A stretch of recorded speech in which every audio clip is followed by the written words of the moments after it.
today. From SoFi Stadium in Inglewood, California, it's Week 2 of the NFL on EA Sports.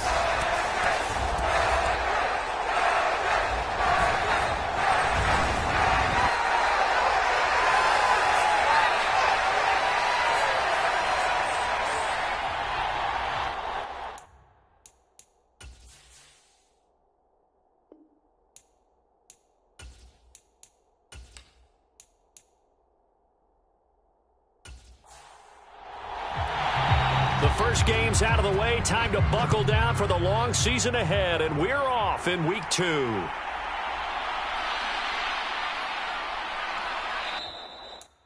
And they'll start this drive just across the 30. Pretty nice work on the return. Here are the Commanders for their first drive of the game. And they will be led out by a guy certainly still trying to prove himself here in the league, the young rookie quarterback. And this would be his second NFL start. Last week was about what you'd expect to see from a rookie quarterback. Had some good moments, but not enough to lead his guys to victory. Now we'll have to see how he handles adversity because on the college level, he didn't lose a whole lot of games. They'll come out throwing here on first down. They're unable to connect, but a late flag comes in. And the contact may have come too early. After the penalty, a fresh set of downs. It's 1st and 10.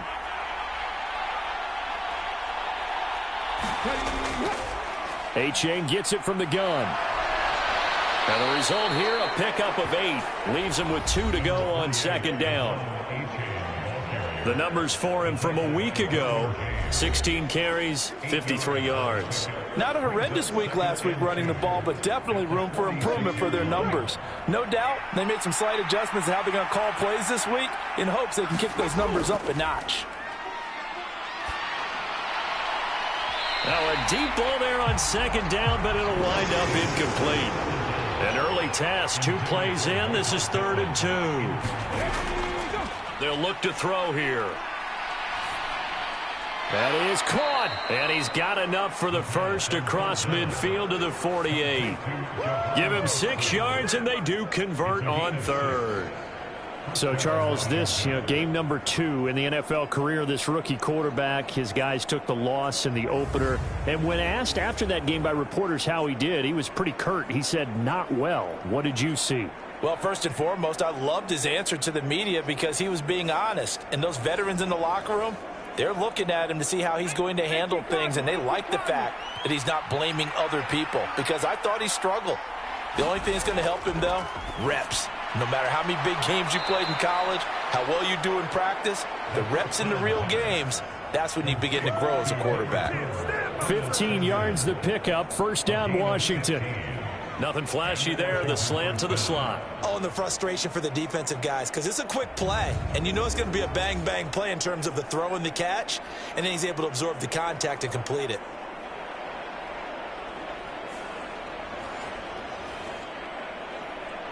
From the 34 now, here's 1st and 10.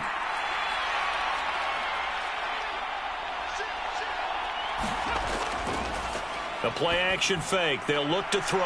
And the throw left sideline here is caught, but they'll rule it incomplete. Couldn't keep his feet in. Second down. When you talk about the defense for these Chargers, they were very good in the win over Dallas a week ago. And while you can't actually see confidence rising in a unit, you can tell by this team, all right? Anytime you can tell your offense, hey, just get us a couple touchdowns. We got this thing locked down. That's when you know you're playing well and you're carrying your team along. 9 yards, not quite enough, and they'll be left now with 3rd and 1. They'll run for it with A-Chain. And he's brought down, but not before picking up the first with a very effective stiff arm. If you make the stop there, maybe you hold him to 3 on this opening drive. They didn't get the stop. Yeah, new set of downs now. Now you're worried about, just as you pointed out, not just giving up 3, possibly giving up 6. Let's see what they decide to do here because they've got to change up what they have been doing. It hasn't been working.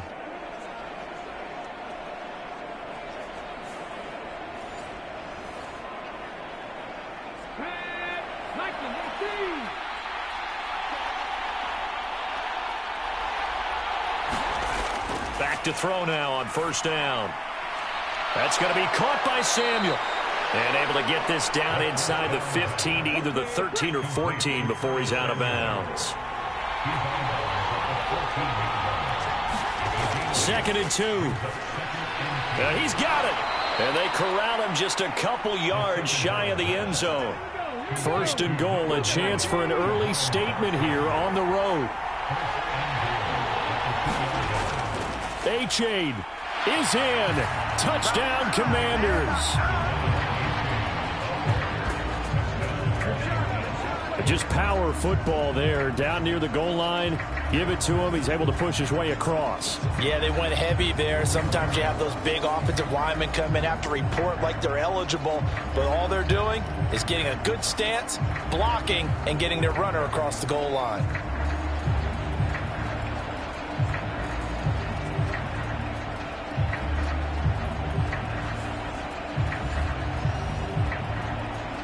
Will Lutz on for the point after.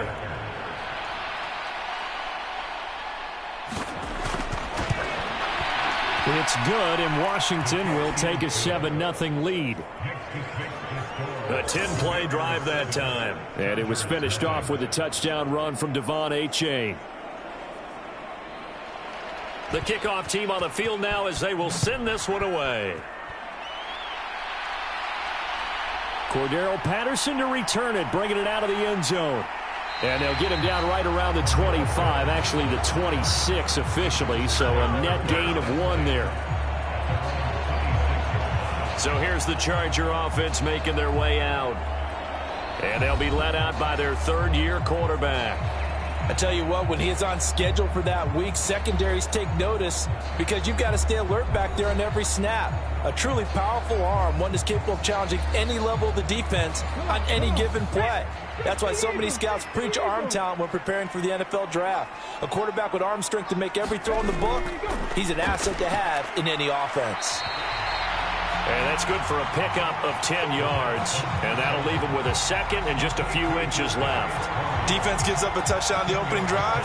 Offense, you got to want to get out there and get those points back right now. And that's a sharp throw there to get this drive off to a good start. Still a few inches short of a first down as they come up now on 2nd down.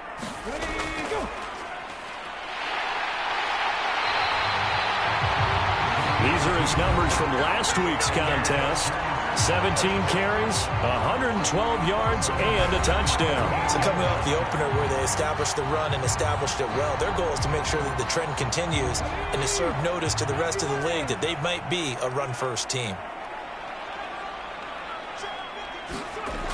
They'll look to throw now on first down. They'll wind up getting right about 4 there on the scramble, and it's 2nd down.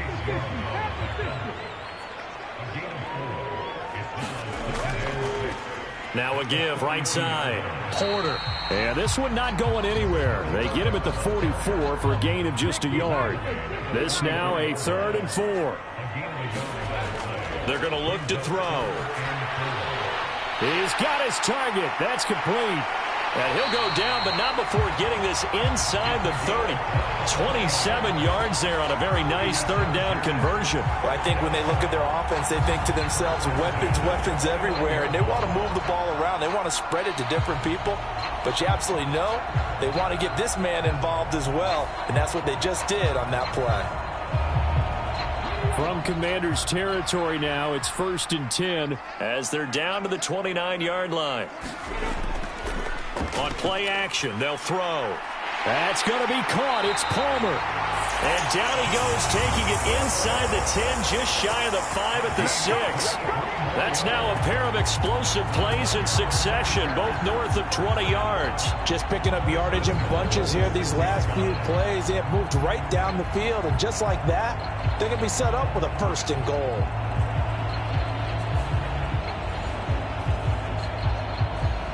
First and goal, and a chance to get that initial touchdown right back. Now a handoff as they run left side. And he gets halfway there from the 6 to the 3 on a gain of 3. A big part of a middle linebacker's job is being able to take on blocks and then go make plays. But the best ones, they have those big guys in front of them playing defensive line that hold blockers off of them and allow them to flow sideline to sideline and make the big hits. He'll try again. And good work there defensively as they're able to keep him out of the end zone. The ball mere inches from the white line on 3rd and goal. He's got his man. It's caught. Touchdown, Chargers. Donald Parham, his first touchdown of the new season. And the Chargers respond to that opening drive touchdown with one of their own. This is where, as a tight end, you've got to really sell that this is a run. They're going to fake the give, hope the linebackers bite, and here they do just enough. That split second, that's all it takes for that tight end to leak out into the end zone. Touchdown. Fairbairn good with the extra point, and we are tied at 7. So that drive consumes 9 plays all told, and it winds up with a touchdown for Los Angeles. Each team's had it. Each team has scored. 7-7 here as the kick's away. Escaping a tackler at the 25. And he's up across the 25 and down at the 28. Now Washington going to retake the field for drive number 2.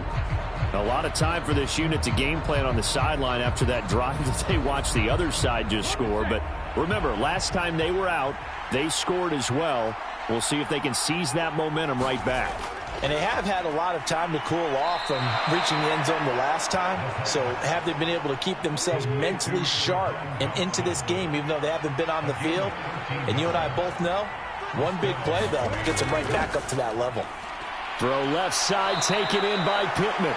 And he'll be taken down across the 50 at the 45 in enemy territory. Now on first down, he'll drop to throw it. And this one nearly picked off. Well, kind of surprising to see a defender of his caliber let it get away, but get away it does, and it's 2nd down. They'll get only a couple down to the 44. And they'll need to get to the 35 if they want to keep this drive going on 3rd down. They'll look to throw. And that will be incomplete. So on trots the field goal unit, and wow, this is going to be a challenge here. And this will be spotted on the other side of the field. It's a 61-yard attempt. And did he have enough? He did. He kept it on line and managed to tuck it into the bottom right corner. And they take the lead here now at 10-7. Well, Charles, the NFL record is 66 yards. That was 5 shy of that, but only a handful of guys have ever connected from 61 or deeper, and he can add his name to the list. Yeah, more and more guys are trying it. That doesn't mean the success rate has gone up. That is a long kick. Guaranteed, when he turns on his phone after the game, a ton of congratulatory texts will be awaiting him. They were trying to create some space to run. They created the penalty. And you work on it so much. You work on it so hard. But it's tough to simulate game speed in practice. That often runs you into a penalty. And now it's 1st and 10. A big mistake, especially when you factor in the personal foul yardage. And he'll be taken down just shy of midfield. Here's 2nd and 3. In motion right is Tony. On 2nd down, it's Porter trying to find a lane, but instead he'll get back to the line of scrimmage and no more. Here's 3rd and 3. Back to throw.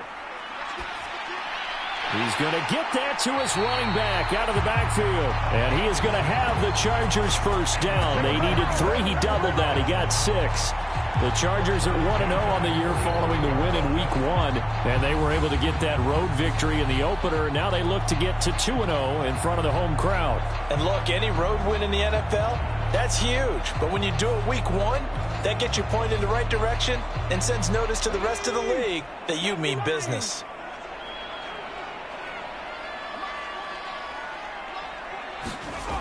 On first down, he'll drop to throw.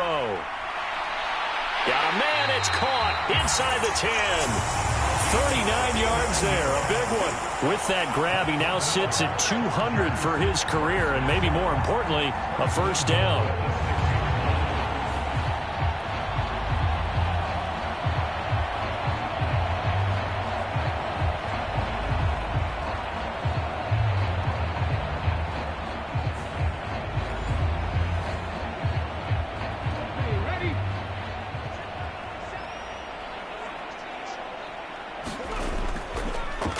Here's a give up the middle.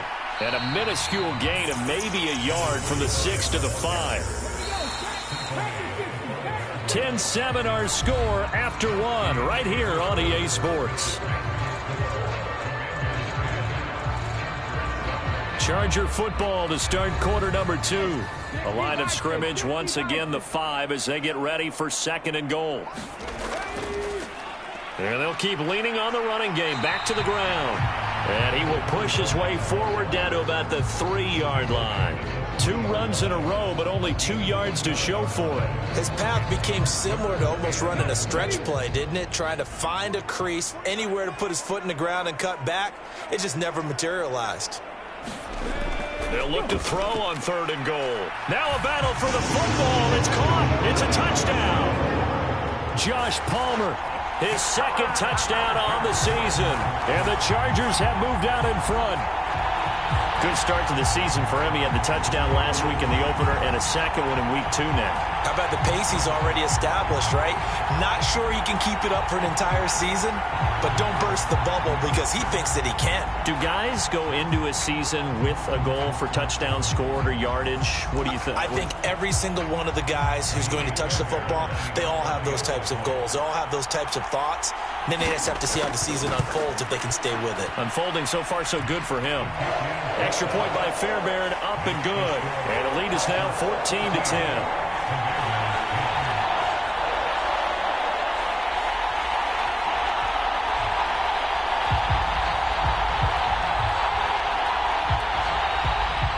After the touchdown, Cook now to kick this one away. This fielded right at the goal line. And a good return as he'll be stopped just shy of the 30-yard line. The Washington offense set to take over.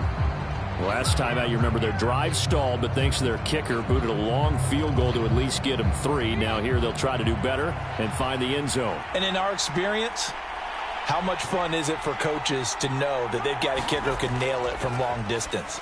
Now, the hard part is, as an offensive play caller, you don't want that in your head too much where you're relying on it, and he goes out and gets the job done for them. But I'm quite sure he would be content to just kick extra points from here on out. Yeah, absolutely no question. I think his teammates would be okay with him just kicking the extra points as well. And down he goes, but he takes it up to the 40. Well, this offense hoping to avoid the 0-2 start. They trail, but they've got a 1st and 10 here. Now a toss left side into the hands of his tight end. So give him 5 yards there on the pitch and catch, and it'll be 2nd down. Again, he'll drop to throw. The toss here completed to Pittman. And he's brought to the ground with another 1st down at the Chargers' 40. A solid gain of 15 yards, and the sticks move. That was a nicely run slant route, and what the receiver's trying to do is make the defender think he's going upfield for a deeper route, and then breaks it off, usually after about 3 to 4 steps, and cuts towards the middle of the field. And now what he's trying to do is use his body to keep the defender away from the football and give the quarterback a really nice target.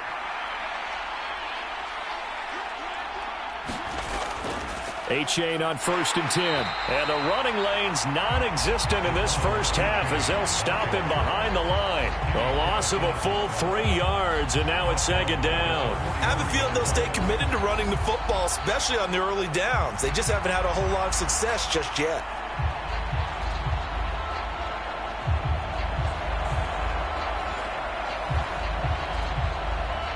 After the loss, they'll come up 2nd and 13. He'll look to throw. And that went too far in front. He couldn't reel it in. It's incomplete. The offense on third down, they've been okay. 2 for 3 thus far. This is going to be 3rd and 13. He'll get this one to Pittman. And he's going to be stopped here a few yards short of the first as the tackle is made at the 33. They pick up 10, but it'll still lead to a 4th down. Well, don't tell any defensive coordinator I've played for, but that might be considered a win for both teams because defensively they stopped them short and forced the 4th down. But offensively, they picked up enough yards to give their kicker a better shot if that's what they want to do.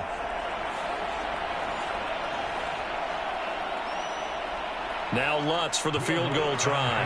From the right hash and call it an even 50 yards. The kick by Lutz is good. And the lead is down to 1 now at 14-13.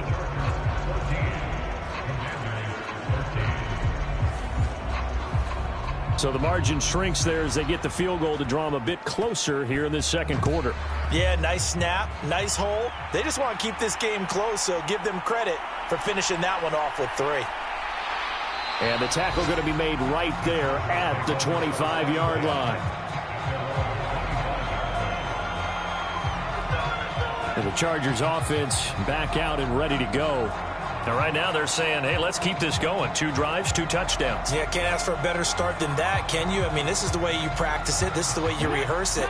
But right now, the play calling, they're locked in really well.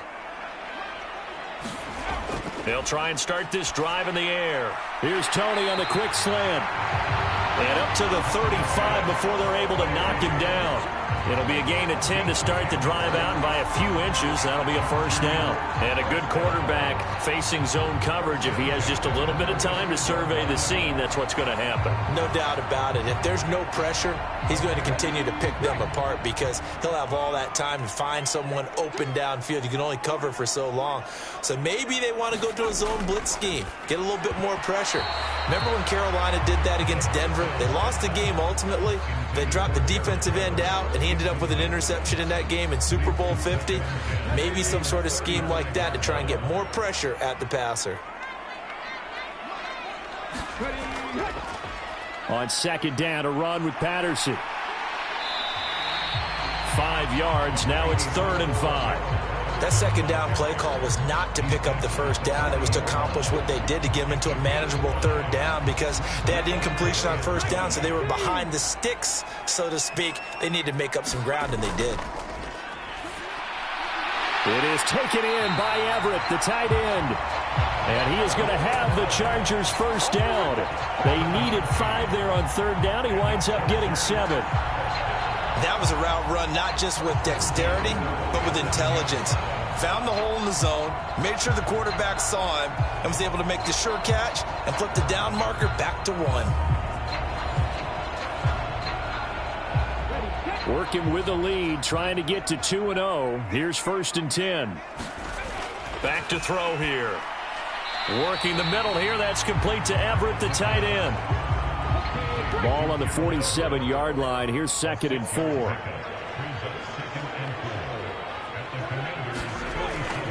Looking to throw. A little short pass. This is Everett.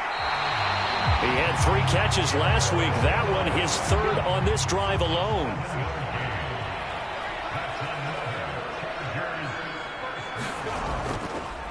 On 1st down, Porter. Jamin Davis there to bring him down. Here's a 2nd and 5.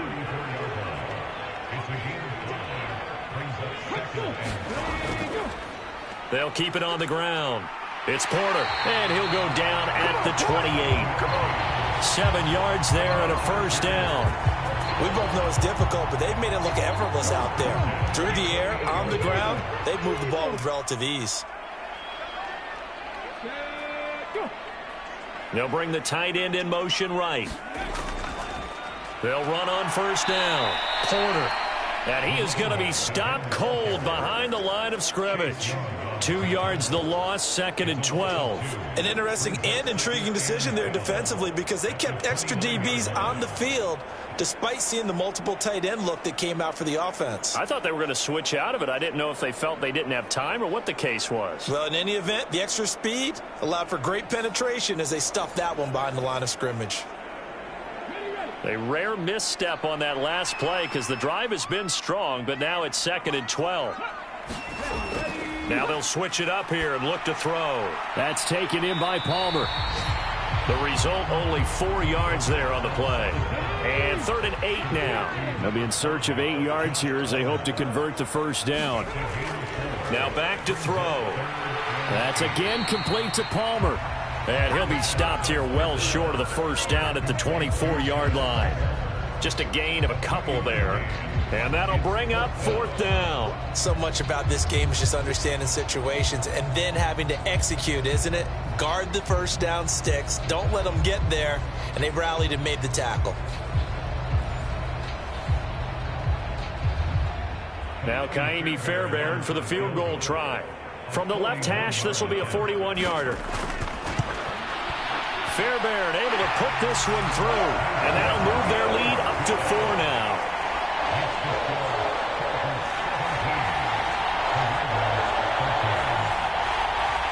So they're able to end that drive with 3 points in this one-possession ball game. And ideally, you want to end every drive with points. Most quarterbacks would tell you, let's end it with a kick, right? A PAT, that's number 1. Field goal you'll take. Punts, you really don't want to do that. In this case, they'll take the field goal and get prepared for the rest of the game. The Commanders' offense set to take over. And after the field goal last time, we'll see what they can get here. At least they got points out of the last drive, Charles.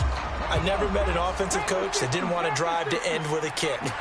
Most of them wanted to end with a PAT, right? In this case, a field goal, they'll take it. Way better than the alternative, which is a punt. Yeah, but you met fan bases that wanted that, that weren't happy with that field goal. I haven't met a fan base yet that wants to drive to end with a kick, other than the extra point. That's it. Right back to A-Chain on 2nd down. And he'll be stopped up at the 26 after a gain of only a couple. Here is 3rd and 5. Off the play fake, he'll look to throw. That one downfield for Dotson. And unable to connect. Incomplete.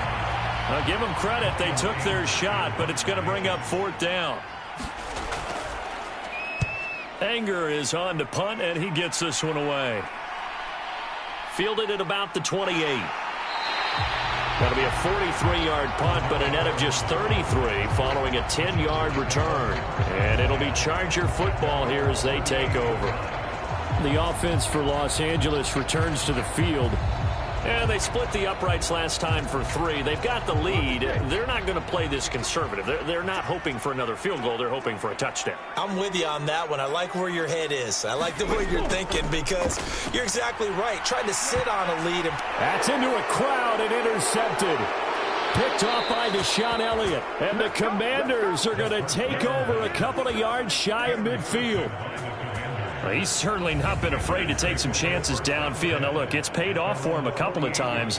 That time, not so fortunate. And that's where I want to start, what you said. It's paid off a couple of times. So his aggressiveness has been good for his offense for the most part. So he throws an interception there. No one likes that, but I would not rein him back in. The return on investment thus far has been pretty good. 2 touchdowns to 1 interception. Good starting field position for them here as they come up 1st and 10. Just shy of midfield at the 48. They'll come out throwing here to start the drive. Eyes the crossing route, and he finds Pittman. This will be stopped about 2 yards shy of the marker. 8-yard gain, 2nd and 2.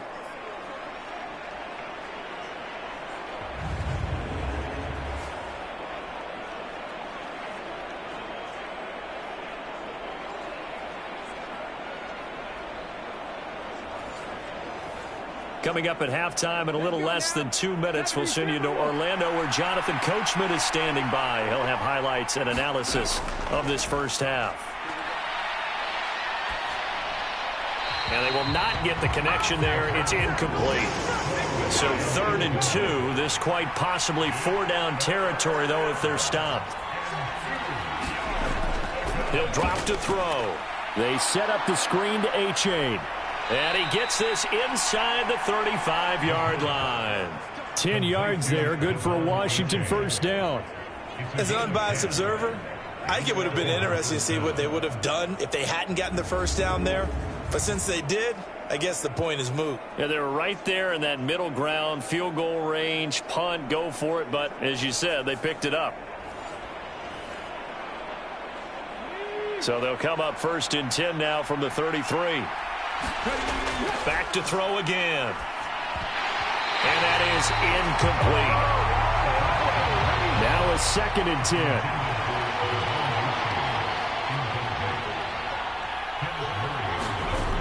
They'll stick with the passing game as he looks to throw. And this throw a bit late as he couldn't reach back for it. Now they face a 3rd and 10 after back-to-back incompletions. They'll look to throw again. There's a short throw taken in by Bryant. And he's brought to the ground with another 1st down at the Chargers' 21. Give him 12 yards on that one. It earns him a fresh set of downs. I like how they work the tight end on a nice little under route there. And if you're going to give him that much space, he's not going to catch the football. He's going to run away from you a little bit, and that's exactly what he just did there, picking up extra yardage.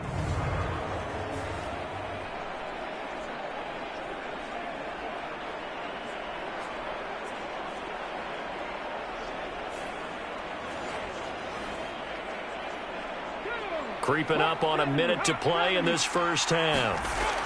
They'll look to throw here on 1st down. And an incomplete pass. That'll stop the clock here with just under a minute to play in half number 1. Offense was moving it a little bit, had them back on their heels, but they earned a brief pause by forcing the incompletion. That gives them a quick chance to regroup and try and mount a stand before they're backed up even further.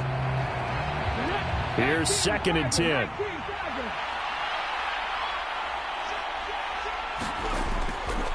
He'll look to throw.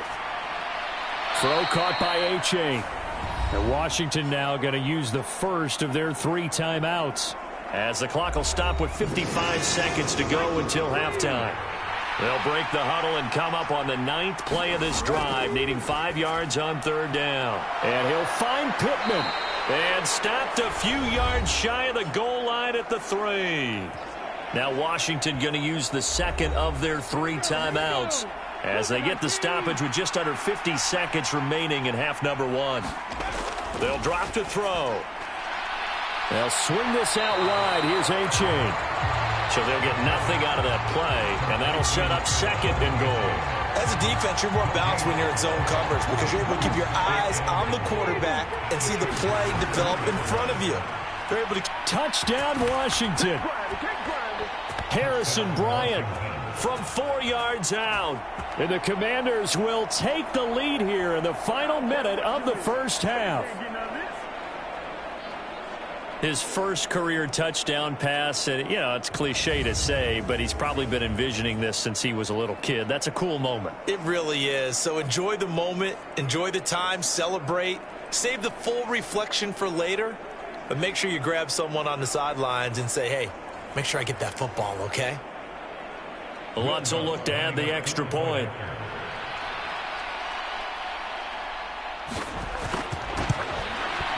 And that one gives them a 3-point lead. A pretty long drive that time. 11 plays all told. And it was polished off by a Washington touchdown.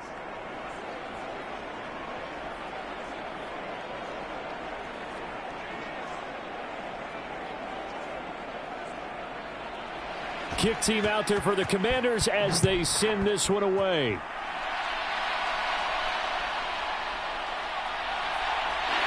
And they will wrangle it down a couple yards shy of the 30.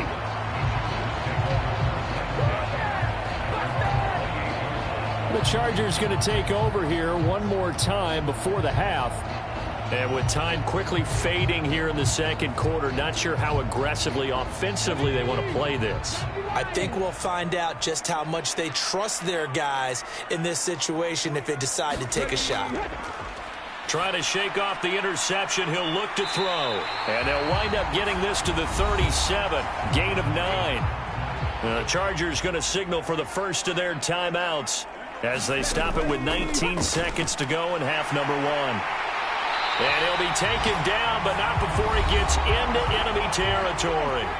Now the Chargers will use the second of their timeouts, so that means they're down to 1 remaining here as we head toward halftime.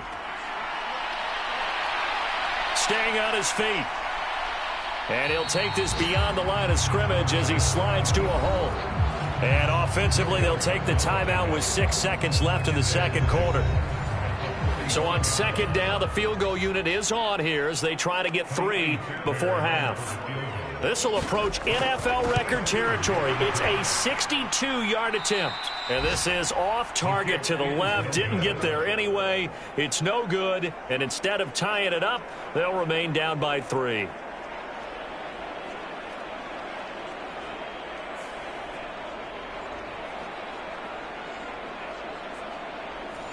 Man, that is deflating going into the break. You're in a position with a chance to tie the game, but this kick is off the mark, and they're going to remain 3 points down heading into the break. That one downfield for Dotson, and that is caught at the 10-yard line.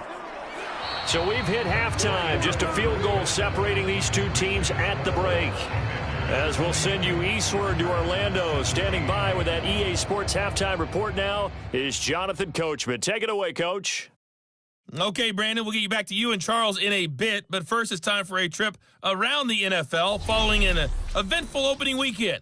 Let's see what's happening in Week 2.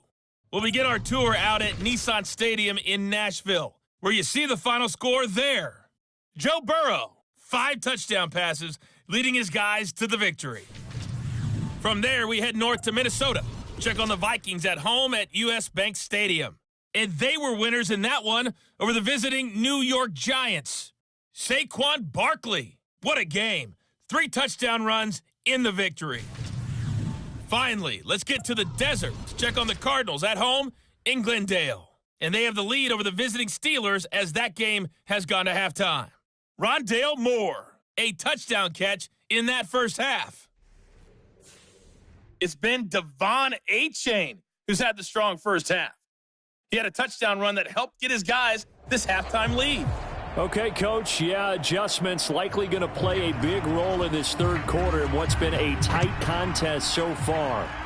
It's been a shootout so far. We'll see which defense can make the adjustments as we get back underway in the second half. And he'll get it up past the 20 to about the 22. The Chargers getting ready to go here to start this third quarter. Well, Charles, in that first half, we saw a fair amount of offense on both sides of the football, and now the team trailing here will start with it in the third quarter. And we both know this coach pretty darn well, don't we? Because his game planning is always on point. And now that he's getting the ball to start the second half, how about all the offense that you already referenced in the first half? He'll put that all together and come out with something really strong, I believe, to get things going here in the third quarter. Second down and inches. And that'll be incomplete. Took a pretty good shot as he tried to pull that one in.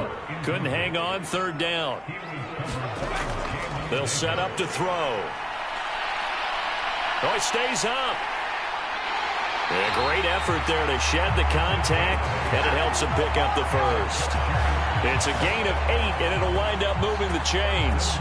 Well, he and his offense were staring down what was likely a 3-and-out. Zero fear from his side, though. Never doubted for a second they pick up the first. He's ready to pull the trigger on a keeper the moment it revealed itself.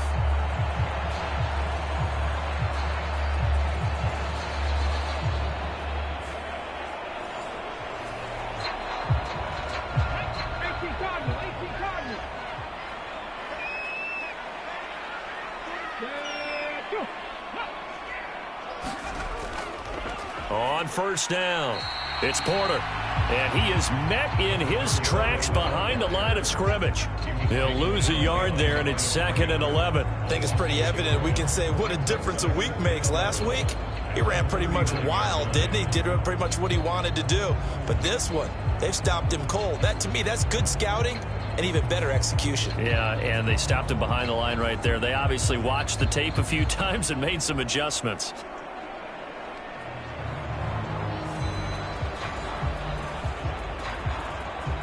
So after the loss of a yard, they'll look to push forward here on 2nd down and 11. They'll keep it on the ground. Porter. And good vision there as he's across midfield and down to the 45-yard line. It'll be a pickup of 16 and a Charger first. Sometimes it's hard to believe, but there are times this game is about patience, isn't it? Has had the game he expected, but that run there, that may get him going. I was just going to say, maybe that gives him a little juice, because you're right, he struggled, especially in that first half. Yeah, and I know the great ones always think to themselves, just hang in there. I'm just one big carry away from busting this open. That's a good start for him. They'll set up a throw.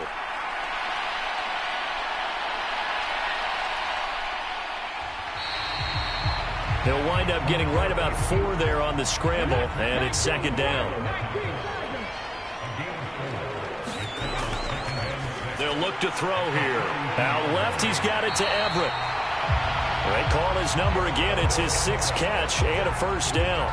Many different ways to create space, but on that play, he did it with that big, wide body of his. Didn't get a whole lot of yardage on the play, but it did what it was supposed to. Pick up a first down. The throw over the middle, taken in. So 5 yards here, 5 on the play. And it'll be second down. Straight ahead, Patterson. And he's swallowed up right near the line of scrimmage. 3rd and 5.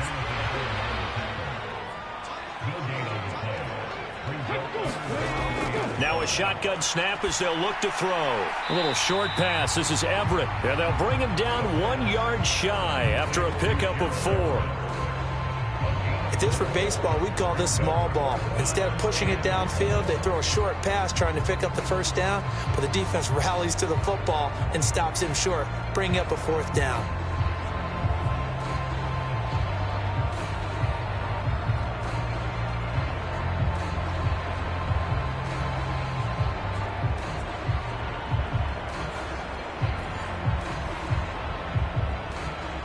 Now Kaimi Fairbairn for the field goal try. They'll spot it at the 30, so this is a 40-yard attempt. The kick by Fairbairn is good, and that's going to tie things at 20.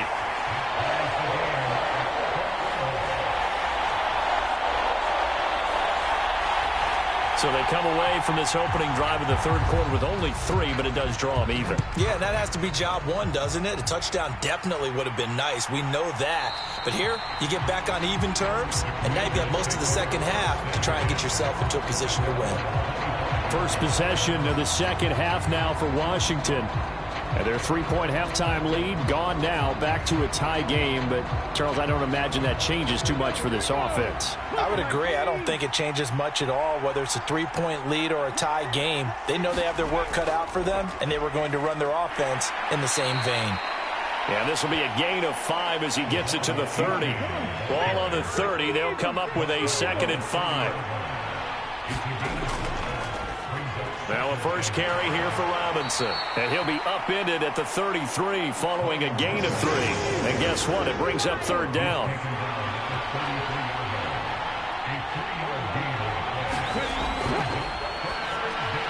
Work in the middle of the field, and he's got a man complete. And he's going to have a Commander's first down as they're able to get the 3rd down conversion. I like the call on 3rd and 2. They were geared up to stop the run. I like the fact they just hit them quick. A little slant route. All about timing there, partner. Yeah, the timing, everything well executed.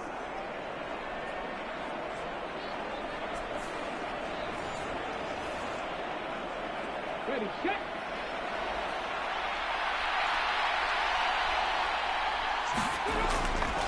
H.A. now up the middle. 2 yards the loss, 2nd and 12.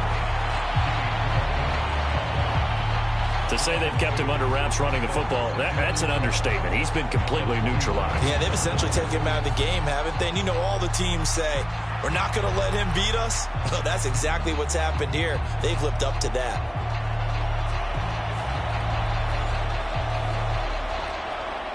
Now they contend with a 2nd and 12 after the loss.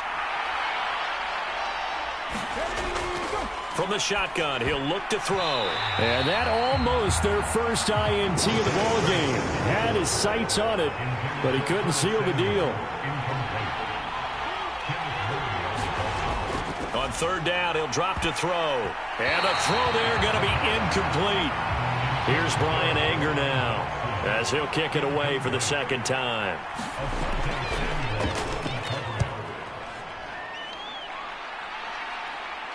And a fair catch called for and made at the 12-yard line. They call it 38 yards on the punt, no return. And the Chargers will be backed up deep to begin their drive as they take over 1st and 10. L.A. readies for its next possession. And last time able to get 3.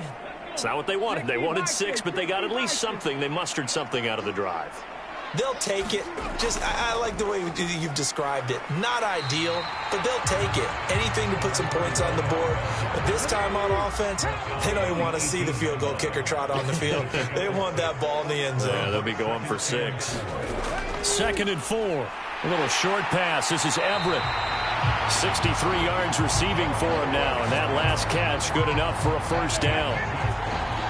I know exactly what's going to be said about that play from the defensive perspective. What's that? That's why I tell all you guys we need more than one tackler to the ball. He broke the first tackle. Luckily enough, there were more people there to get him down.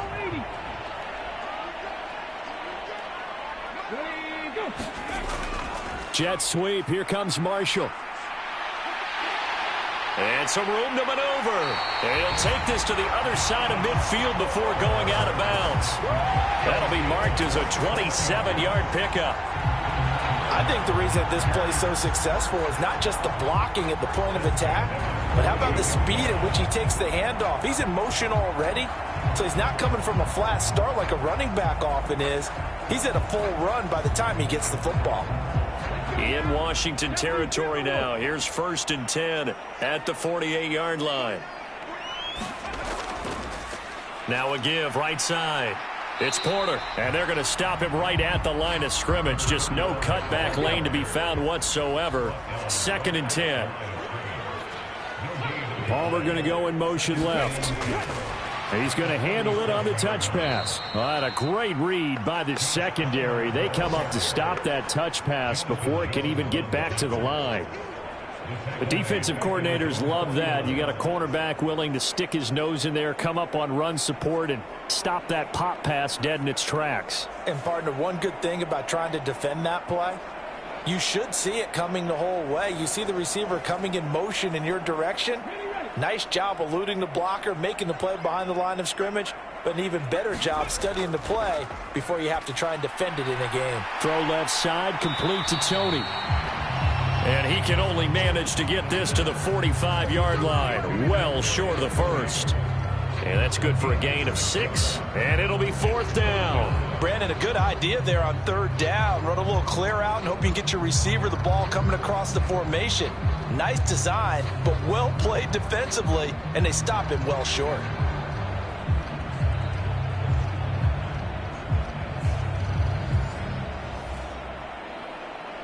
Here's Logan Cook now, as he should be able to pin him back deep here with his first punt. And he was called on 3 times in the win last week as his first one here's away. Washington ready to try again on offense. And our game's hit a little bit of a lull here, a little bit of a snag. Punts on back-to-back drives. And old school coaches don't necessarily mind that. Didn't turn it over, right? Didn't create a big play for the other team. Right now what you're looking for is, can you gain an advantage in field position? And that's what both teams are seeking right now. Yeah, they'll be seeking to gain that advantage here on this drive. 42 yards rushing for him now on what was his 10th carry of the ball game. Well, they've certainly been successful throwing it around in this game. That's allowed them to move the ball on offense. But I've got to tell you, to watch them run the football and successfully, I'm not taking sides. But to see the ball in a running back's hands, oh, that's football for me. So one play, and they're already just shy of midfield. First down, they go back to A-Chain. And just no chance of turning the corner. He can only get back to the line of scrimmage. 2nd and 10 coming up.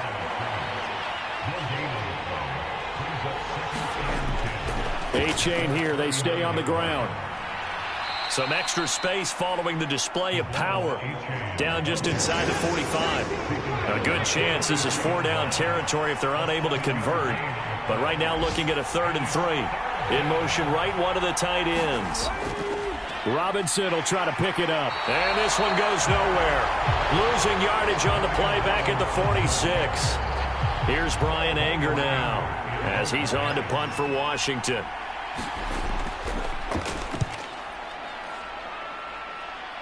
And no return here. Where will they spot it? They say just outside the 20-yard line. The Charger drive about to get going. Defense got the better of them last series, forcing a punt. See if they make a few changes in the game plan here and try to get points out of this drive. 1st and 10. 3 quarters in the books. We'll return with more after this break. You're watching the NFL on EA Sports. Back now at SoFi Stadium in Inglewood. Now a 2nd and 2. All even as we get ready to start the 4th. On 2nd down now. It's Porter, and he'll be brought down shy of the 40 at the 38-yard line. That one a 1st down pickup of 8. Well, partner, I know this type of running back. I mean, this size, this intensity usually gets better as the game goes on. I just tell you from experience, the first few quarters, oh, you're eager. You come running up there, I'm going to tackle this guy. By the 4th quarter, you're coming up and thinking about it. And D-line wearing down 4th quarter. Yeah, that's not a guy they want to see consistently. Back-to-back good plays have them on the move on 1st down. They're going to look to throw. Now they set up the screen. That's complete. And he's going to be taken down. Plus, there's a penalty flag in the backfield. They may get 15 more on top of this.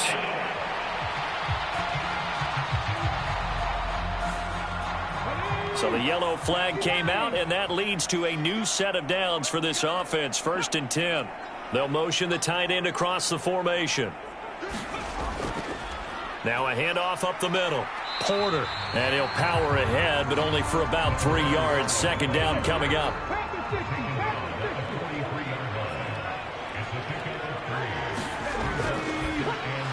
And that one off the mark behind him. Incomplete. The coverage keyed in on him since that last completion his way. He earned a little more attention on that route, and that made it a lot tougher to get a clean throw his way.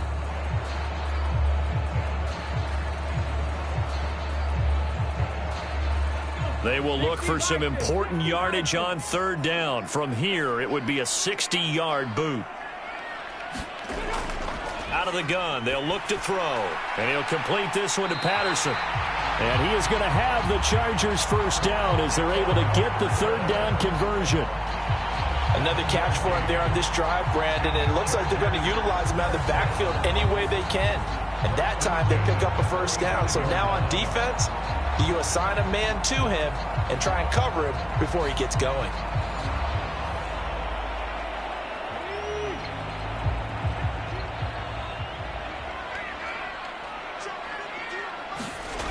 Now on 1st down, he'll drop to throw it.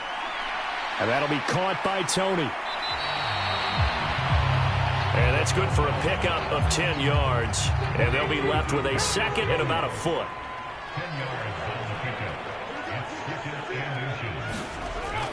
Patterson, he'll try it up the middle. And he'll be brought down at the 21, just shy of the 20 in the red zone.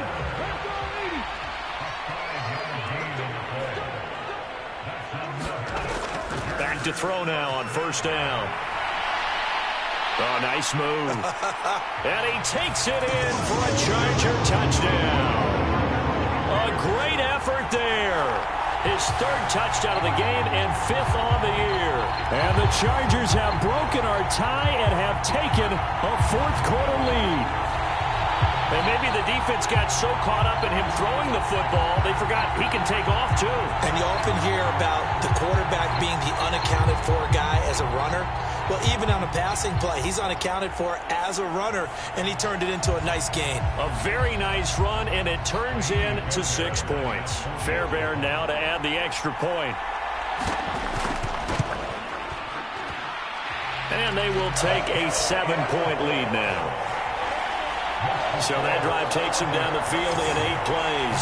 And the finishing touch was that nice long run into the end zone. After the touchdown, Cook now to kick this one away.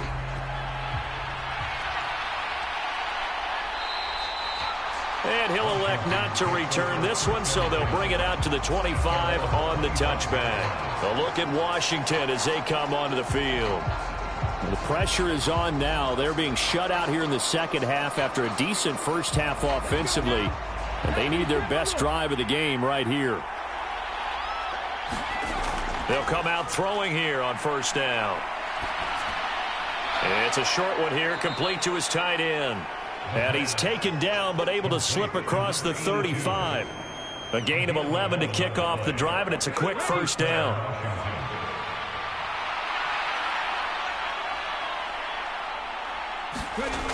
They'll look to throw.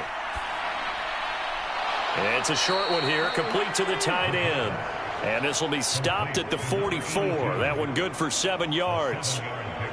I know sometimes we can get fooled when we watch him make catches, as we just saw him do there, because he really looks like a wide receiver the way he goes about his business. Yeah, 230, 240 range. Yeah, not super huge. Maybe not counted on to be that inline point-of-attack blocker that we used to have in the good old days. But you can flex him out. You can run wide receiver routes with him. You can make him a primary target, and that's how he'll shred a defense. On first down, he'll drop to throw. And just not enough on the throw there. Down around his feet and incomplete. 2nd and 10. Back to throw. He dumps it off to A-Chain. And he's able to take it across midfield before going out of bounds. And they'll need the 39 here for a first. This is 3rd down.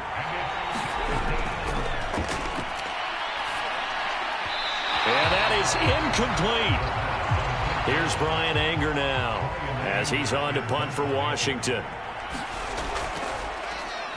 And here's a very low-line drive, almost whiffed on it. And this one will not be returnable as it sails out of bounds. And the LA offense ready for this next possession. Their defense got the stop, forced the punt, and now you really start to monitor the clock as they nurse this slim lead.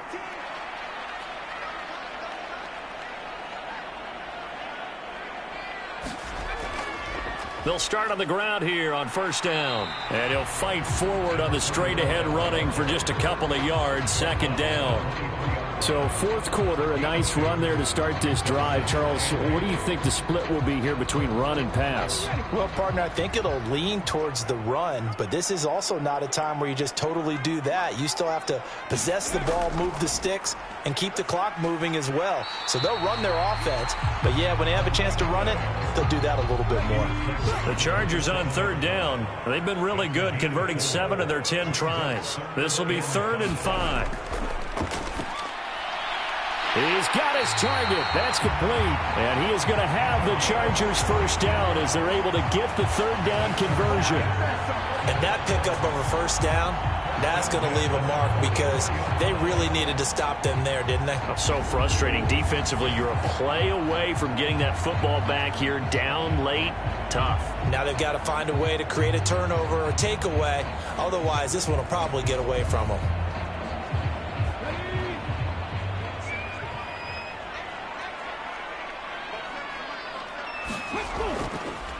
They'll run on first down.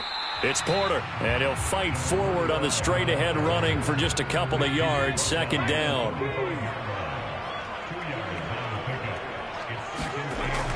He'll look to throw. Looking for Tony on the out route, and he's got him. And he'll be corralled out across midfield down to the 45.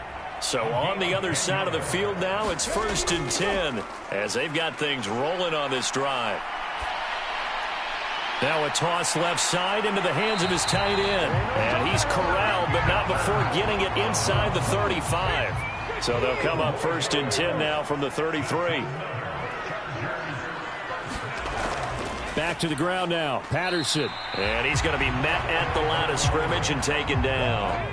Well, this drive's taken more than 3 minutes off the clock already as they come up on 2nd down. Now they'll bring Tony in motion left. On 2nd down, it's Porter.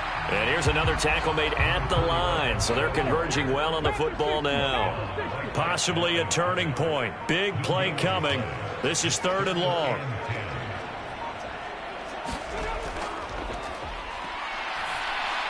Got his man complete over the middle. That's Patterson. And this effort will not get it done. He stopped well short of the first down at the 29. How about that strategy there, Brandon? Third down, they just said, we've got faith in our tacklers. We'll give you the short stuff, and just decided to protect the sticks. So every time I hear fans telling me tackling's not a part of the game anymore, plays like that, I can clip and save and show them you have to tackle well if you want to be a good defense. So here we go. Maybe the biggest kick of the game forthcoming. Fourth quarter, down to the final 2 minutes, and we've got a one-score game. So it's Charger football as we welcome you back from the 2-minute warning.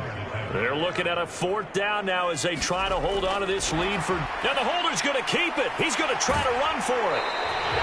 And they're able to pick up the first and keep possession. And quickly, we're going to get another stop here with 1:54 left as they call the timeout defensively. They're not totally home free yet, but it's looking good as they come up 1st and 10. Up the middle they go. Porter. Now the Commanders going to burn the second of their timeouts. That'll be their second, so one more chance to stop the clock here, and we'll be back.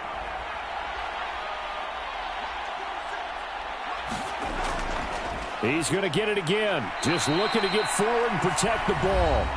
And now Washington going to go ahead and use their final timeout as they'll head to the sideline and talk over what to do next. Now, right where this set of downs started, they need a full 10 here to pick up the first down and move the chains. On third down, it's Porter, and he is going to be stopped at the 12, short of the first down. This drive is turning into an extended one, and the guy carrying the ball, he's becoming more like a body blows guy. Every carry is putting some damage on the defense.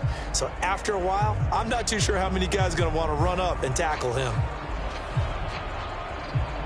So on fourth down, out trots the kicker in a big spot here. This to perhaps salt this one away.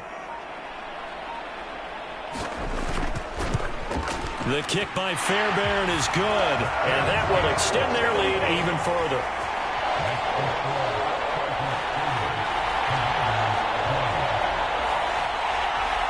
So that one, CD, going to make the road back a lot more difficult. Oh, there's no doubt about that. You know they were praying on the other sideline for a miss because now, as you pointed out, a very difficult road. Down 2 scores. You don't just need a touchdown.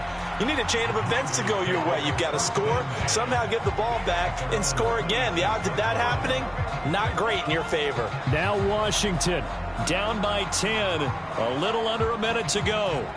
It's an extremely tall order in front of them, but they've got the ball with a first down.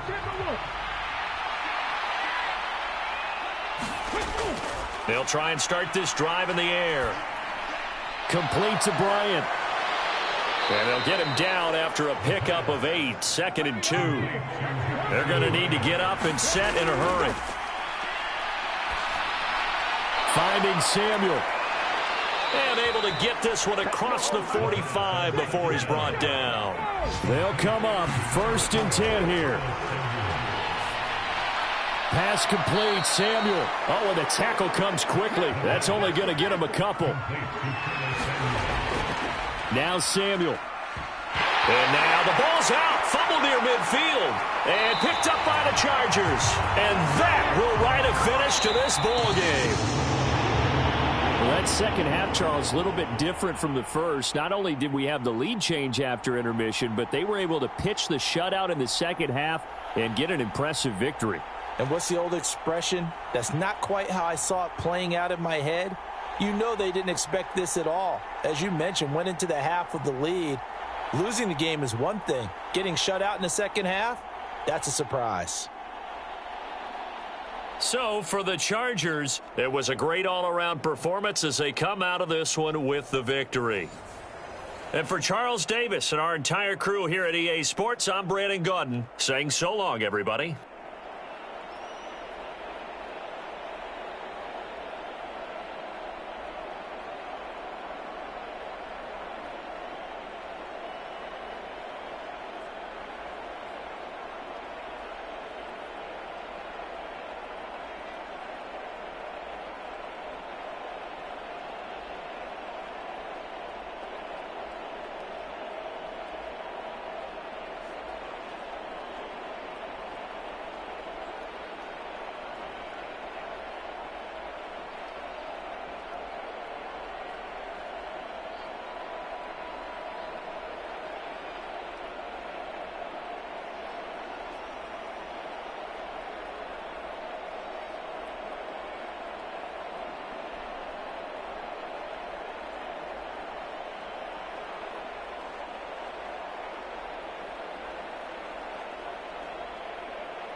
Tonight, from NRG Stadium in Houston, Texas,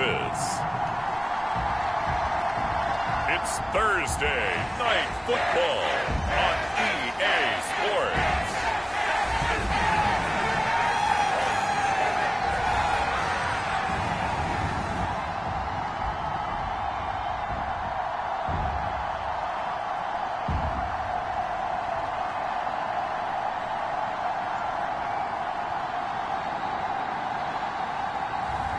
It's the Houston Texans taking on the Baltimore Ravens. It's the National Football League presented by EA Sports. Tonight, we're on to week 2 of the NFL season. We got a good one on tap, as it'll be the Baltimore Ravens taking on the Houston Texans.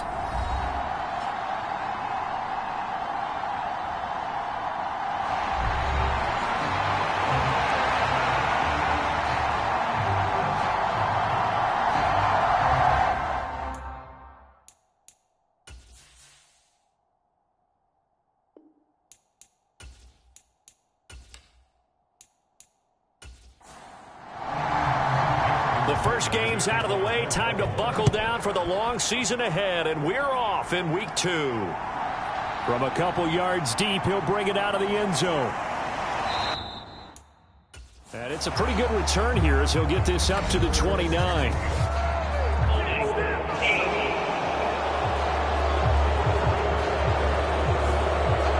That flag accepted, and it backs the offense up a little bit. Now Thomas will come in motion right. He'll get it here on the jet sweep. And he'll hope that this is not a sign of what's in store as he has to fight just to get back to the line of scrimmage.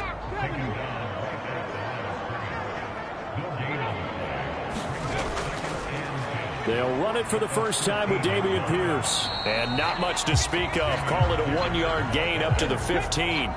So trouble already here on their opening drive. This is 3rd and 9. Stroud working out of the gun. And that will be incomplete. How about some applause for the defense there? They forced him to throw that one into coverage, and just like that, they're staring at a 4th down. Well done. So on 4th down, on is the punter Ryan Wright. And last week in the loss, 5 punts as he gets this one away.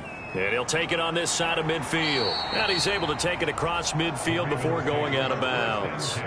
They'll score that a 36-yard punt, and the Ravens set up well to begin their drive as it'll begin in enemy territory already. So now you've got their offense coming out for the first time with great initial field position. They'll be led out by the former number 3 overall pick back in 2021. It's Trey Lance. And just think about what his ceiling in the NFL could be, because when you go back to his 1 collegiate season as a starter, the full season, he went undefeated, didn't throw an interception, and ran for over 1,000 yards as well. When you see him hit the field, you see a possible superstar in the making. The numbers for him from a week ago: 17 carries, 69 yards. And now that he's playing a Thursday night game, short week, you know he spent a lot of time in the trainer's room in the cold tub trying to get his legs back for this game. Throwing now is Lance. That's complete. It's Zay Flowers with it. That one a first down pickup of 8. Shotgun now for Lance. That's complete. It's Rashad Bateman. And he's going to get this down near the 20-yard line. That's good for a Raven first down, 15 yards there. Kind of a dangerous throw there. He's off balance when he gets rid of it. But this is all about a quarterback knowing what he can get away with. And that time, it turns into a completion and a healthy gain as well. Okay, ready?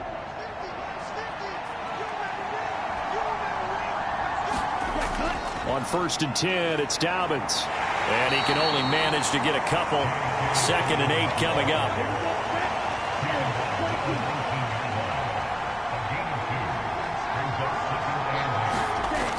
Lance now to throw.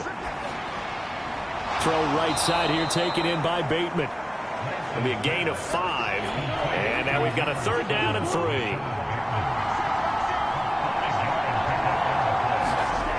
To throw, it's Lance. And that'll be taken in by Andrews for a Ravens touchdown. A great play there. His first touchdown here of the new campaign. And the Ravens put the Knights' first points on the board as they take the early lead. Both sides of the football in sync early. You force the 3 and out, and then you take it down, score points. You know what that tells me? They sold their game plan really well. Head coach said, listen, we're just going to stop them on 3 and out. We're going to take the ball downfield and score. But he also told them how it was going to happen. They're going to run this. We're going to stop it. Then we're going to take the ball. They won't be able to keep up with us. And they got it done. Tucker with the extra point, and that makes the score 7-0.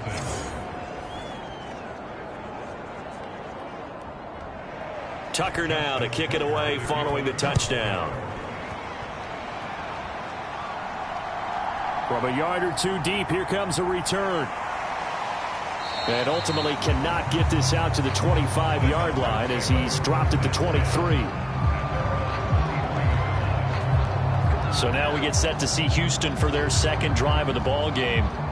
Losers in the season opener on Sunday. They get that quick turnaround 96 hours later. Here we go. They're back at it. And I've got to think, especially early in the year, that's a good thing for these guys, is it not? It absolutely is, and we've seen it many times demonstrated over the years. Teams have a rough opening game, have to play the Thursday game. That quick turnaround allows them to go ahead and throw the other game out, focus on the new one, and typically they play much better in game 2, so I would agree with you totally on that. And this one is going to be off the mark, too far out in front. Stroud on 3rd down now. Oh, into a sea of defenders and intercepted. Picked off by Roquan Smith. And he will bring it back to about the 11-yard line. So problems with errant passing continuing. Remember, he threw 2 picks in the loss last week and now another here in this first quarter. And sometimes, partner, this is the result of a quarterback who's simply trying to do too much. Feels like he's trying to make up for what he did last week, and you can't do it all on one throw. Baltimore set to take over here for their second possession of the game. Following the interception, they're set up nicely here, already inside the red zone, knocking on the door, if you will. 1st and 10. He rifles complete, caught by Moore. Give him a gain of 5 on the completion, and that's going to bring up 2nd down. Now a first carry for their fullback. And he'll take it into the end zone for a Ravens touchdown. Patrick Ricard, his first rushing touchdown of the year. And the Ravens are able to strike quickly to add on to their lead.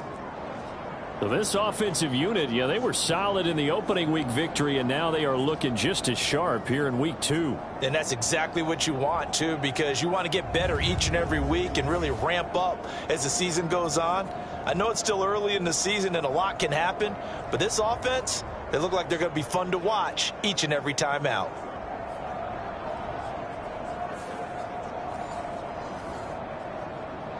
Tucker now to add the point after.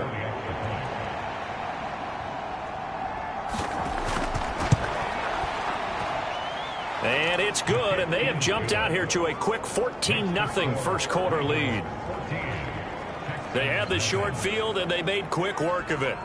Just 2 plays to get into the end zone.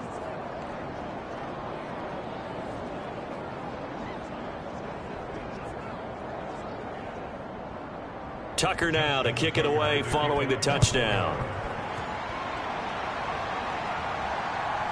And here comes a return from just beyond the goal line. And he'll be dropped at the 21-yard line. So bringing it out of the end zone proves not a good decision. Loses him about 4 yards. And now out comes Houston. And they come into this one off the loss over the weekend. But you say if you're going to play a Thursday night game, this is the week to do it. It certainly is, because you get right back out there. You don't have time to dwell on things. And look, your game plan is going to be a little more limited, but so is theirs. So that's when you just appeal to your top players. Guys, you make plays in this one, we out-execute them, we can walk away with a win. Montez Sweat with a tackle. Hey, look at this Baltimore defense. They played extremely well last week. in that win over the Packers. And they needed to be, because that game was a game you don't see very often anymore. Low scoring, slugging it out in the trenches. They get to Stroud, nowhere to go, and he goes down. Montez Sweat, the man that time to fight in and drop him. Well, competition comes up in so many different ways. And right now, this unit, their competition is who's going to get to the quarterback the most times. Had about 5 sacks last week, and we just saw their first one of this game.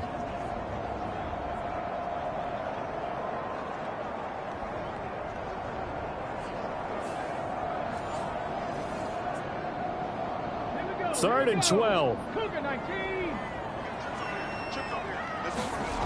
A shotgun snap to Stroud.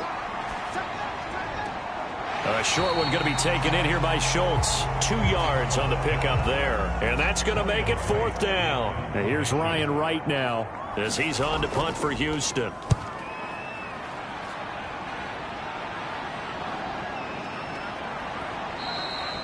It'll be a net of 40 yards there following a 43-yard punt, 3-yard return, and the Ravens, they'll take over. And now Baltimore gets set to take the field. They come off a victory over the weekend, but now the quick turnaround here for this Thursday night game. How does that affect how teams like this approach these short turnarounds? Well, wins and losses always factor into, how you're getting ready for the next game. But equally as important when you have the short turnaround, what is your injury situation? Are you losing key guys? And if so, how well have the backups prepared for this? Because you don't have much time to get them ready. They have to be ready before this week in order to play well in this game. 6 yards there off the scramble, but it'll still leave them with a 3rd down. Now Lance. Able to find the open man. That's complete. And he's able to get this one down to the 40-yard line. 3 catches last week. He's got 3 in the first quarter here tonight. So many times in my career I've heard coaches talk about completions are one thing. But as long as we're there at the catch and we get guys on the ground, we can live with that.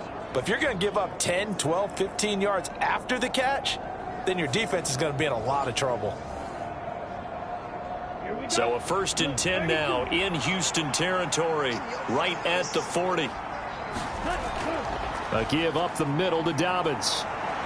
And he's going to get a solid gain of 9 before being brought down. 2nd and right at a yard.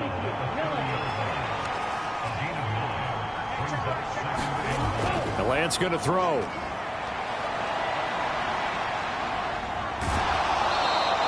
The improvisation gets him only a couple, but that's all he needed. 1st down.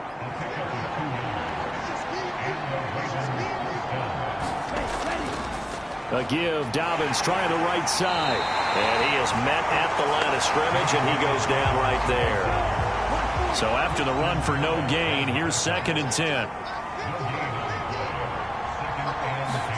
And now they'll throw with Lance. He's got his man. It's Andrews. So the completion results there in 9 yards. And that's going to bring up 3rd and 2. They'll send a receiver in motion left. They'll try to run for it with Dobbins. And he will have the 1st down before he's tackled at the 12. It goes as a gain of 8, and it moves the chains. A lot to praise on this drive, obviously. I know you're seeing what I'm seeing. Those guys up front, they're getting it done. Doesn't matter what play is called. They are handling their business at the line of scrimmage and dominating right now on this drive.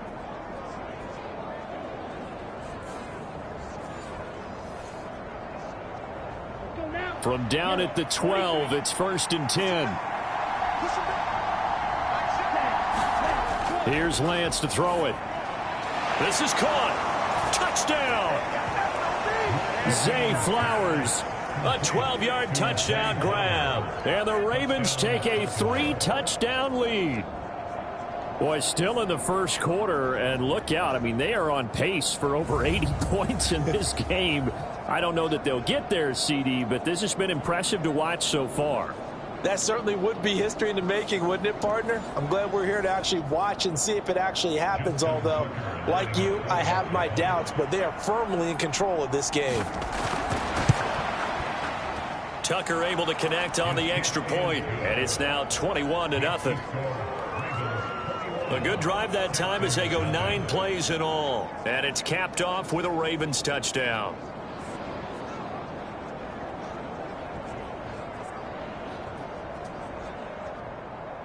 So how about this for a start? 21-0 here in the first as they kick this one away. This taken in at the goal line. And he'll be tackled just shy of the 25.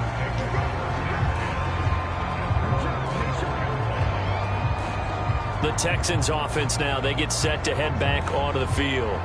Well, CD, you kind of feel like they're in a bit of a danger zone right here because now you're down 3 scores, and I know we're in the first half, but the way this offense hasn't been able to generate anything, you feel like they probably need to get something going on this drive, right? Yeah, and sometimes I overuse if this is an important possession. But I think this has to be the possession where they come up with an answer because only a few teams in league history have ever come back from a 4-score deficit. And if they don't score here, that's what they could be facing the next time they get the ball. Stroud out of the gun here. Throw over the middle is taken in by Dell. They get 7 out of that, so they're left with a 3rd and 3. Charles, Thursday night game, I think a lot of teams probably say shrink the playbook somewhat. Is that correct? I think you're right about that because you just don't have the amount of time that you have in a normal week to put in a full playbook. So as you said, you shrink the playbook, pick out the plays that work best for you. And you know what else you're looking for? What's that? Who are the freshest guys coming off of the last game to play on a Thursday night? Guys have a little extra pep in their step. You go to them early and often. And he's going to be stopped short of a first down as they'll get to him at about the 33.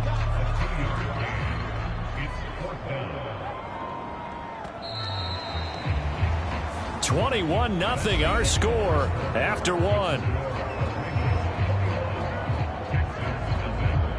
Ready for the second quarter from Houston. It's the Texans in possession of the football as they've got it with a 4th down coming up.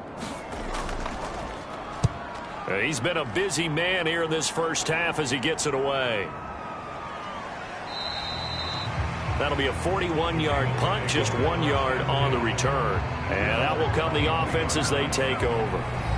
So here are the Ravens to take over on offense. They've got the lead right now in this ball game, and they're on the heels of that nice win last week over the Packers.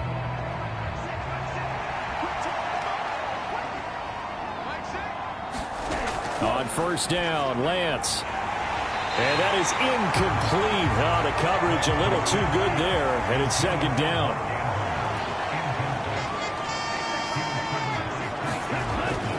A shotgun snap and a give to Dobbins. And he'll manage only a couple here up to the 25. Well, that's a good start to this drive on the defensive side of the ball. And forcing completion on first down. Then you're able to shut down the running play on second. Yeah, I wouldn't be surprised now. A little bit of pressure going at the quarterback in an expected passing situation. Throwing his Lance on 3rd down. And that is incomplete, but a penalty flag coming in. This could be a first down.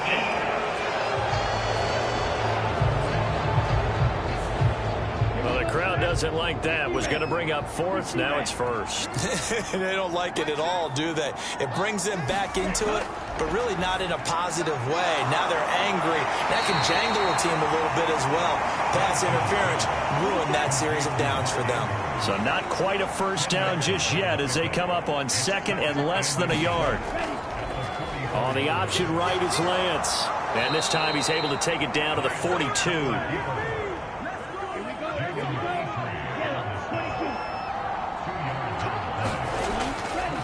They'll run up the gut with Dobbins. He'll be stopped at the 35, but not before he picks up 7 yards. 2nd down and 3.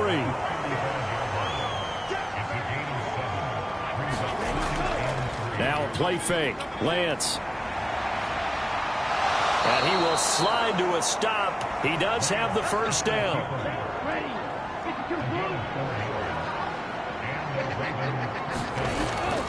Here's a give to Dobbins. And he's able to work his way down inside the red zone to the 19-yard line. 46 yards on the ground for him now on 9 carries. Partner, there are strong running plays, and then there are plays where you simply outclass the defense, and we saw the latter there. They ran straight up the heart of that front for an excellent gain and first down. Simply put, You've got to put up more of a fight defending the middle. Otherwise, this is going to be a long game.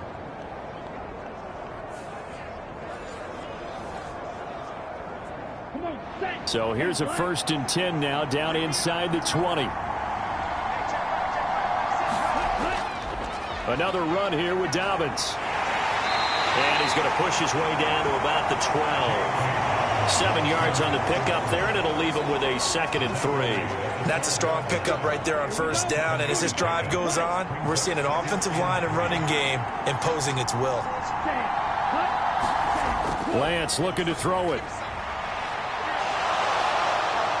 And he'll be brought down here at the 3-yard line. Excellent work there by Lance as he scrambles for the 1st down. As he came to the line of scrimmage, he knew he didn't need much to reset the chain. So when he saw the space he needed, no hesitation. He went to the marker and got his guys a 1st down.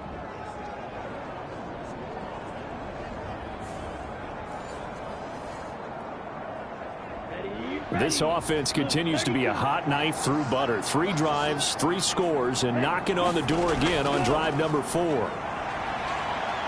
Escaping the pressure right. And he is into the end zone for a Baltimore touchdown. Trey Lance, his 3rd touchdown of the game and 4th on the year. And the Ravens are able to widen their lead here in this 1st half. Well, you talk about a team coming into an opposing stadium and just taking the life right out of a crowd. That's what we're witnessing here. 27-0, Charles. And this defense, they've just looked completely unprepared for what's been thrown at them. And you know they're supposed to adjust series to series. That has not happened for them, so I don't think halftime adjustments are going to help a heck of a lot. They are in major trouble unless they figure out something really fast. Tucker with the extra point, and that makes the score 28-0. So that one a pretty time-consuming 10-play drive. And it was Trey Lance taking it in himself to cap the drive with a touchdown run. Tucker now to kick it away following the touchdown. Taking it about the 1. And he brings us out past the 20 to the 24.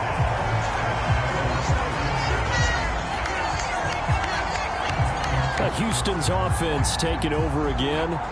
Not only are they in search of their first score, they're in search of their first down in this ball game as they come up 1st and 10.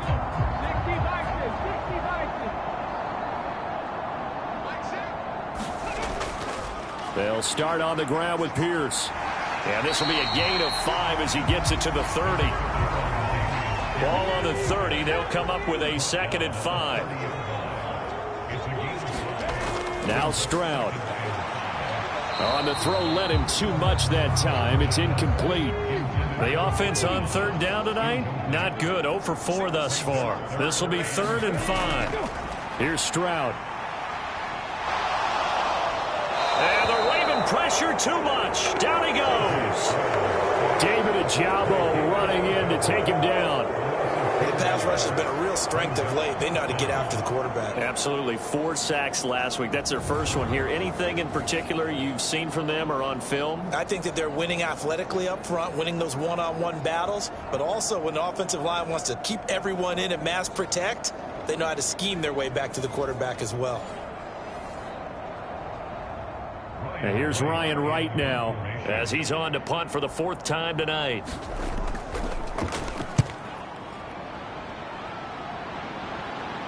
Now fair catch is called for and taken at the, we'll call it the 37-yard line. We'll call that a punt of 38 yards officially. And they will take over 1st and 10. J.K. Dobbins leading the way as the offense returns to the field. It may just be the 2nd quarter, but he's in his zone, well on his way to eclipsing that 100-yard mark. And when a back has a game, as we're witnessing right now, his name's going to be in the books, but it's really a collective deal. Oh, Lance has it knocked free. The ball is loose, and the Texans scoop it.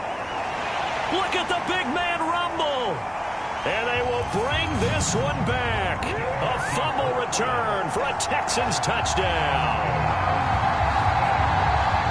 That one may not cost him in the end, but still, obviously something the coach wants to avoid. Oh, without a doubt. It won't cost the team because of where they are on the scoreboard, but it will cost the player who gave up the football.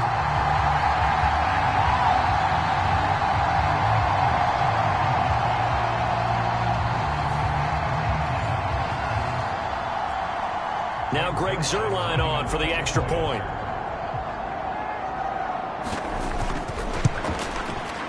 He's got it to bring it back to 28-7 now. So not only the cough up, but then the pickup on the other side, the scoop, and the score the other way, the fumble return for a touchdown. And you can bet they're preaching two hands on the ball here as the kick's away following that fumble return. From a couple yards deep, he'll bring it out of the end zone.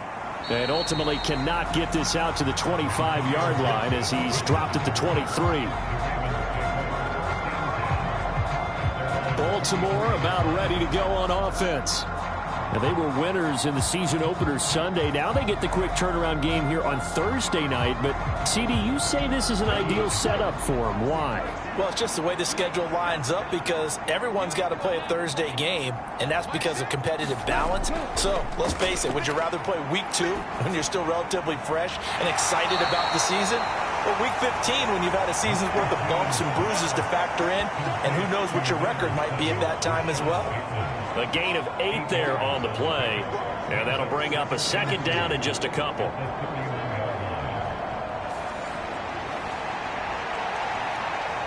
Let's go. 53. Ready. Let's go. On play action, Lance. He gets this underneath to Dobbins. And they get him down, but not before he takes it across the 40-yard line. Back-to-back good plays have him on the move on first down. Here's Lance. A short throw caught by Andrews. And able to break one tackle, but then quickly brought down. But a nice little gain. From the 48-yard line, here's a 2nd and 4. Again, it's Lance. And he'll go right back to Andrews. And Andrews going to have a Ravens first down as he'll take this down inside the 45. Now a handoff for Dobbins. And he's dropped right at the 40. Gain of 3. Here's 2nd and 7.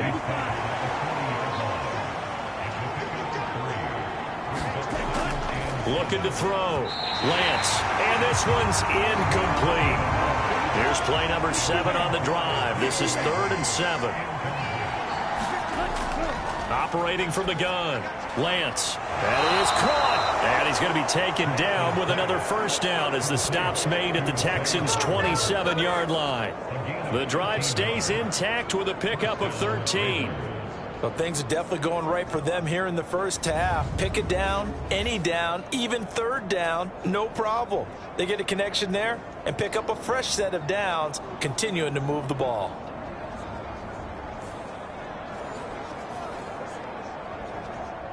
Ready. Yellow.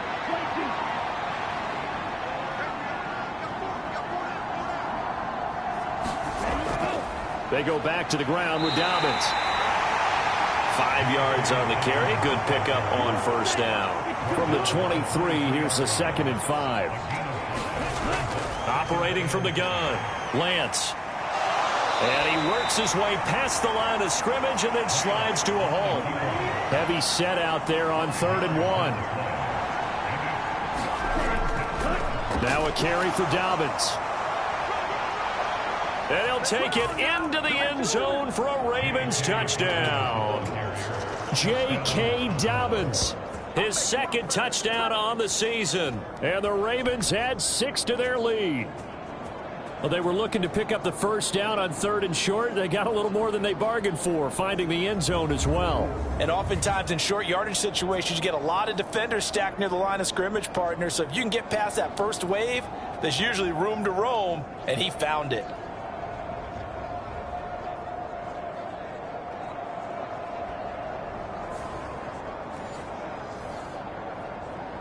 Tucker now for the extra point.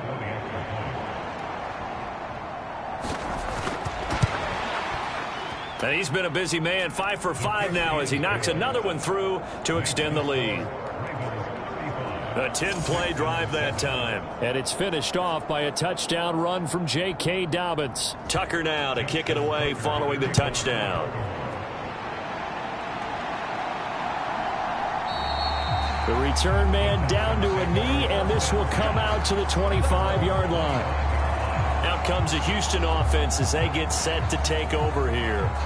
See if they can put this drive in the end zone, Charles, because it's been a little bit of a rough go at times. They've had to punt the football a ton in this ball game because of stalled-out drives. So are you saying that you're kind of tired of seeing the punter run out there and do his thing during this game? Is that what you're trying to say? Well, I mean, I'm okay with it. I have a feeling that this offense, they don't want to see the punter again. And frankly, the punter doesn't want to run out there anymore himself. He would love to see his offense put together a drive and give his leg a rest. The running lanes have definitely not been there for him here in the first half, and I don't think it's all been his fault. His offensive line hasn't given him much space. A loss results there.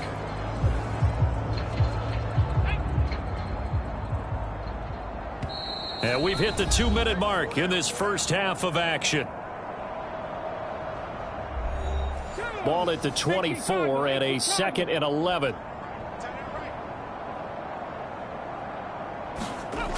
Stroud looking to throw.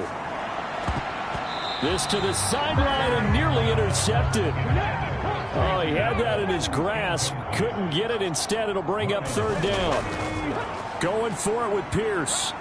And he'll be brought down at the 28, and that is well short of the first. Now the Ravens going to use one of their timeouts. It's just their first, so they'll have 2 remaining here before we get to halftime. So they're forced to punt on 4th as this one's away. So possession goes over here on the punt. And it will be 1st and 10 as they take over. The football back over to Baltimore and J.K. Dobbins. He's been good. His guys are winning. So far the recipe working here in the 2nd quarter. And he doesn't like to just tote the rock. He wants to carry his team on his back, and that's what he's done throughout this game. Yeah, he's done that. He'll be hoping to continue that trend. Yikes, a 4-yard loss really sets him back now for 2nd down.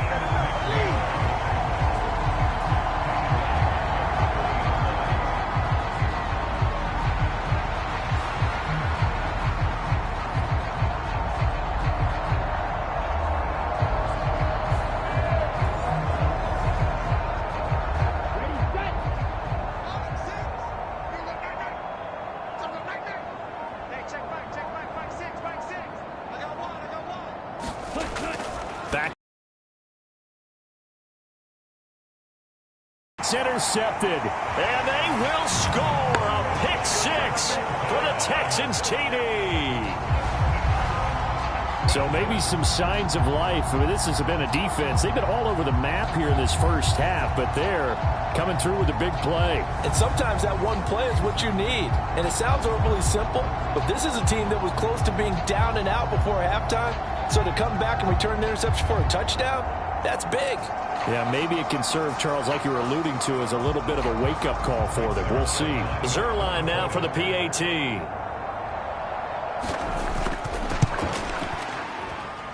It's good, and it's now 35-14. So the defense creating some points, not only getting the interception, but then returning it to the end zone for the pick 6. So they throw the pick 6. They'll get another shot at it now as this one's in the air.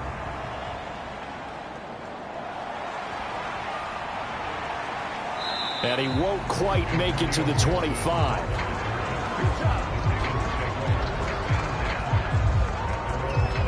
The Raven offense going to take over late in this first half. And with a little under a minute to go, still time to try to put a drive together to add to their lead should they so choose.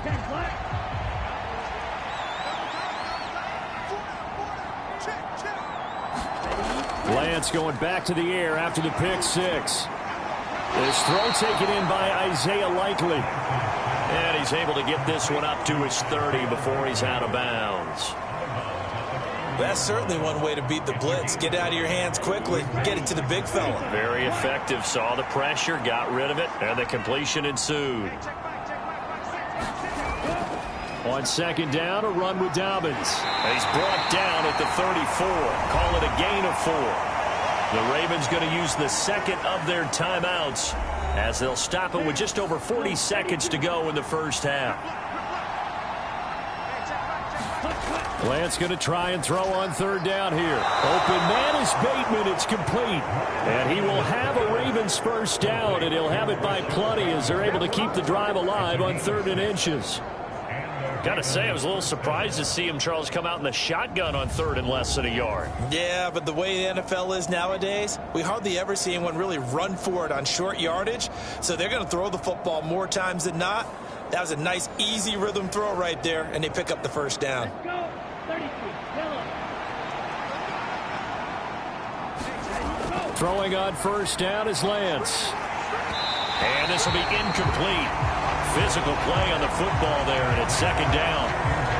Oftentimes when you're losing a game and the team's still throwing with this kind of a lead, you start playing a little more physically. And they took that opportunity right there to be extremely physical and force that incompletion. They'll try the draw here with Dobbins. And he stopped immediately there. Ravens going to use their 3rd and final timeout as they stop it with 16 seconds to go in half number 1. Still needing 10 yards. Now it's 3rd down. They'll go again with Dobbins. And not even back to the line of scrimmage this time as they're on him quickly once more. Now the Texans will burn the first of their timeouts. So as they talk it over, we step aside. And on 4th down, on is the punt team sending this one away. A punt of 46, a return of 5. And there'll be time for maybe one final play before halftime. And with time running short here, they'll simply take a knee, and that should do it for half number 1. So we reach halftime in what's been a fairly one-sided game so far. As we'll get you over to Orlando, where standing by is Jonathan Coachman. He has our EA Sports halftime report. All right, Brandon, we'll get back to you guys in a moment. But first, the NFL season is in full swing. Let's show the good folks what we've got in store for us later this weekend here in Week 2. Good games all over the screen there, one being at MetLife Stadium. A big one for the Jets as they'll match up against the Cleveland Browns. More good stuff later in the afternoon, one being down in the desert, where it'll be the Cardinals at home in Glendale taking on the Pittsburgh Steelers. And finally, on Monday Night Football, should be a good one there between the Carolina Panthers and the New Orleans Saints. We were treated to a fine first half from running back J.K. Dobbins. He wound up finding the end zone on a touchdown run to help give his guys the advantage here at the break.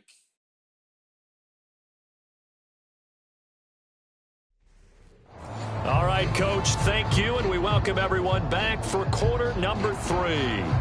The Ravens ready to receive it, and they've got the lead as well as we resume play in the second half. From a yard or two deep, here comes a return. And they'll get him down right around the 25, actually the 26 officially, so a net gain of 1 there. Out come the Ravens now. They'll go on offense first here in this third quarter.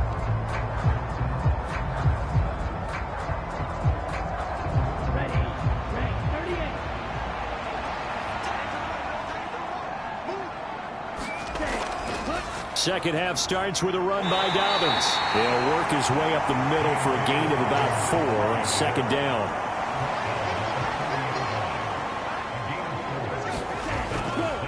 Here's Dobbins. And he'll be brought down shy of the 40 at the 38-yard line. 94 yards for him on the ground now. He has been a tough man to bring down all night. Well, you certainly have to give a little credit here because they're playing this game now at their pace. This is ball control football, sustained runs, taking their time, and making it work. So here's a 1st and 10 at the 38.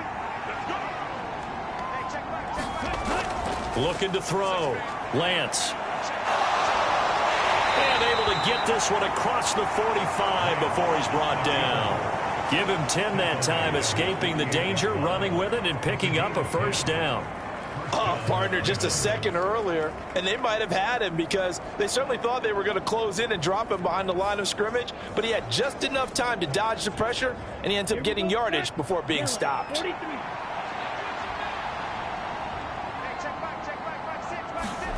Lance now on first down. And And that'll be incomplete. An incomplete pass on first down. That leads to a 2nd and 10. From the gun, it's Lance. That's complete to his receiver, Bateman. And he's going to be out of bounds, but not before he takes it inside the 40.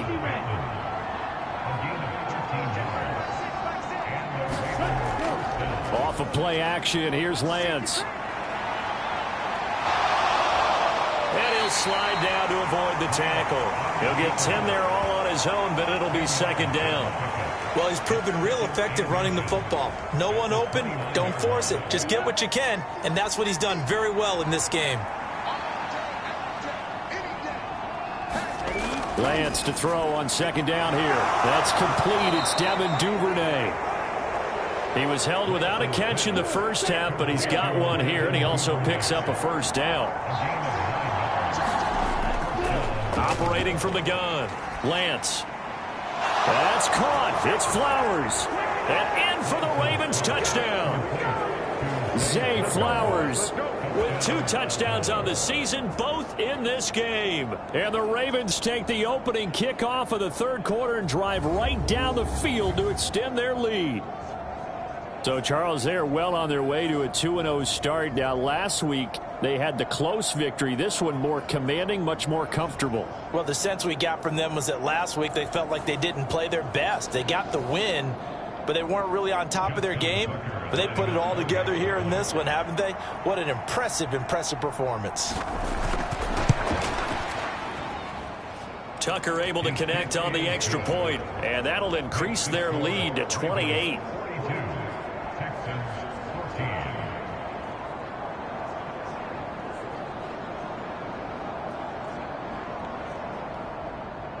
Tucker now to kick it away following the touchdown. And here comes a return from just beyond the goal line. And only able to get this to the 19, so probably should have opted for the touchback. Here's the Texans offense now, readying for their first possession of the 2nd half. CD, they certainly know the hole that they face as they begin the 2nd half. They have to do what precious few teams have done in NFL history, and that's try to come back from a 4-possession deficit. And, partner, you know, as that team gathers, they're saying to each other, you never say never, right? Because if you're on an NFL roster, that's how you have to think. You can always come back and win a ball game. And let's face it, we saw a certain Super Bowl, a 25-point lead late, that wasn't enough to put someone away. But that being said, this task is near impossible. Let's face it. And bottom line is, it officially becomes impossible if this possession is an empty one. 1st and 10, it's Pierce. He'll get this up to the 47 and brought down there. 2nd down and 6 now. Throwing now is Stroud. Gets the dump off to Pierce. And he'll take this from 147-yard line to the other. A gain of 6. Here's 3rd and a few inches. Back to throw. Here's Stroud. Work in the middle of the field, and he's got a man complete. And he's going to be taken down with the 1st down at the Ravens 37. Texans passing game in rhythm right now, picking up another 1st. A lot of ground left to make up, obviously. A lopsided contest, and we're already in the 3rd quarter. And they won't get it all back in one play or one drive. That's cliche, but it's true, Charles. If they can just maybe get plays like that and get a little momentum built, they can get the scoreboard a little closer. And can you add some blinders to the cliche, meaning keep these guys from looking at the scoreboard, because that doesn't help them at all right now. Their focus needs to be on finishing every drive with points and playing mistake-free football from here on out. A run for Pierce out of the gun. And tough sledding. He'll get maybe a yard. Stop short of the 35. Now 2nd and 9.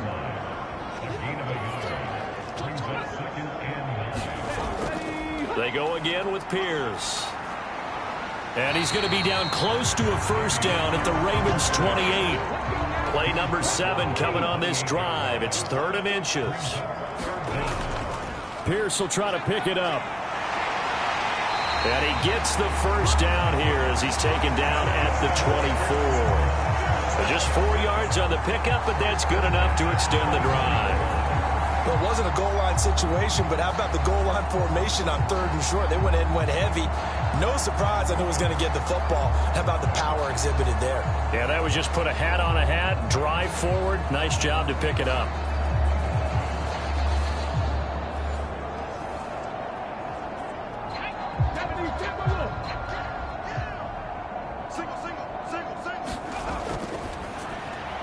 That one tipped, and it's incomplete. Well, good hands there defensively, and it's 2nd down.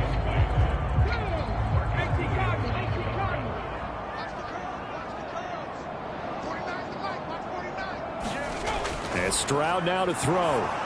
That's complete to Pierce. And he's going to lose yardage and be backed up to the 25. It'll go as a loss of a yard, so now they deal with 3rd and 11. But it looked like the defense, they were ready for that one. Really left him almost no room to work after catching the ball. He could throw every move in the book at him. They were there, and they tackle him for a loss. What do they have for this? 3rd and 11. Stroud. And it'll be intercepted. Picked off by Marlon Humphrey. And the Ravens are going to take possession here. It's a touchback, and they'll take over at the 20-yard line. If you combine last week and this week, he's got a hat trick going because he had 2 interceptions a week ago. He's seeing the ball so well and understanding where receivers are and positioning. I mean, just watching him work with such great technique and paying it off by actually catching the ball when he has a chance, he's helping his team in a huge way. Zay Flowers and his offense about to begin their next drive. He's been his typical solid and reliable self, hasn't he, Charles? When you have that go-to receiver that you can count on in the situation where you absolutely have to have him, there's nothing better for anybody who's throwing the football. But the best part is the payoff. 2 touchdowns already. That's the bottom line when you throw the ball to a guy. Absolutely. Not over 100 yards right now, but he does have the 2 touchdown catches. From the 24, Lance. That's taken in by Duvernay. 7 yards there and a 1st down.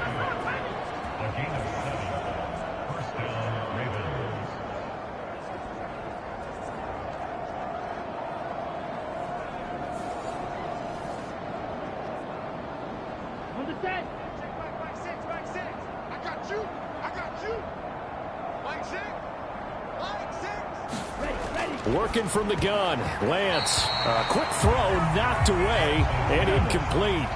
Well, thanks for joining us here on a Thursday night in the NFL. 3rd quarter, 2nd and 10 coming up. Now he dumps this off over the middle, and he'll get it up near the 35, right at the 34 here. Here comes 3rd down and 7. Throwing now is Lance. And he slides and covers up at the end as he's going to be able to pick up decent yardage. The Ravens send their punter out now as he'll kick it away for the 2nd time.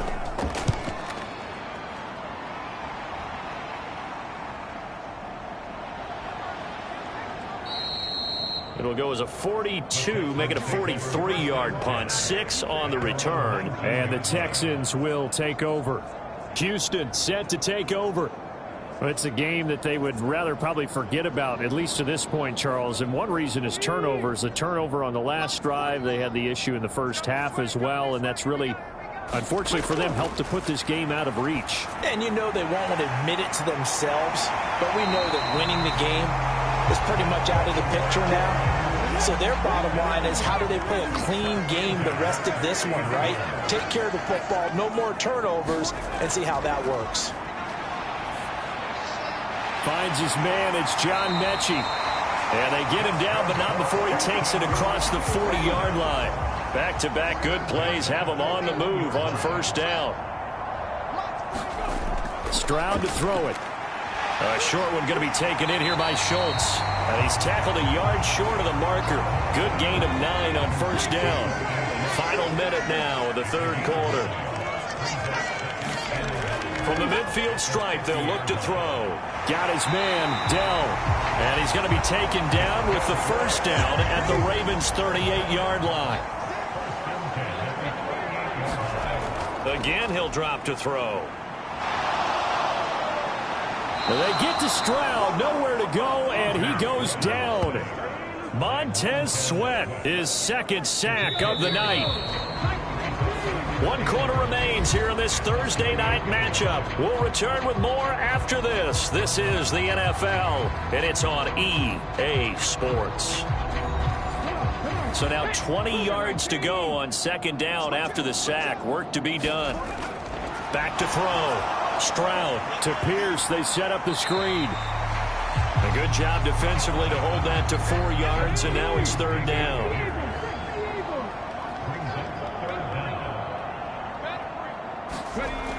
Looking to throw. Stroud. And he will not be able to hang on through the contact. It's incomplete. The coverage strong, and now it's fourth down. I like what they tried to do there. Tried to hit him with something quick, get the ball in his hands, and hope he could make some yards after the catch and pick up a first down. Weren't able to do so on that play. All right, they're going to try and keep hope alive here on fourth down. They're going for it. Fourth down, fourth quarter. Here's Stroud. Looking deep here from Mechie. And he knocks the ball away, and it falls incomplete. The Texans tried it, but they come up empty here on fourth. And the Ravens are going to get the football back. Fourth down, and they take to the air, which really isn't a major surprise. But how about the coverage there, able to bat it down? And Baltimore's offense set for this next possession. Been a very strong performance for them, really, on both sides of the football. The turnover on downs, the most recent example, and now, obviously, they're in a great spot here. Yeah, if you're over on the bench right now, you're shaking hands with your teammate, you're hugging him, give him a little dap. Been a big, big performance for them. Now you just don't get careless, take care of the ball on the way out. This 2nd and 4.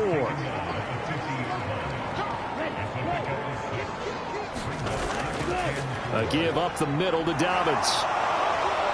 And a pretty good burst right there as he'll take this down to the 33. 121 yards on the ground for him now as he has gotten better, really, as the night's gone on. No doubt those are the types of carries they're looking for here, Charles. The lead in the fourth quarter. This is when coaches that have a reliable running game, they breathe a little easier on the sideline. Yeah, they love the idea that they can take the air out of the football at this point of the game. That means they're really counting on that offensive line, counting on the runners, taking care of the football. Because you're going to tell your quarterback, hey, no time to be a hero. We're not going to throw it here. Just eat up that clock. And if you have the ball, they can't score. 2nd down and a yard.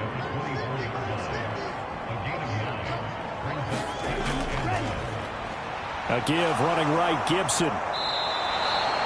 2 yards on the pickup, and that's all they needed to move the sticks.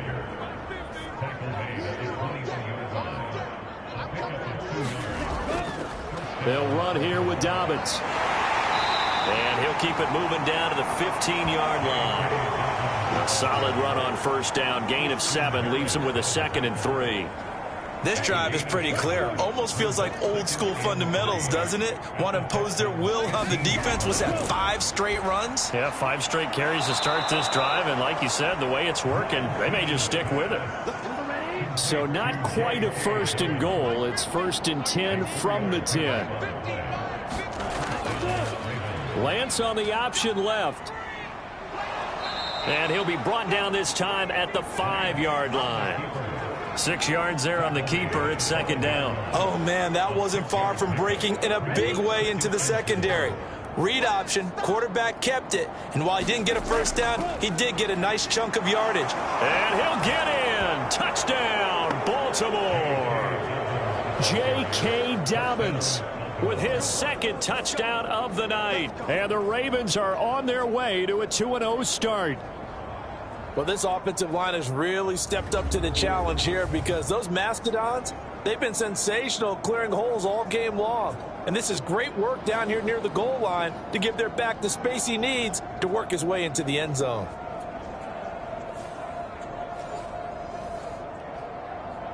Now Tucker to add the PAT.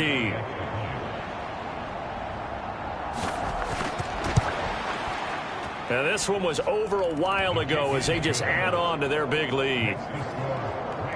So that drive goes 8 plays. And it's finished off by a touchdown run from J.K. Dobbins. From a couple yards deep, he'll bring it out of the end zone. And ultimately cannot get this out to the 25-yard line as he's dropped at the 23. And now out comes Houston. Well, we said it at halftime that they would need a nearly perfect second half to erase that deficit that they were facing, CD. But unfortunately, the second half has pretty much been a carbon copy of the first. Yeah, that early lead was almost insurmountable the way their opponent was playing. And, partner, they do have some good news, though. This one is getting close to being over, and they can try and hit the reset button starting tomorrow. And the result here, a pickup of 8. Leaves them with 2 to go on second down.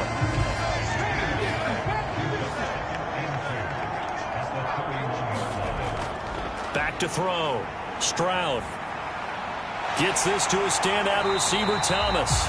And he'll be brought down shy of the 40 at the 38-yard line. So signs of life in what's been a dormant offense in this second half. Here's 1st and 10.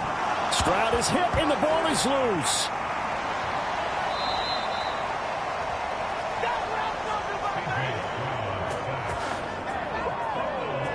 And a little bit of good fortune there. He wasn't able to get it back, but he did have a teammate on the spot able to retain possession for them.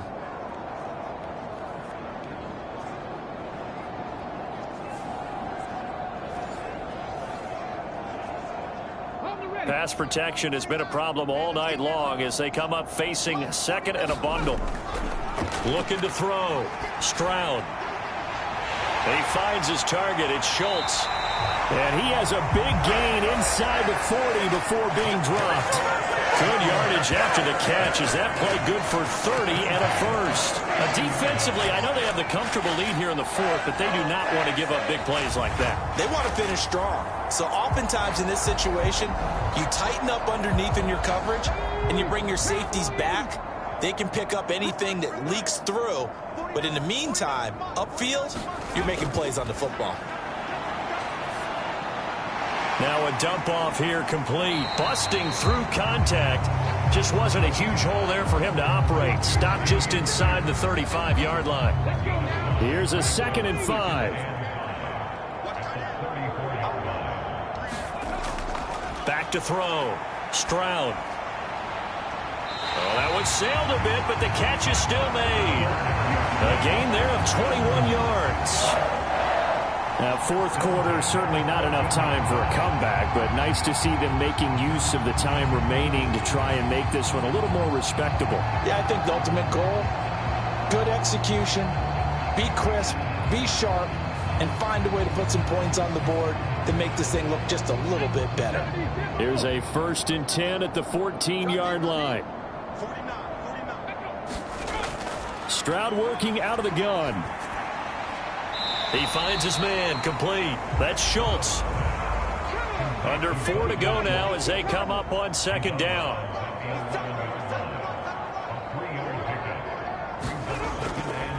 Running it out of the gun with Pierce. And he'll find his way down inside the 10 to the 9-yard line.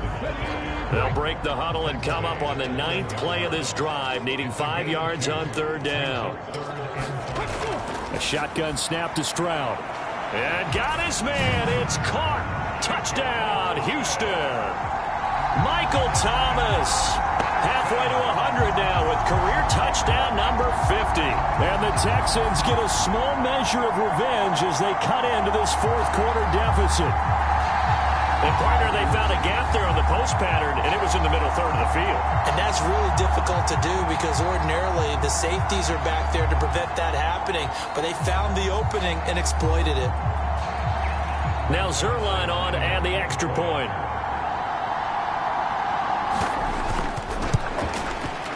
And that'll cut the lead down to 28. That time, a 9-play drive. And it's Michael Thomas who ends it with a touchdown reception. Out is the Texans kick team as they'll send this one away. Here's Antonio Gibson. This taken in right around the goal line. And he'll be tackled just shy of the 25.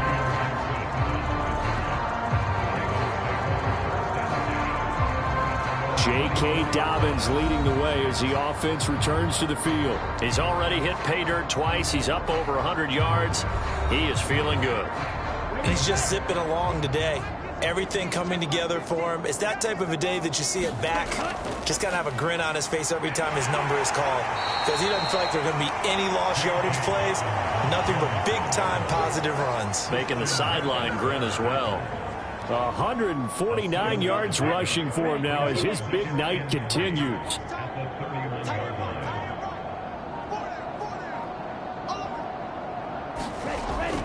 Now Dobbins again on second down. And he'll scratch out only about a yard up to the 32. The offense on third down tonight, they've hit on 6 of their 8 tries. Very good. This time they face a 3rd and 2. Just 2 minutes remaining here in the fourth quarter of what has been a one-sided affair. They need 2. Here's third down.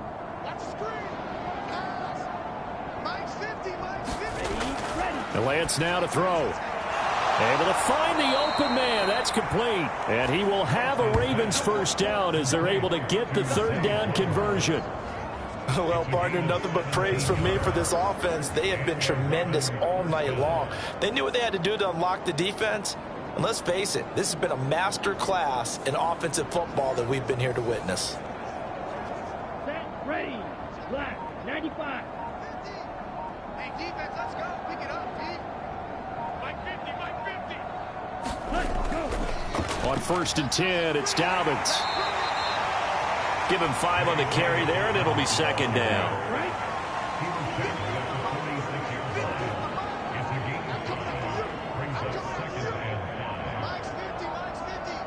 Ready, go. They'll run up the gut with Dobbins. It's a 5-yard gain, but they'll still be a yard short here with third down now looming. I think we all suspected that they were going back to him after he found the end zone on his last carry, and they kept the positive momentum going there. Another nice run by him.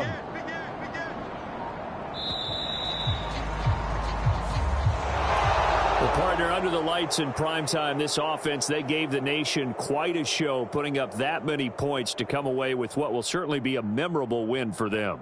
And, Brandon, I think it's as simple as this. Some players, some teams, they're just meant for the big stage. And when they get a chance to play in this type of atmosphere where all eyes are on them and all the lights are shining brightly, they show up and they show out.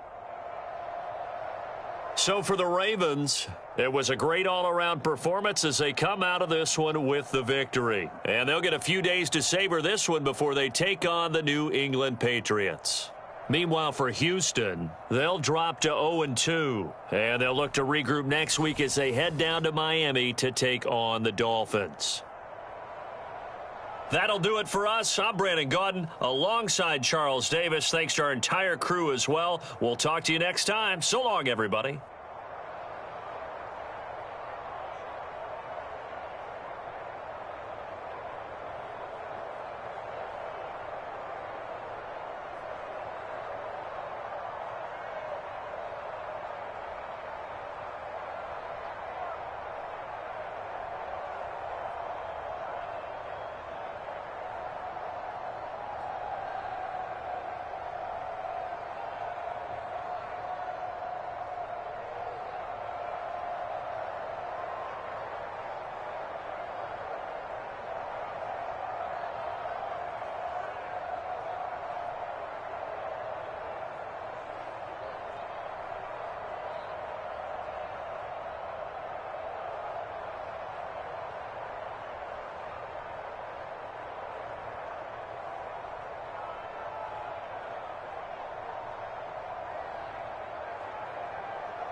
Tonight, from AT&T Stadium in Arlington, Texas, it's a special prime time edition of the NFL on EA Sports.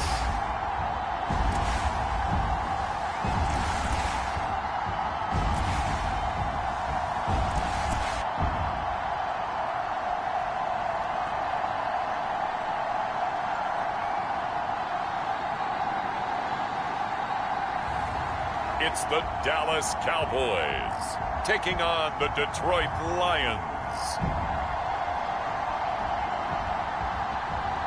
EA Sports coverage of the NFL brings us to the Lone Star State and the very mammoth AT&T Stadium in Arlington, Texas. Tonight, it's the second of our Monday night doubleheader, as it'll be the Detroit Lions taking on the Dallas Cowboys.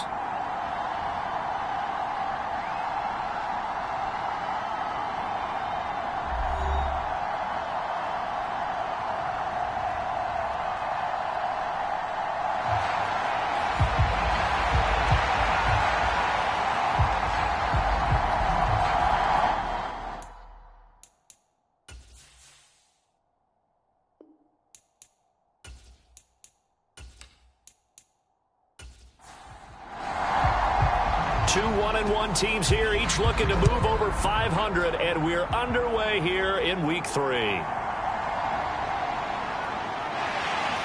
And he's up past the 20 to the 22-yard line.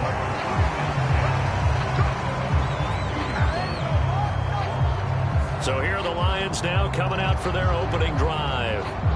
They are led out by their veteran quarterback hailing from Michigan State, and we like that. It's Kirk Cousins. I like this guy, and the reason I do, he tends to stay on an even keel. Doesn't let too much ruffle him. He will manage the game the way it needs to be managed, take what the defense gives him, and then he can strike at times. Had a touchdown pass. Yes, he had an interception last week, but he found a way for his team to win. They'll start on the ground with Montgomery. And he'll hope that this is not a sign of what's in store as he has to fight just to get back to the line of scrimmage. Here's 2nd and 10. Here's Cousins. A little short pass here taken in by Laporta. And this one goes nowhere. Losing yardage back at the 22. It's a loss of a yard, so it's back to 3rd and 10. Well, this defense for the Cowboys, much improved from Week 1. They were terrific last week in getting their guys their first win of the season. And while you can't actually see confidence rising in a unit, you feel like you can. And when you look at this team, you definitely think that it is, because anytime you can tell your offense, just get us a couple of touchdowns, we got this thing locked down, that's when you know you're playing well. On 3rd down, Cousins. Over the middle and taken in by Laporta. Well, this is going to depend on the spot, but it's not a very generous one. He looks to be about a yard or so short. There's another example where defensive coaches constantly preach, not allowing any run after the catch. They give up a few more yards than they wanted to, but they were able to get him down quickly and force a 4th down.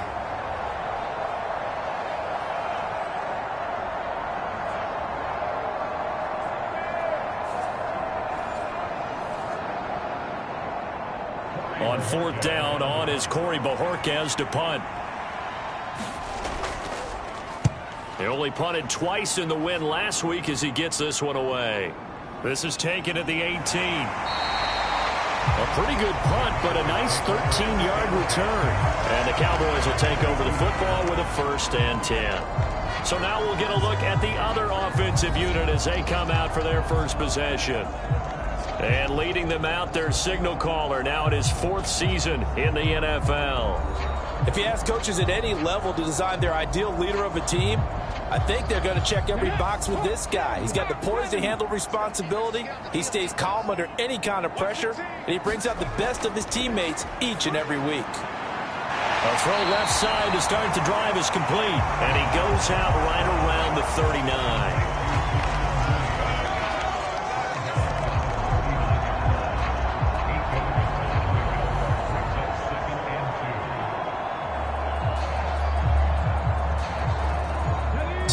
To go, 2nd down.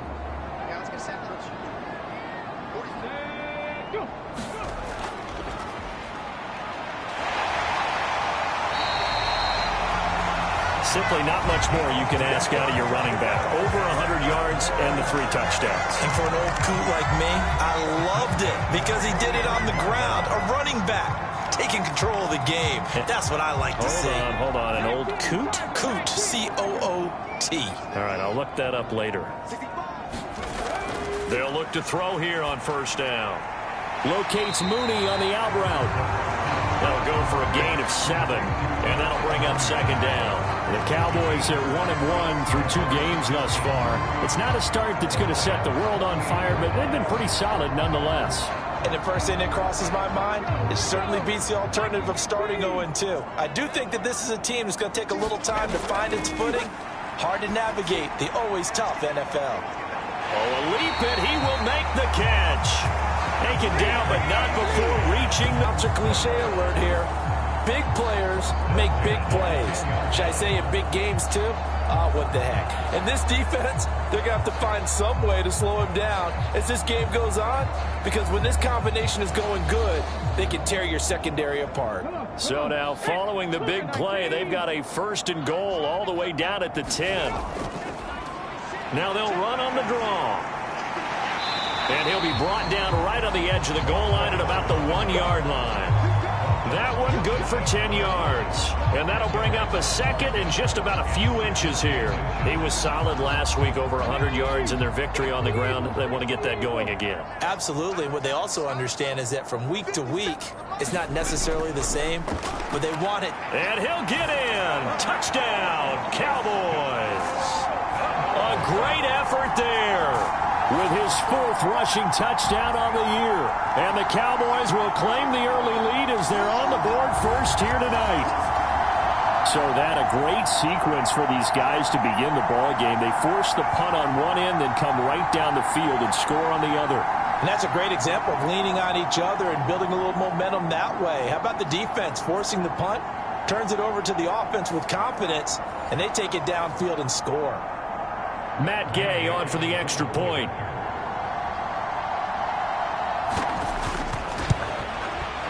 And this is up and good to make it 7-0 Cowboys.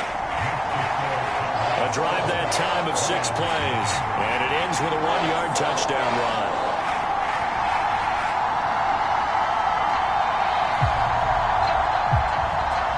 The kick team out there for the Cowboys as they run up to send this one away.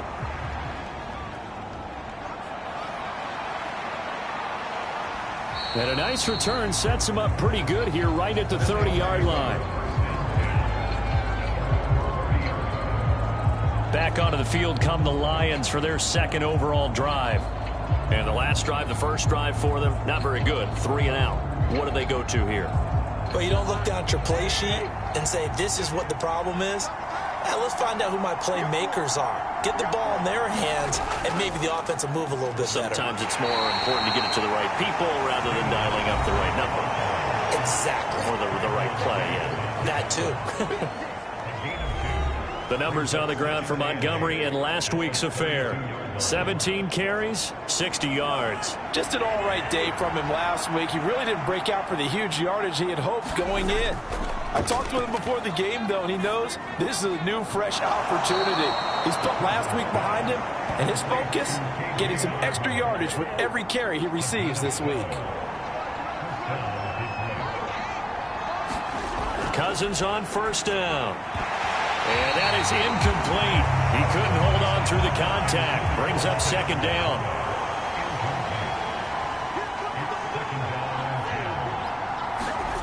To throw is Cousins. Open man is Osborne. He's got it. They do get a yard there, but only a yard. Leaves them with 3rd and 9 looming. They'll come to the line here needing 9 yards to pick up the first. He had him. He was open, but he couldn't get it to him. It's incomplete. On 4th down on is Corey Bojorquez to punt. This is away, but boy, headed straight for the sidelines.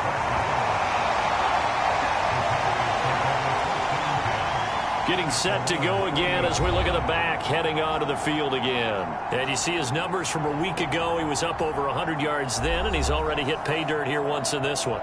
We always talk about quarterbacks and receivers getting into rhythm, right? Really feeling good, finding each other downfield. I think running backs operate the same way. They can hit a good rhythm and a good stride, and he's carrying it over from last week. Taken down at the 42. Oh, that's a real nice job there by the defense in front. They just engaged and held their ground. But how about the guy who made the play? We often talk about whether they take a good first step or not. Many times you just don't take any step. Just get your feet moving, get your body going, and then once he made... And he can't get rid of it. He's taken down. It'll be a loss of only a couple on the sack, but now it'll bring up third down. Okay, was it a breakdown in protection? Did the running back not pick him up? What does it really matter? Sometimes it's just a great play made by the defense. Big-time sack.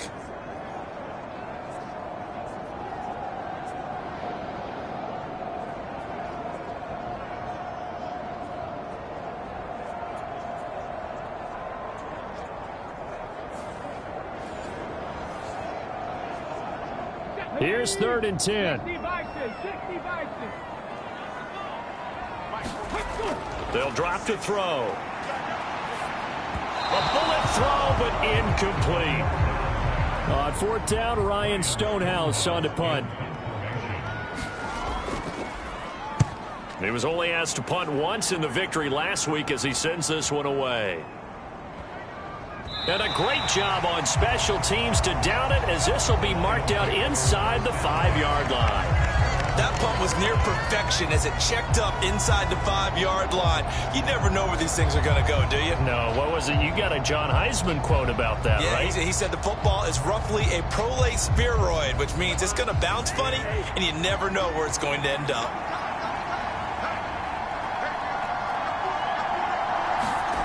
Back near the goal line, Cousins. Left side, that's caught by Mitchell. So the completion good for 7 there, and that'll make it 2nd down.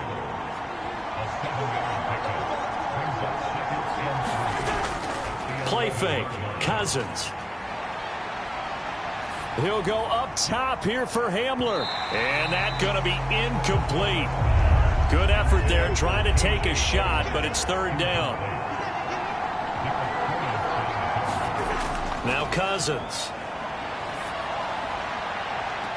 Pass to the sideline and pulled in. And he'll be out of bounds right at the 40. A very well executed play. It goes for 29 yards. That's a play that'll likely be forgotten when you talk about big moments in this game.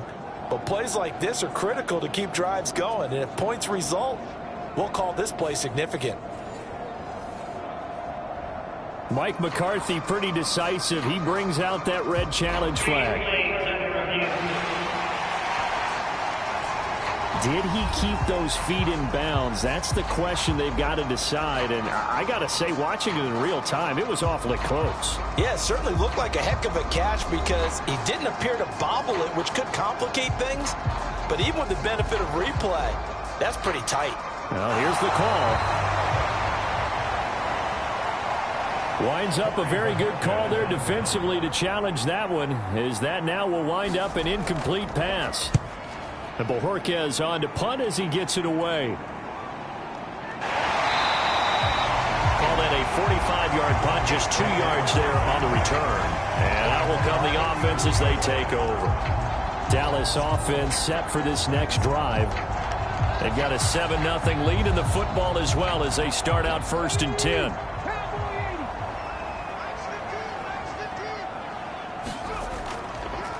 A play-action fake. They'll look to throw. Stays on his feet. And taking it across midfield and inside the 45. Good coverage downfield led to him taking off, picking up the 1st down on a 13-yard run. That's the first time he's called his own number, but he's got to be overjoyed with the results. He wasn't just going to settle for a modest gain.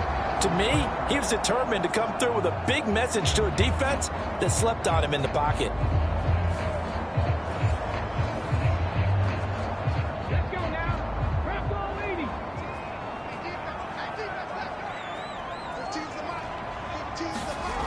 Back to throw now on 1st down.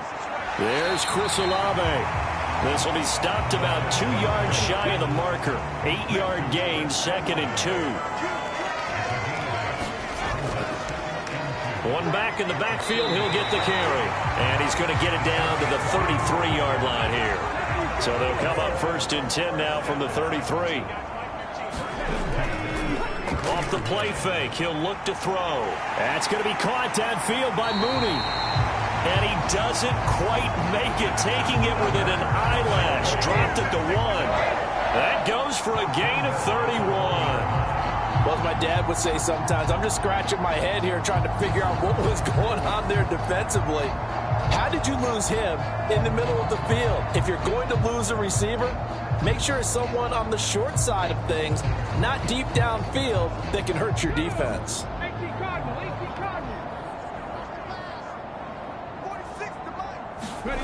They'll set up a throw. And it's caught. Touchdown, Cowboys. Kyle Pitts, his first touchdown of the new season. And the Cowboys are off to a 13-0 first quarter lead. Well, that's just how they drew it up, CD. His first read was there, got it to him quickly, and into the end zone. Absolutely excellent execution by all involved. And the coordinator, yeah, give him credit, found the perfect play call. Quarterback let it fly as soon as the target came free, and his guy made a nice catch. Just how you draw it up in practice and then execute it in the game.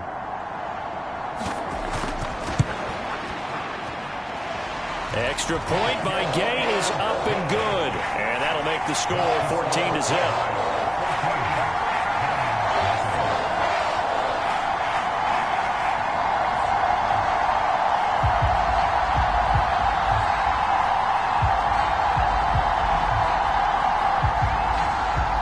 Kick team out there for the Cowboys as they run up to send this one away.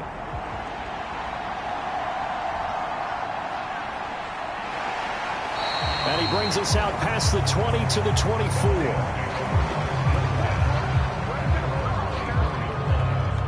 Here's the Lion offense now as they get ready to take over. They've been outplayed early, no question. Down 14-0 already as they come up 1st and 10.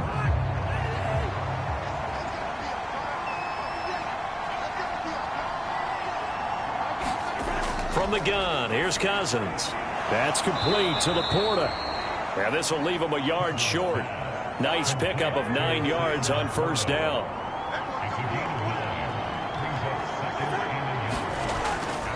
On 2nd down, Montgomery. And he'll be taken down right around the 34 after a pickup of only a yard. And now we're going to get a stoppage. A member of the Cowboys shaken up. While they come out and take a look at him, we will step aside for just a moment.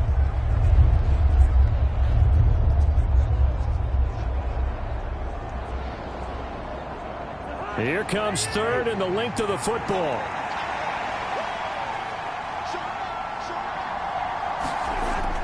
They'll run it. Here's Montgomery. And this will wind up a Lions 1st down as he's got this up to the 40-yard line. Well, you're down early. How do you get back in the game? Maybe establish the run. I think they're trying to do that. Now, I'm with you on that one, and what I like about the message is that there's no panic from the head coach. He's already told his offensive coordinator, let's run the football, let's get things settled down a little bit and find our way back into this game.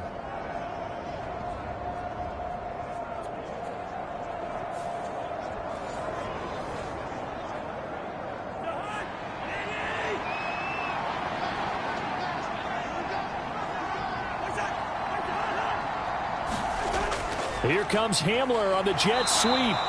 And he will be brought down at about the 43 that time.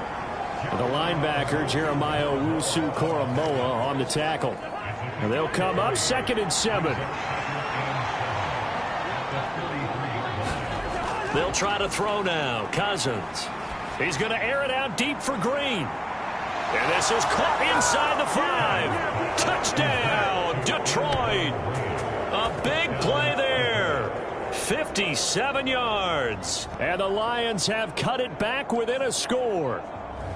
They were already down 2 scores early. They needed something to try to stem that tide, and that certainly qualifies. A big play to get them in the end zone. It qualifies indeed because, let's face it, they don't get something done on this drive, turn it back over, this game could be 88 and out the gate early. What? 88 and out the gate? Yeah. What's that? Well, listen, I used to hear my old man talk about it. It usually meant that thing's done. Oh, well, now that they got the touchdown, it's not 88 and out the gate. We still got a good game going ahead of us. Extra point up and through, and that'll make our score 14-7.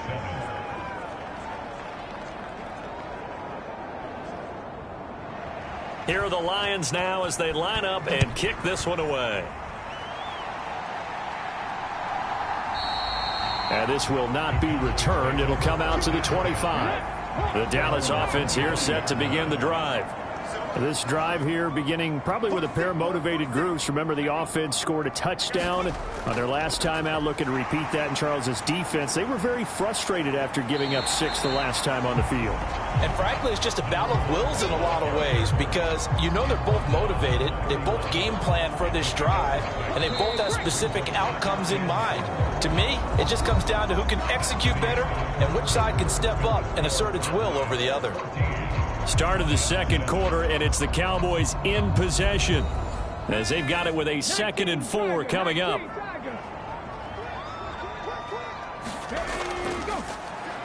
Here's a handoff out of the gun. And he slips up past the 45 before being tackled.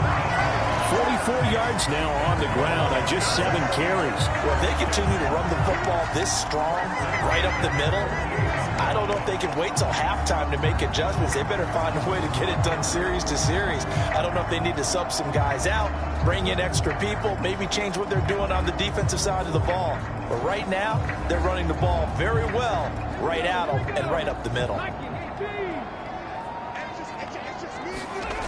Now on first down, he'll drop to throw it. And he'll protect himself at the end here as he winds up getting pretty decent yardage. Just need a yard here, 2nd and 1.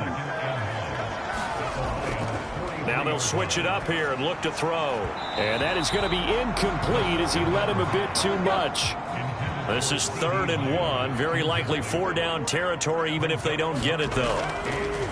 From the gun, they'll try to run it.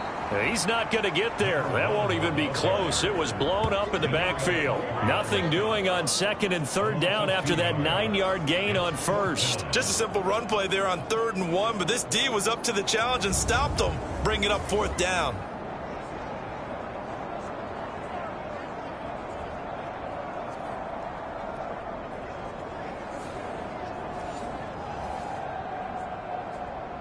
So look at this. Here's the field goal unit coming out. And he is going to need to bomb this one. This will approach NFL record territory. It's a 62-yard attempt. And this one will not get there. It's off to the left anyway. It's no good. And this will remain a 1-touchdown game.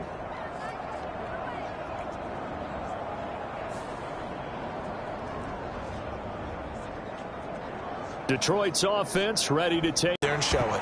Yeah, hoping to stay in that groove here this go-around. And incomplete, a drop there in the middle third of the field. That'll bring up 2nd down. Looking out of the gun, Cousins. In any route, you've got to break down the defender, and that's exactly what happened here on this really nicely executed curl route.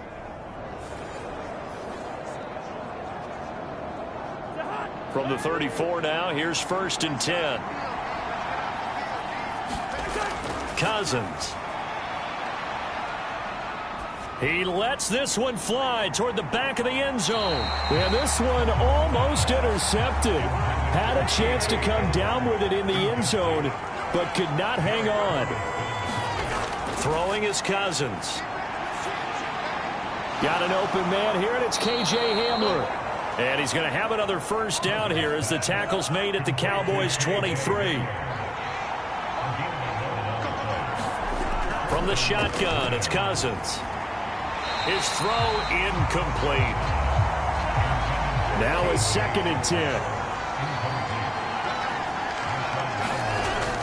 They'll try the middle with Montgomery. They do get a yard there, but only a yard. Leaves him with 3rd and 9 looming.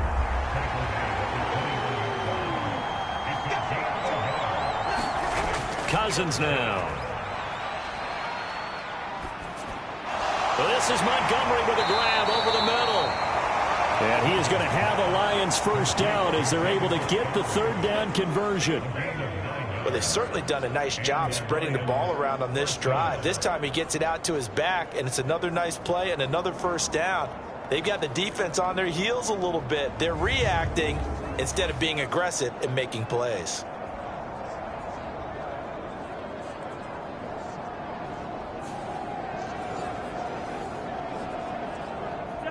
From down at the 12, it's 1st and 10.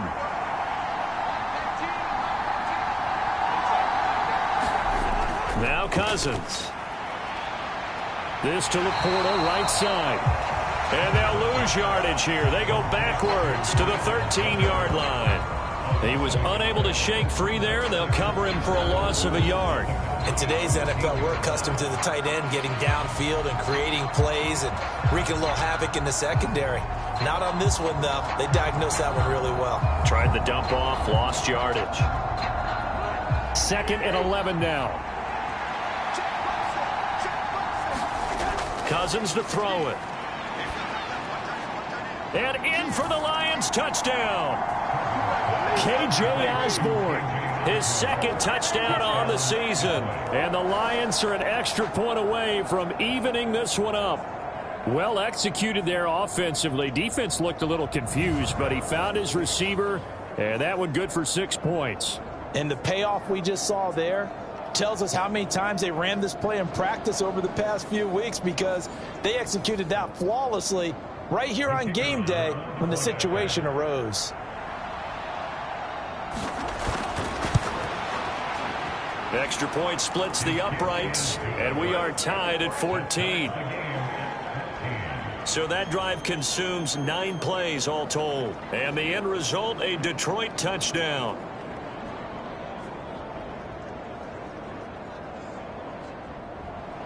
This one tied at 14 now as he sends this one away.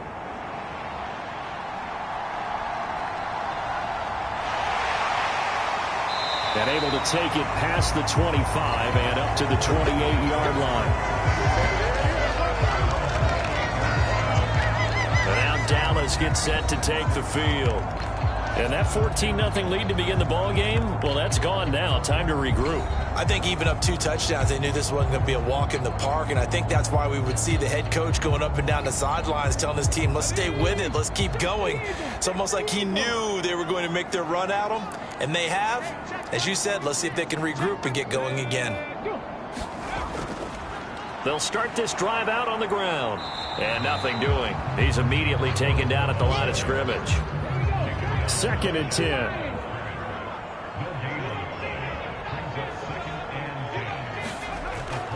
They'll look to throw here. The pass caught by Olave. And they get him down, but not before he takes it across the 40-yard line. Give him 15 there, and the Cowboys have a first. Well, that certainly has to feel good. It's not all the time that the play caller should get all the credit. Sometimes I think in the huddle, the quarterback just says, hey, who's going to make a play for me? I just need something right here. And the end result there, nice first down. Drive keeps moving.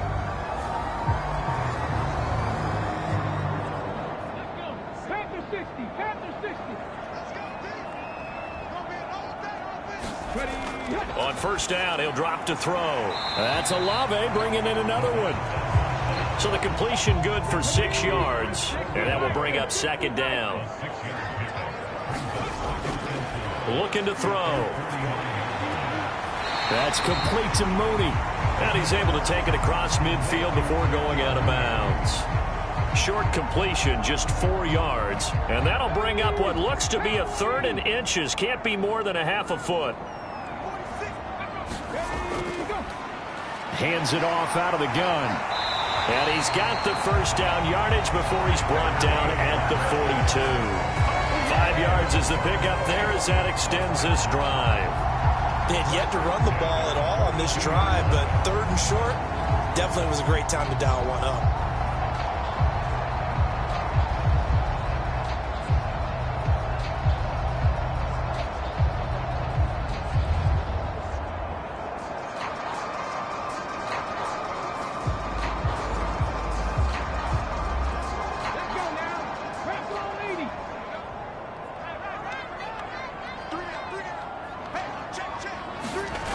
They'll look to throw now on first down. And this will be caught by Mooney. And they'll get him down after a pickup of 8, 2nd and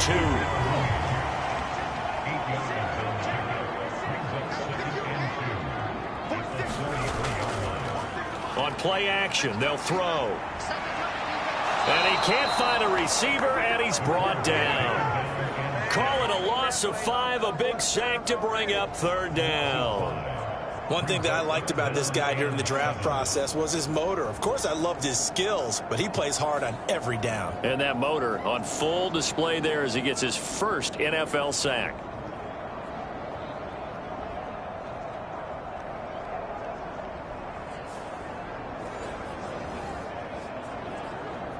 The Cowboys on 3rd down. Just 1 for 3 thus far. This is 3rd and 7. He'll drop to throw.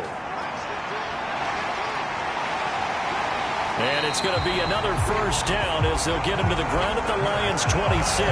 It's a gain of 12, and the Cowboys pick up the first. After the sack, you can understand it. Maybe been a little bit nervous back there, a little skittish, but looked awfully decisive when he took off and ran. Very decisive and picked up that first down in the process.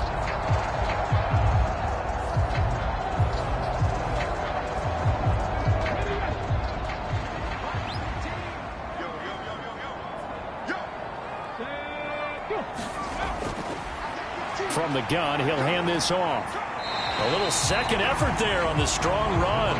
And then drop just inside of the 20. 2nd down and 3. Out of the gun, they'll look to throw. Able to hit his target, Lamb. And Lamb going to have a Cowboys first down as he's down inside the 15. They'll set up to throw. Firing quickly here, and that's complete. And he'll get this down inside the 5 to the 4 before he's out of bounds. And that's good for a pickup of 10 yards. And that'll leave him with a second and just a few inches left. Let's pick it up. It's out of time, guys. Out of time. Let's get off the field.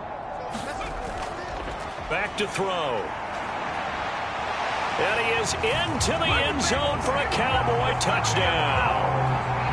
It's their quarterback. His 2nd touchdown of the game, his 3rd on the year. And the Cowboys have taken the lead. Not the first time on this drive we saw him take matters into his own hands, and this time he finishes things off with a touchdown run. You're not going to be happy with me, but I think he took matters into his own feet, didn't he? No. Davis from the top rope. I like it.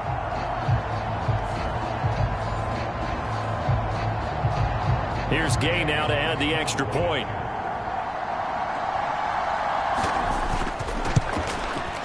It's up and good, and that'll make the score 21-14. That one in the books as a 12-play drive, and it results in a 4-yard touchdown run.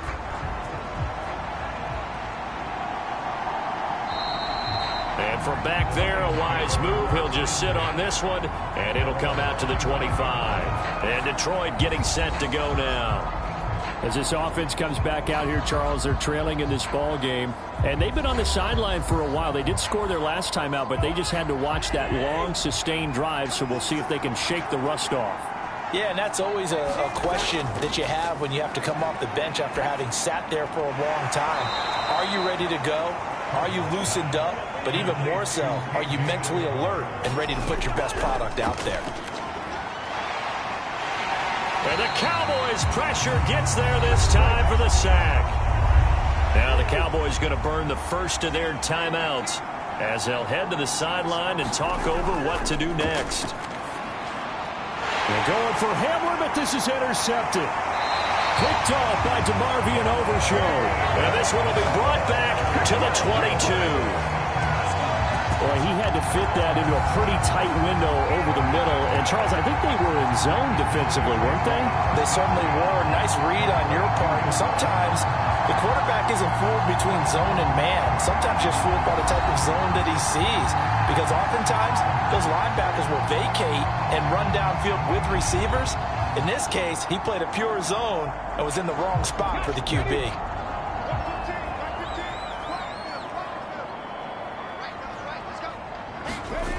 They'll call come out throwing here on first down.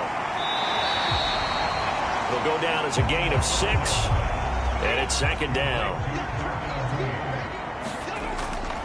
He'll look to throw. And he'll slide to a halt here, still a little shy of the first down marker. Here comes third and about a foot. The Cowboys going to use their second timeout now as they get the stoppage with a little over 50 seconds to go in the first half.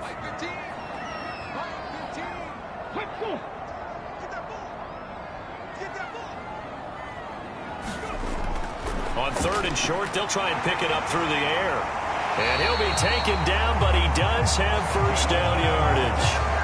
That's good for 9 yards as they convert on the third down play. Well, they use him a lot out of the backfield. He had 5 catches a week ago, and he makes another catch here for good yardage.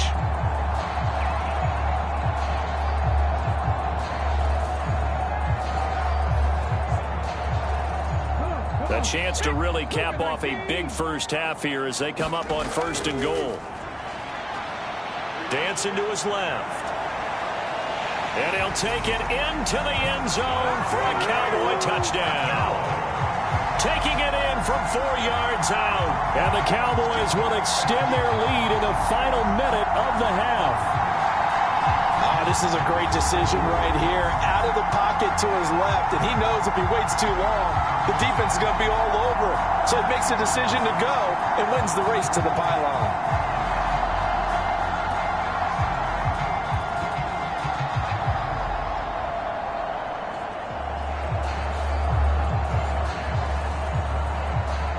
Gay is on for the point after.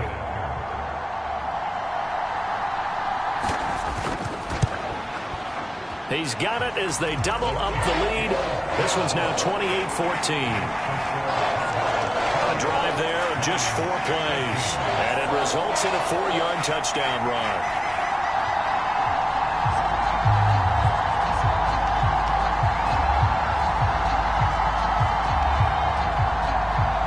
The kickoff unit is out on the field, and they will send this one away.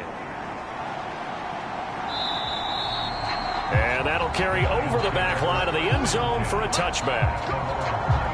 And the Lions going to go back on offense one final time in this first half.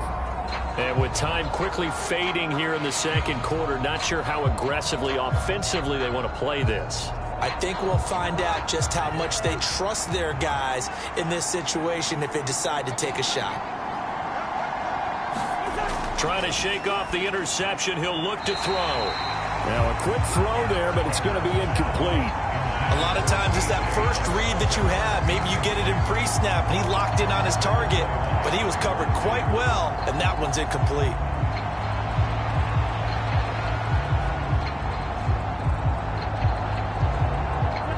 So following the incompletion, here's 2nd and 10 from the 25. Throwing, Cousins. Over the middle, complete. It's Campbell. The Lions will use the first of their timeouts as they'll stop it with 17 seconds to go in this first half of action. First down, here's Cousins. Pass caught here by Osborne. The Lions now going to use the second of their timeouts. So that means they're down to 1 remaining here as we head toward halftime. Cousins again. Over the middle and take it in by Laporta. Now here's a timeout as they're going to get it with 8 seconds remaining here in the first half. 2 first downs have them up near midfield now on 1st and 10. To throw, Cousins. Got his man complete over the middle. It's Montgomery. And they get to him after a gain of 6 to the 46. So we have come to halftime in what's already a 2-touchdown game. As we send you on over to Orlando for Jonathan Coachman in our EA Sports Halftime Report. Take it away, Coach. All right, Brandon, thanks very much. We'll get back to you and Charles in a minute. But first, time to give the folks at home a look at what's going on around the NFL. We'll begin up at Bank of America Stadium in Uptown Charlotte, where it was the visiting Cardinals who get the road victory. Kyler Murray, sharp in the victory, as his guys bounce back from a tough start to the year to claim victory number 1. From there, let's head off and check out a second game. And they were winners in that ball game over the visiting New Orleans Saints.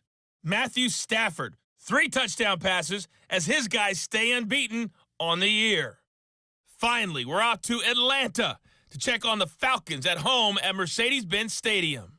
And they were losers in that one as they fall to the visiting Seattle Seahawks. Tyler Lockett, well over 100 yards receiving and a touchdown catch as well.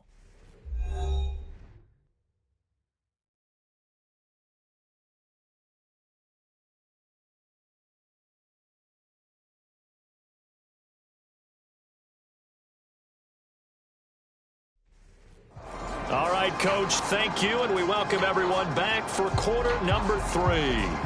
The Cowboys will get the football first here, and they have the lead as well as we are underway in quarter 3. And we will not see a return to start the half as this will be a touchback. So here are the Cowboys to take over. They were winners last week in that game against Kansas City, and they are on top right now as well. They've got it 1st and 10.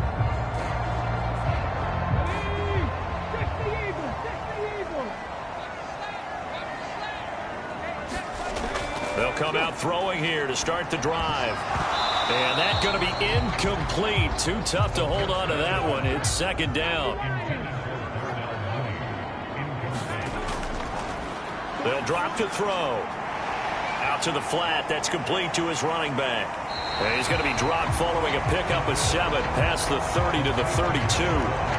It's funny, throughout the time that we've been together, when we talk with running backs about the ability to catch the ball, their eyes light up when they talk about open field and having one-on-one matchups, don't they? Yeah, they do. And that's the reason why. What we just saw, shedding those tackles, and that's what they're used to doing. It is, and it starts at the beginning of the play. One-on-one matchup if someone's trying to cover them, but they also like those one-on-ones downfield after the catch when they're running with the ball. They think they're going to win those too. On 4th down, the punt team is on as this is sent away. The call for a fair catch, and it's made at about the 23-yard line. A 40-yard punt, no return, and the Lions will take over. Now we take a glance at the offense as they work their way back out for their first possession of the second half.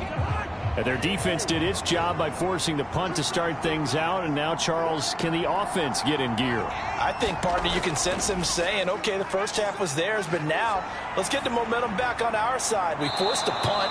Now let's go downfield and score. If we do that, we'll be set up well for the second half.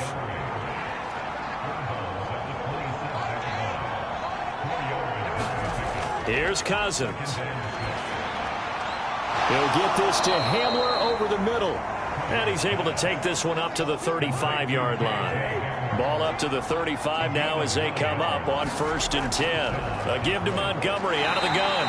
And he's going to take this ahead for right around 3 yards, but no more than that. 2nd down.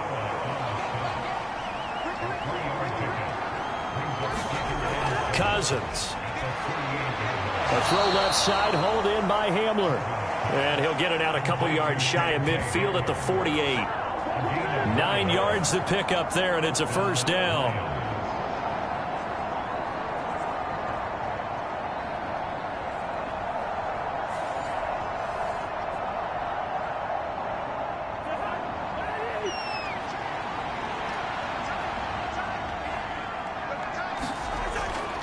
Off the play fake, Cousins.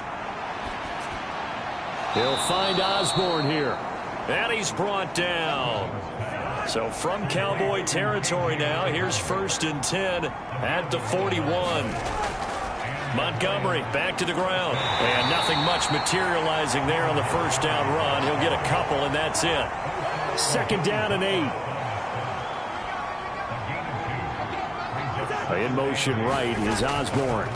He's going to get it on the jet sweep. And little room to maneuver there. He gets it down to about the 39. Now 3rd down is looming. A pickup of 2 on 1st down and just 1 yard there. Defensively, they had that one pretty well figured out. Yeah, and one of the things about this play, it can be even more effective when you run a lot of motion, and there's plenty of times you don't hand it off. On 3rd down, Cousins. And he will go down. A Cowboys sack. Mozzie Smith, he fought through to record the sack.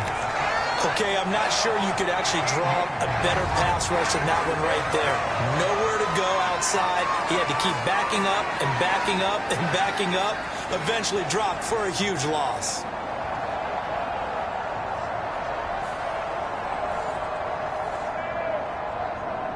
Here comes the Lions punter now, as he's on to punt for the 4th time tonight. And the kick's away as he angles this one for the sideline. And this will carry out of bounds. Where are they going to spot it now?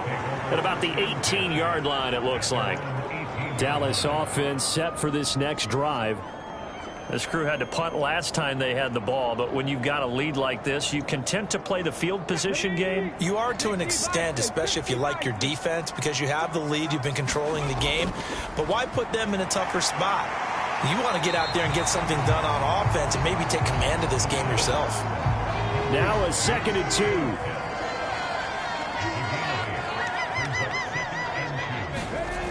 Now here's a little touch pass as they tap it quickly to their receiver. That one a 1st down pickup of 8.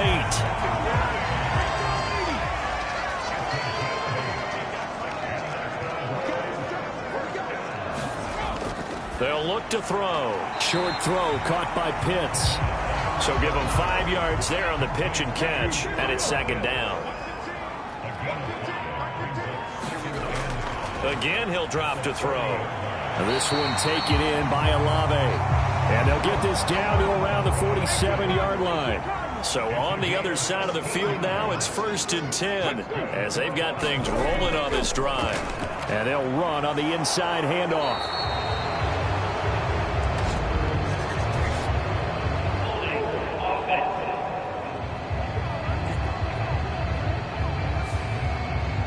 That time the right guard sending him backwards. And so many different types of guys rotate in on the defensive line now, depending on situations.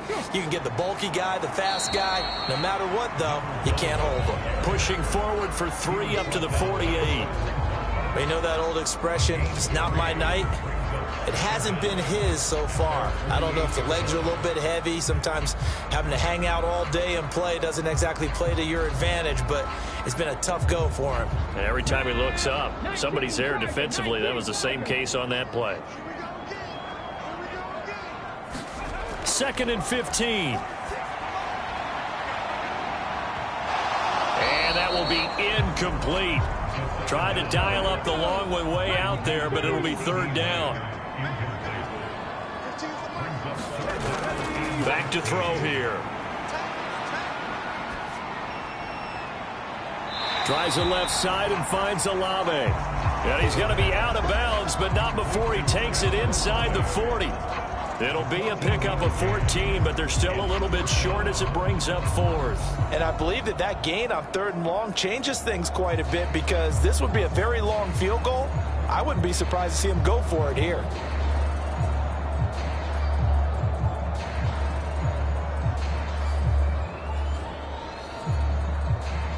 And now some disagreement down on that sideline. The red flag is out, and we're going to get a challenge. Did he keep those feet in bounds? That's the question they've got to decide. And I got to say, watching it in real time, it was awfully close. Yeah, it certainly looked like a heck of a catch, because he didn't appear to bobble it, which could complicate things. But even with the benefit of replay, that's pretty tight. Well, here's the call. So the challenge there does not go their way. This will indeed remain a completed pass. And he has got it from 55 yards away. That was never in doubt, and that will extend their lead even further. And right now, Charles, this is about building that lead little by little, and they're able to do just that. And it gets them past the key number of 16, so this is now a 3-score lead. Not time to exhale just yet, but that might prove to be an important 3 points before things are said and done. And able to get this across the 20, but not much further, as he's dropped at the 23-yard line. The Lions offense set to take over. I kind of feel like they've reached a do-or-die point in this game, Charles. If they're going to try to pull off an impressive comeback, it has to start right here, right now. Yeah, now they've got a final chance to get out of this situation, but they also understand they've got to move the ball and move it fast.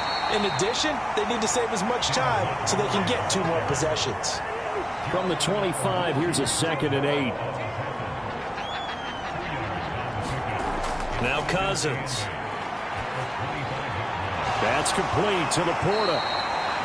And from the 25, they work this to the 29, a gain of 4. Well, the strategy was evident there. Get it to your tight end and make it a one-on-one play with a cornerback. Who's usually going to win that one? The tight end, but not there. Not in this situation. How about... They're going for Hamler, but this is intercepted. Picked off by Marshawn Lattimore. And he takes this one back into the end zone, and the Cowboy defense has a touchdown. And Charles, for this offense, those interception woes they kind of had in the first half have now followed them into the second half. And for this defense, they take advantage, turn that into a pick 6. And that defense is in a spot now where they're thinking about ways to close this game out. And as confidently as they've been playing, I expect them to do exactly that. Extra point by Gay is up and good. And the lead is now 24. A heck of a play there defensively, getting the interception, navigating his way into the end zone for the touchdown. So they'll get another shot on offense following that pick 6, and now the kick is away.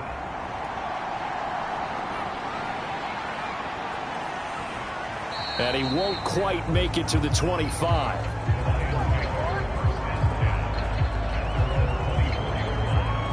So here come the Lions now.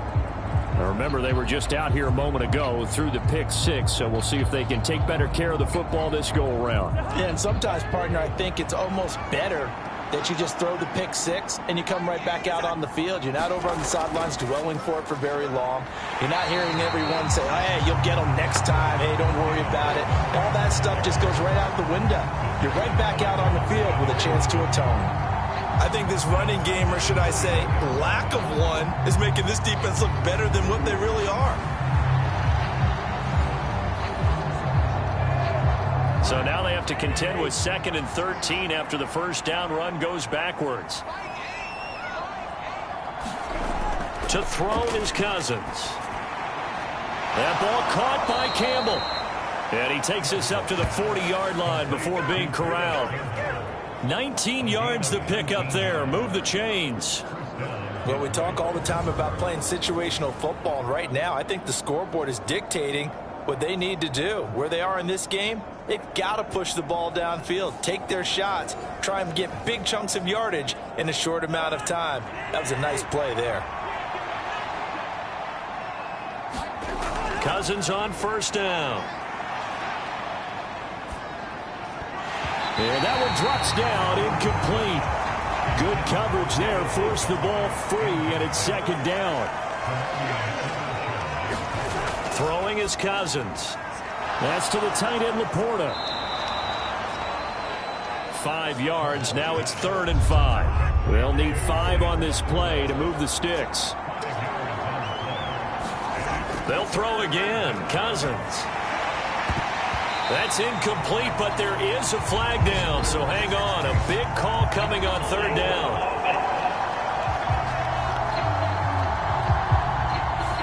So instead of giving them another 3rd down, they'll decline it, brings up 4. Now that's smart football right there. You don't even have to really spend a lot of time considering it. Just know that you're probably going to get the ball back. Good job declining that penalty. And this is going to hit the goal line and continue on into the end zone for a touchback. And now Dallas gets set to take the field. And now you've got the clock winding down here in the 3rd quarter. You're 3 scores to the good. What's your approach on this drive? Too early to fully commit to playing the clock game. Yet at the same time, you're also not going pell-mell like you would in 2-minute offense. This is what NFL offenses call 4-minute football. Take the clock out of the game a little bit, wind it down, but at the same time, keep advancing the ball down the field. Operating from the 27 now. Here's 2nd and 3. He'll look to throw. Throw over the middle, going to be caught here by Pitts. And a good job to get him to the ground quickly right there at the 36-yard line. Give him 10 there. Good enough for a Cowboy first down. On first down, they'll go to the ground attack. He works his way forward to pick up 4 yards there. Second down. 1 quarter remains here as we wrap up the week on a Monday night. You're watching the NFL on EA Sports. Back now in Arlington. Ball on the 40 now. Here's 2nd and 6. A lot of happy faces in the crowd at this point as their guys have a big lead here to start quarter number 4. And he'll pick up about 3 there, up to the 43. The Cowboys on third down. 3 for 7 so far in this game. Here it's 3rd and 3. Here's a play fake as they set up to throw. He's got his target. That's complete. And it's going to be another first down as they'll get him to the ground at the Lions' 33. Well, they were in search of a short gain on third down, and they wind up nabbing over 20 yards. The fans expect these primetime slots to deliver some of the best games each week. And, well, one team has certainly followed through with that tonight. Just an absolute clinic, Charles, on offense here. And they don't seem to be done trying to drive that football. Yeah, and continue your theme about one team enjoying it.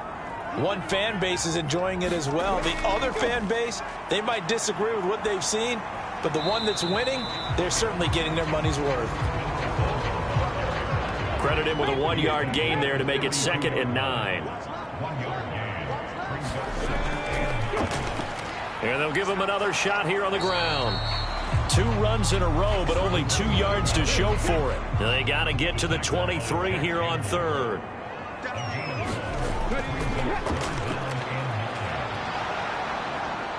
And some strong running there as he's down just shy of the 20 on the edge of the red zone.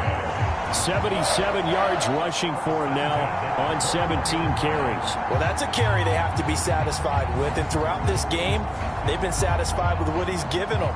Whenever they've needed a big run, a first down, he's the guy they've turned to. And it doesn't matter what the defense thinks.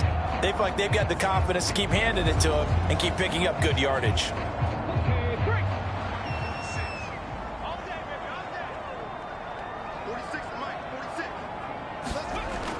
Now they'll switch it up here and look to throw. And brought down, but not before they get it inside the 10 to the 7. Good coverage downfield led to him taking off, picking up the first down on a 13-yard run. Fast, slow, it doesn't matter. If you give a quarterback enough room to escape, he can hit you for a big gain. You've got to give him a little more focus moving forward.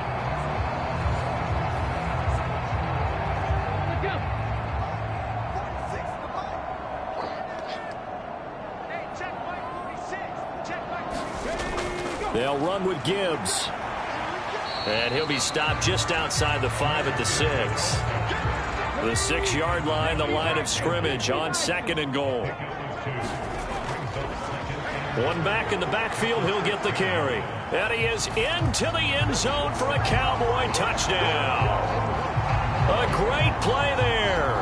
His 2nd touchdown of the night. And the Cowboys have sewn this one up as they add to their lead here in the 4th. So this has been a pretty strong start to the year for him on the ground, CD. It's just week 3. That's already 5 rushing touchdowns. And you know he's got big grins on their faces besides the rest of the team. The strength and conditioning program, because he was awfully dedicated to what they put in front of him to get ready for this year. Got himself into terrific shape, and he's dominated here early on. Extra point by Gay is up and good. And this one was over a while ago as they just add on to that big lead.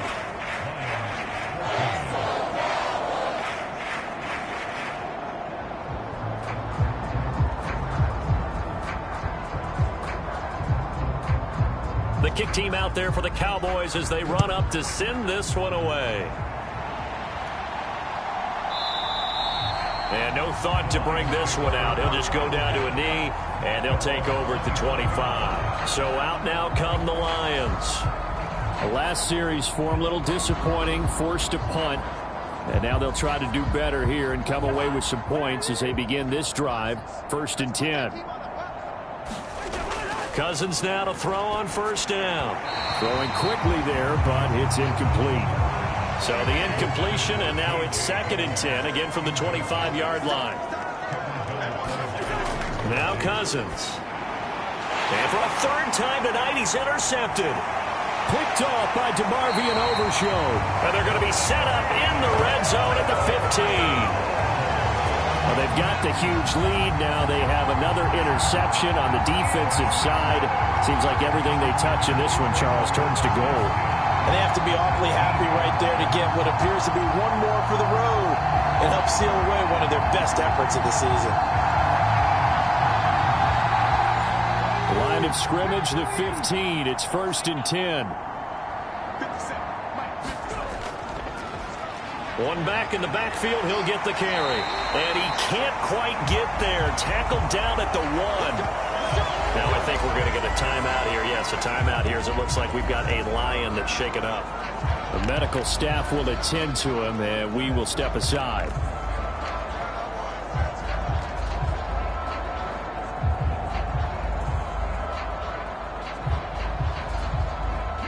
It looks like a jumbo set with 3 tight ends here for 1st and goal. Off the play fake, he'll look to throw. Spins, and he'll take it into the end zone for a Cowboy touchdown. Taking it in from a yard out.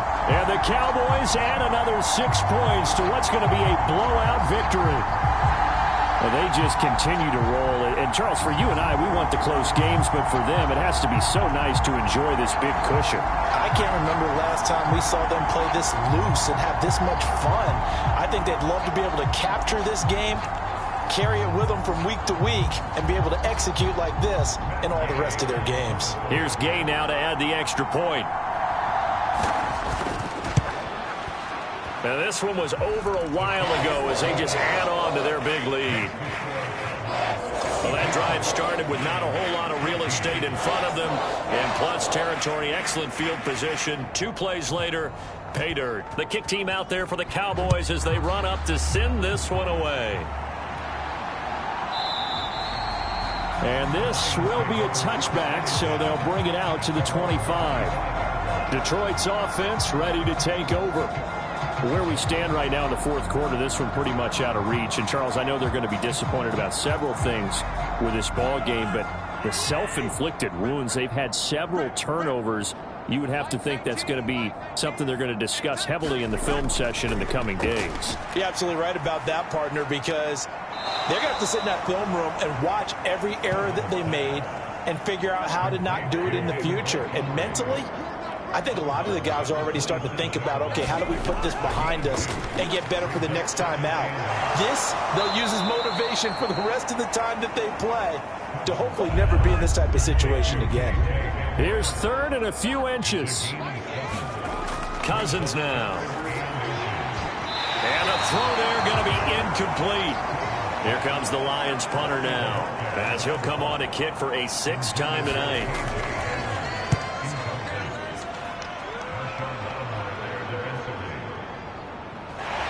Strong running. Call it an even 40-yard punt. 7, though, on the return. And it will be 1st and 10 as they take over. Now the Cowboys offense heads back onto the field. You just kind of feel for the defense right now. This deficit, they have not been able to stop them the entire game, Charles. And some hands on hips, some long faces out there on the defensive side. They're like, oh, my gosh, we got to face these guys again here. Yeah, people don't understand how hard it is when you're on the side that's being dominated to keep your head up and continue to play hard. And that's what they're going through right now, trying to find that pride inside of them to allow them to continue to fight, even though they are down huge in this game. They're backed up here with a 1st and 20 now after the holding penalty. One back in the backfield, he'll get the carry. And able to break one tackle, but then quickly brought down. But a nice little gain.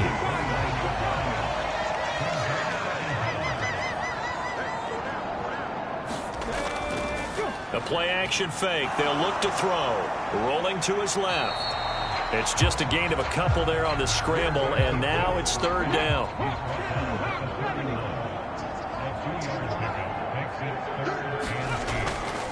They'll look to throw here.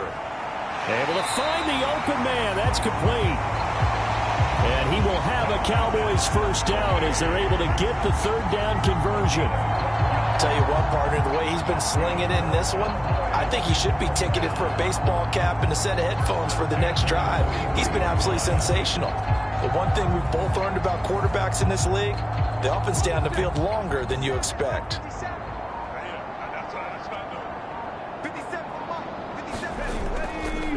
On first down, they'll go to the ground attack.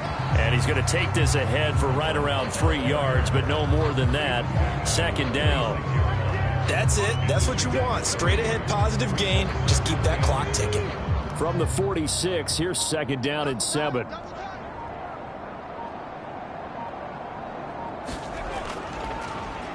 And they'll keep leaning on the running game. Back to the ground.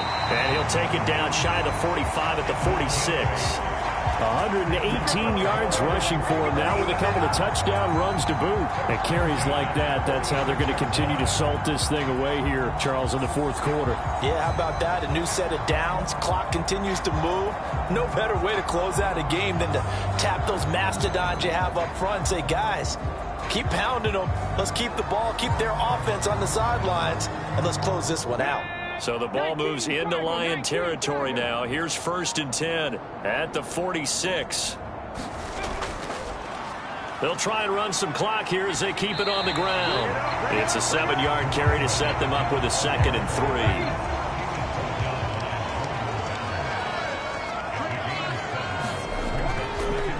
3. One back in the backfield, he'll get the carry. And he works it past the 30, almost to the 25. It's a gain of 12, and the Cowboys pick up the first. I know we're in the era of wide-open football, a lot of spread formations, more space, but there's still a spot for power football. We just saw some of it right there. How about that run? Yeah, breaking the tackle, and, you know, late in this game, he wants the football in his hands. He's had a good day.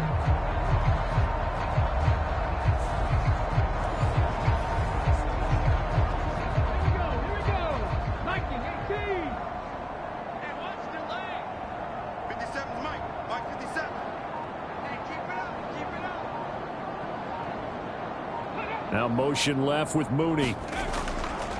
Now they show jet sweep, but instead a run up the middle here. And he'll be taken down with a first down as they get about 14 out of that one, and we go to the 2-minute warning.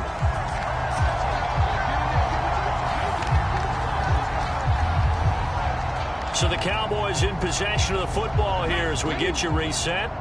And they have just about put this one on ice as they've got it here, first and 10. On first down, they'll go to the ground attack. And he's going to get a solid gain of 9 before being brought down, second and right at a yard.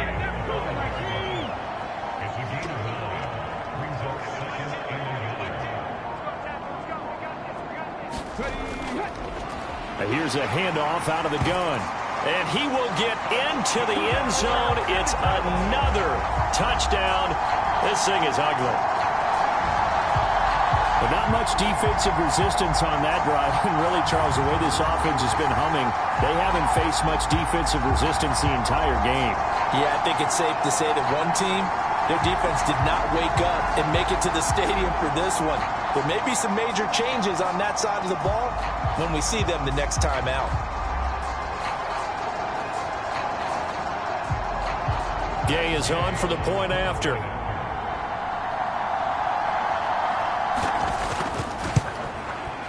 Now this one was over a while ago as they just add on to their big lead. So that one a pretty time-consuming 10-play drive. And it's finished off with a 5-yard touchdown run.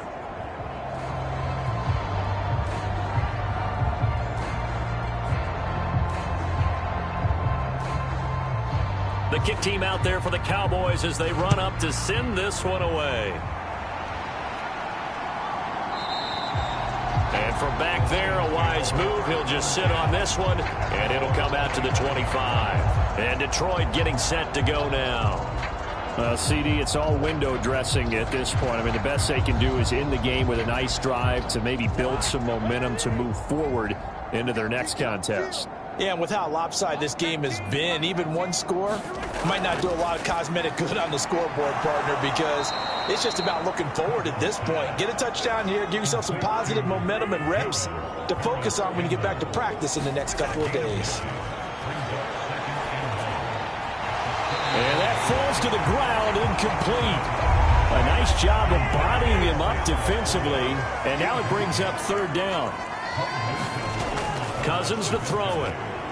That is caught, and they'll get it up just short of the 45 at the 44. It's an 11-yard pickup. Thought they'd run it on 3rd and 1. Not the case. Now, this is certainly one of the bigger losses that we are going to see for quite some time. And you have to think at this point where we're at in the fourth quarter with how wide this advantage is. For this offense, they're just trying to end things with a positive drive and then get the heck out of here. Yeah, if this had been a concert, you would have heard plenty of sour notes in this one. But they certainly don't want to end it on one. They want to put together a few more throws like that and at least have a final drive to give them a little bit more hope as they move forward. So give them the yardage on the completion and also tack on 15 more. If you get that hand up there, you've got to let go immediately or just not close the hand at all. He didn't, gave it a tug, and that was easy for the officials to see. To the air again, it's Cousins. Green brings it in. And he's tackled a yard short of the marker. Good gain of 9 on first down. Cousins. A quick throw there going to be batted away and incomplete. They tried to throw on second down, unsuccessful. Now it's 3rd and 1. One last shot now for Cousins. That's to the sideline and pulled in. And he is going to have a Lions first down as they're able to convert by plenty there on 3rd and 1. And as this defense walks off the field, they can do so with their heads held high. What a performance. Well, by the offense, too. I mean, really, Charles, just complete domination on both sides of the football here in this one. Certainly was, and I think both sides compete against each other all the time. You go to each other in practice, obviously your training camps, your off-season. But on game day, you both want to show your best. And I think that's what we saw from both the offense and the defense, a complete team victory. So for the Cowboys, it's back-to-back victories now after the Week 1 defeat as they move to 2-1. And they will hit the road next week. Meanwhile, for the Lions, they'll fall to 1-2. And they'll get a chance to redeem themselves at home next week. So that'll do it for my partner, Charles Davis, and the best darn crew in the industry. I'm Brandon Gaudin. This has been a presentation of the NFL on EA Sports. It's a win for the Cowboys as we sign off and say so long from Arlington.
today, from Raymond James Stadium in Tampa, Florida,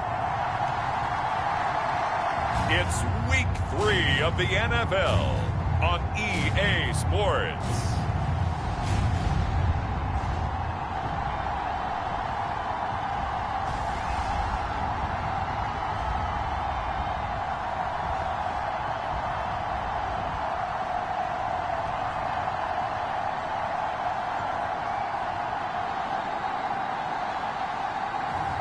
As we'll see Baker Mayfield and the Tampa Bay Buccaneers versus Jacob Eason and the New York Jets.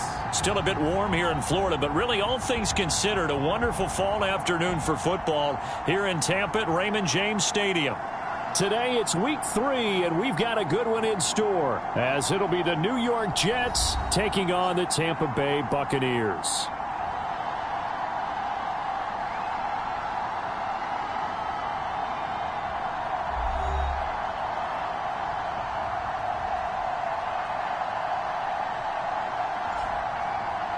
Hi again, everyone. Brandon Gaudin alongside Charles Davis. And, Charles, you take a look at this Buccaneer ball club.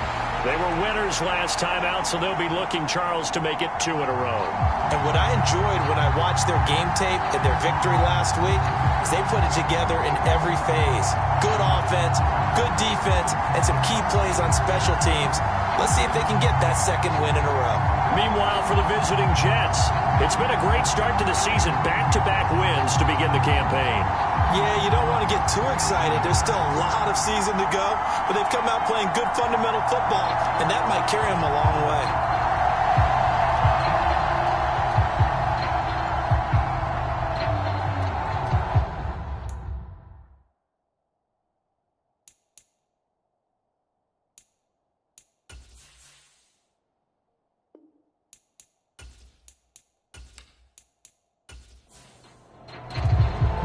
As of this morning, summer officially over. It's time for autumn football, and we're underway on EA Sports.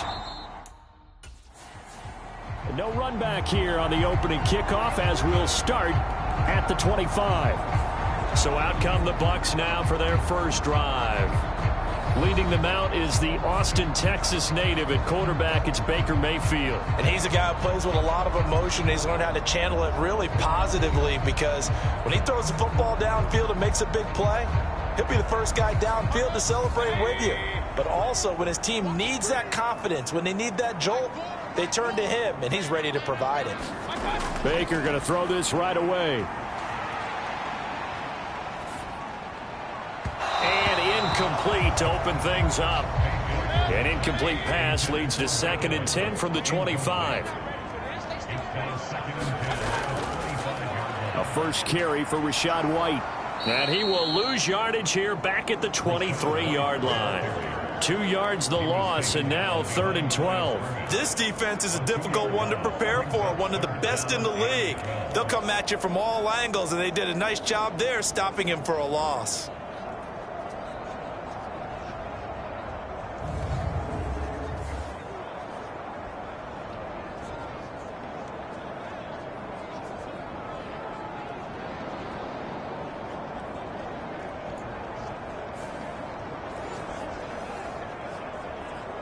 Three and out, a real danger here on their opening drive as they come up on a 3rd and 12. Now Mayfield. Work in the middle of the field, and he's got a man complete. And they work this well upfield across the 45. That 3rd down conversion good for 23. That catch, number 750 of his NFL career, and it puts him even with not just one but 2 Hall of Famers, Michael Irvin and Charlie Joyner. So some pretty good company at 750. Now you talk about the playmaker, Michael Irvin, and the guy who just made plays, Charlie Joyner. And that's what we're seeing here. Similar style in terms of being dependable, being open, and turning it into plays that you remember. And he'll take it across midfield down into Jet territory. The numbers for White a week ago, pretty good as he found himself in the end zone on 2 separate occasions. And those are the most important numbers, because no matter what you pile up prior to the goal line, getting in is all that matters. Putting those numbers up on the board, and they love them when they're 6s. Mayfield off the play fake. And this one is incomplete. Brandon, watching their tape from last week, I saw plenty of plays like we just saw there, forcing incompletions. It was key in their win last week. They're hoping the same thing happens this time out, too. Now they face a 3rd down and 4 after that incompletion on 2nd down. From the shotgun, it's Mayfield. He's going to get that to his running back out of the backfield. And that's going to be another 1st down as the tackle made at the Jets' 38-yard line. It's a 10-yard pickup, and that's enough to move the chains.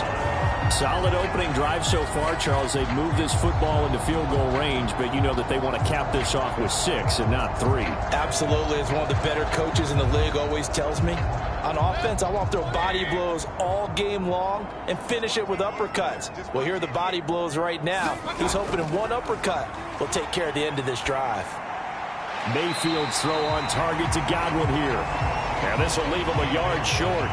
Nice pickup of 9 yards on 1st down. On 2nd down, they'll run with White, and he'll go down at the 28. Able to get the 1 yard he needed, but nothing more. 2nd and 1 is often an invitation to take the big shot downfield. I bet the offensive lineman said, are you kidding? We just get on our backs, and let's go get the 1st down. They love being physical. And he'll get what he can up the middle, 3 yards. That'll bring up 2nd down.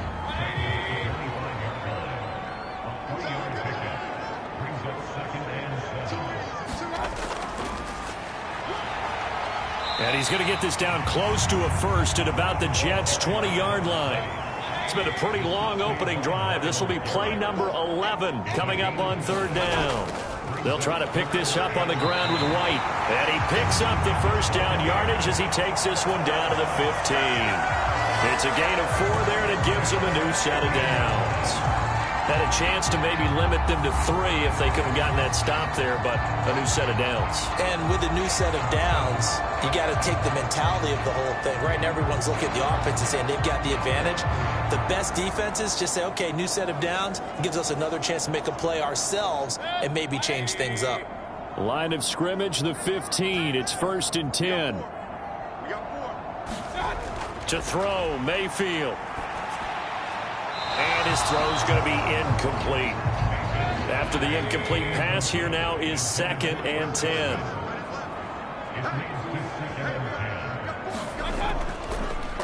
On the draw, here's White.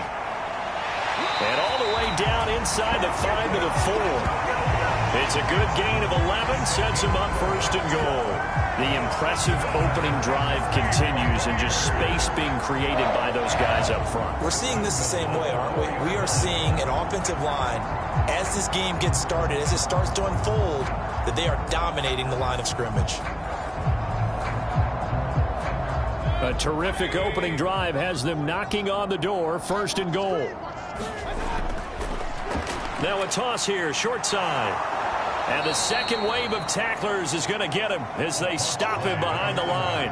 That's going to wind up a loss of a full 3 yards on 1st down. How about that, partner? That happened in a hurry. Sudden, explosive, gets into the backfield and spills the play. And he was AFC Defensive Player of the Week last week because of plays just like that.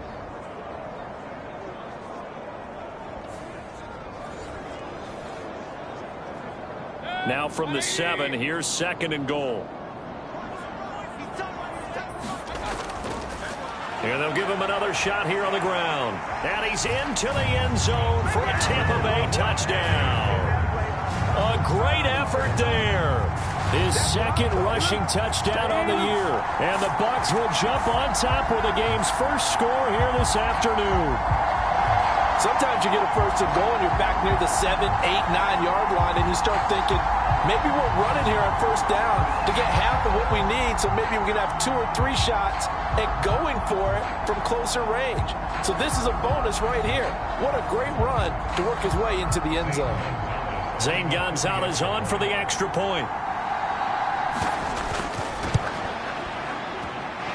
And that one gives the Bucs a 7-0 lead. That drive, a long one, spanning 15 plays. And in the end, it's capped off by a 7-yard run. set now to kick this one away, and off it goes.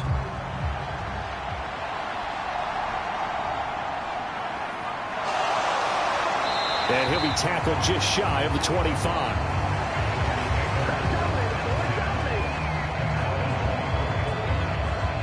So now here comes the Jet offense as they get ready to take over. They'll be led out by the man from the University of Washington. This is Jacob Eason. And he's had good success here already this season throwing the football. 6 touchdown passes in his 2 games. He's really got this offense playing with a lot of confidence, trying to establish themselves early as a Super Bowl contender.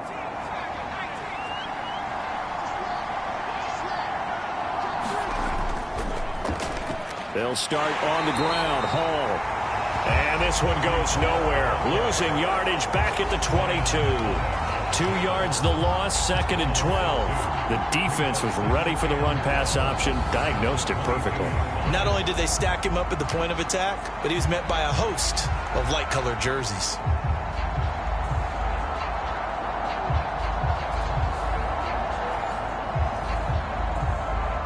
First play of the drive goes the wrong way. Here's 2nd and 12. Here's Eason to throw. And that's to Amon-Ra St. Brown. Call it a gain of 6 on the play, and that's going to lead to a 3rd down. We'll see what kind of mindset they have here offensively after giving up the touchdown on the opening drive.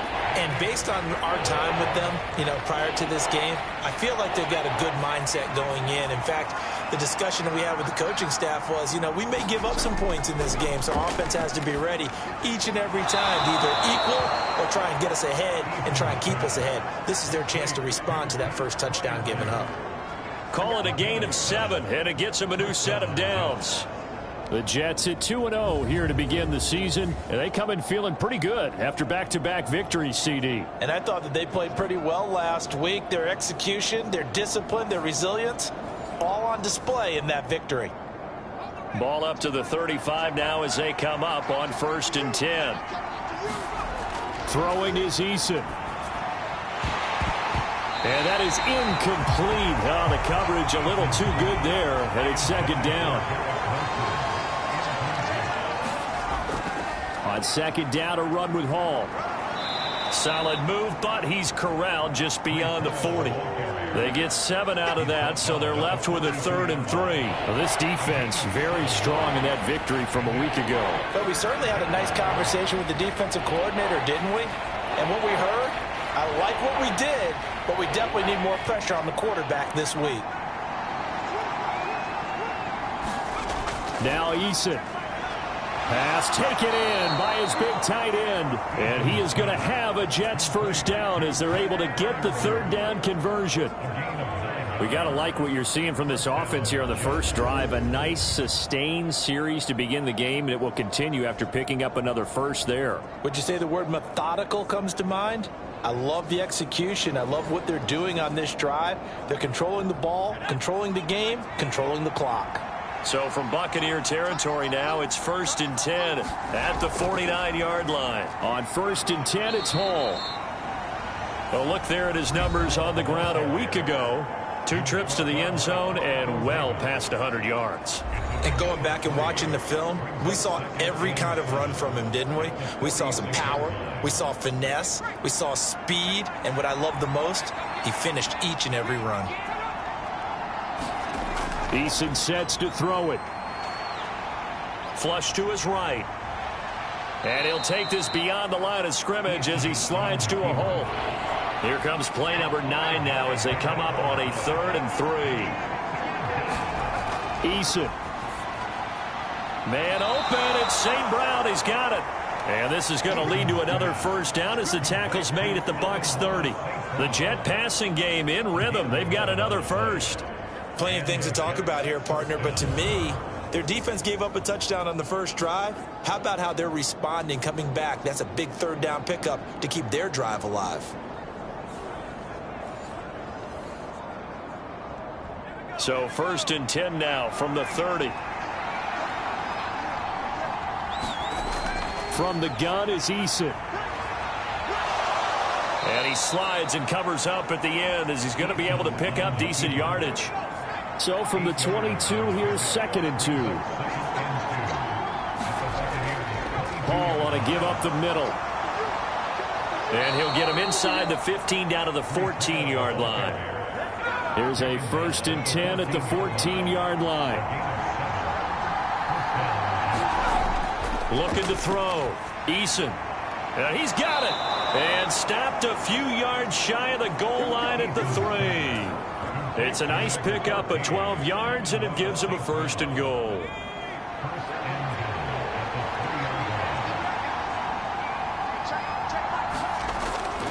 They'll run with Hall. And he's going to get this back to the 3-yard line and no further. They'll go again from the 3 here on 2nd and goal. Back to throw. Eason. And he's going to take it in for a Jets touchdown. Jacob Eason with touchdown number 7 on the year. And the Jets are able to match the opening drive touchdown against them with one of their own. Extra point by Koo, up and good. These two teams all tied after one. The Jets with the football here to start the 2nd quarter, as they've got it as we resume action. Each team's had it. Each team has scored. 7-7 here as the kick's away. And able to get this out to the 25.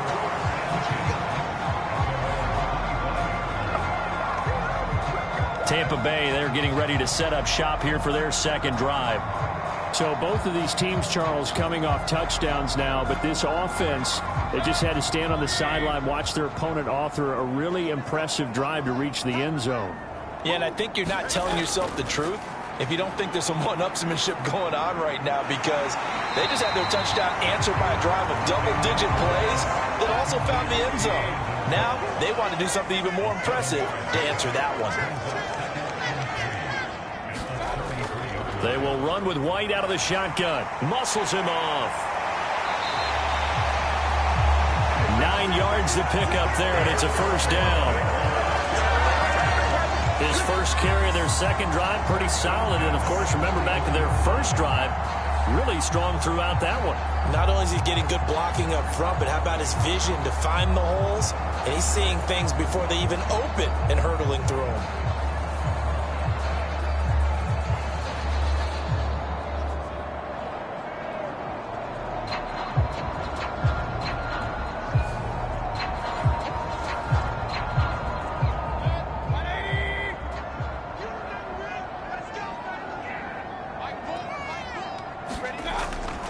They go right back to White here on 1st down. And he'll be pretty well stopped in his tracks. Give him a yard up to the 42. From the 42-yard line, here's the 2nd and 9. They stay on the ground with White. And not much there at all. Maybe a yard up to the 43. The Bucs on 3rd down. A perfect 3 for 3 as they look to keep that streak going. This is 3rd and 8. Mayfield to throw it. And that's complete to Cooks. And he is going to have the Buccaneers 1st down as they're able to get the 3rd down conversion. So he turned to a trusted, familiar face in that 3rd down situation. It paid off.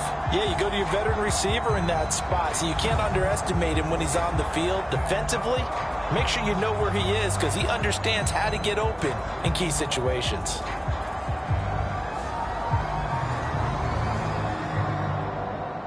So in Jet territory now. Here's 1st and 10 at the 49-yard line. They defer to White out of the shotgun. And a nice job to break free of one tackle, but it slowed his momentum somewhat, and he's taken down right after. From the 43, here's 2nd and 5. They run the draw play. This is White. And that didn't fool anybody. He's going to be dropped in the backfield. It'll be a loss of a couple on the play, so now 3rd down coming up. When a draw works, it can be a thing of beauty. But when it doesn't, oh, it can be ugly. And in this case, loss of yardage ugly.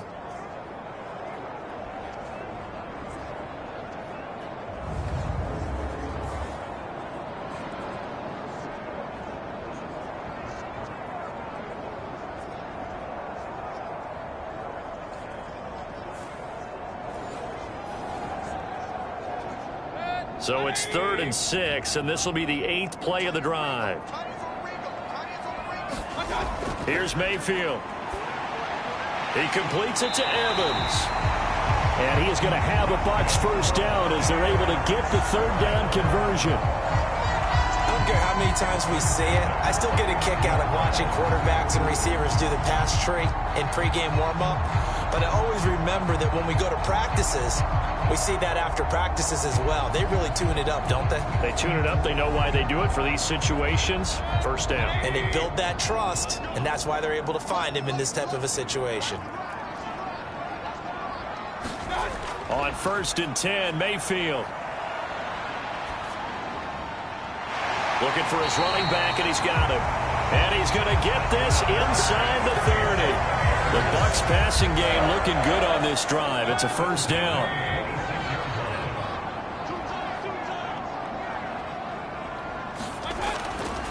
Now back to the ground game with White.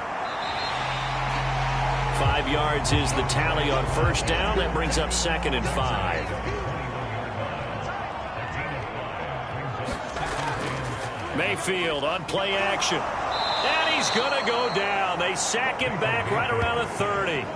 Kayvon Thibodeau, he beat the O-line and recorded the sack. Yeah, some real defensive resistance there, saying not so fast to a good drive. They had marched to the end zone the last time out.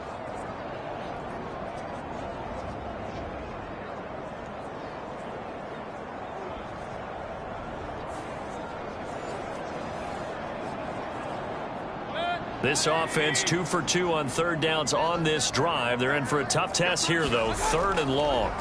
Working out of the gun. Mayfield. He gets it to Cooks. And he does not get to the first down marker as they stop him at the 19. They'll get 11, but still a little short. 4th down. And that big gain may just change the thought process here on 4th down. I think in the red zone, they might now consider going for it on 4th down.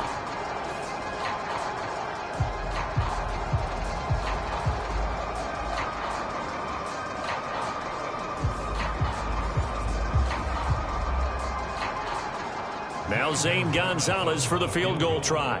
This from 36 yards out. Gonzalez's kick is good. And they take the lead here now at 10-7.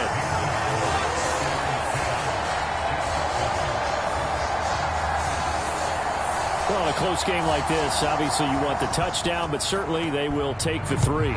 And they'll be okay with that, but let's throw a little credit to the defense as well. And I'm just glad this doesn't come down to a debate, right? Which side won, partner? Because the defense, hey, we didn't give up a touchdown. The offense, hey, we put 3 on the board. Either way you look at it, I think both sides gained something out of that drive. Back onto the field come the New York Jets for their 2nd drive.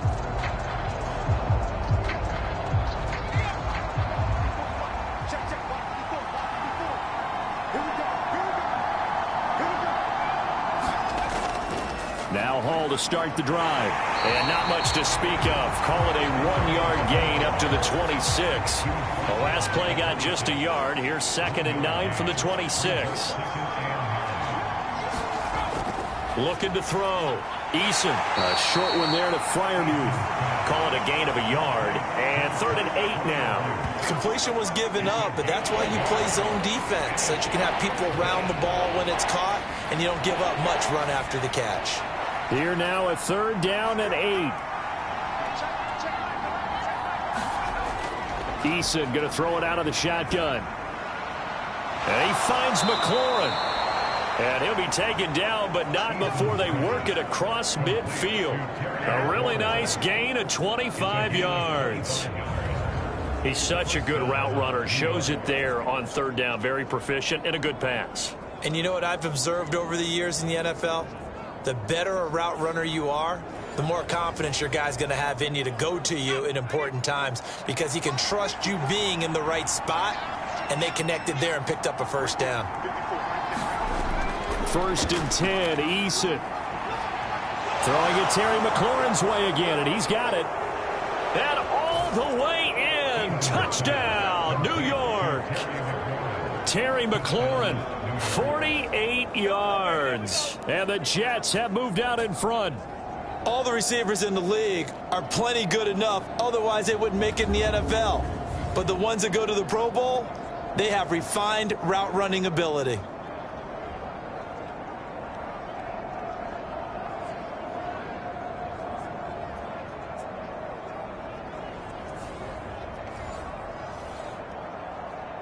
Now Younghoe Koo for the extra point.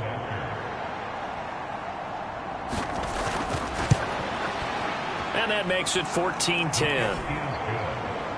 The drive summary, 4 plays, 75 yards. And it's finished off by a Terry McLaurin touchdown. Out is the kickoff unit as they run up and send this one away.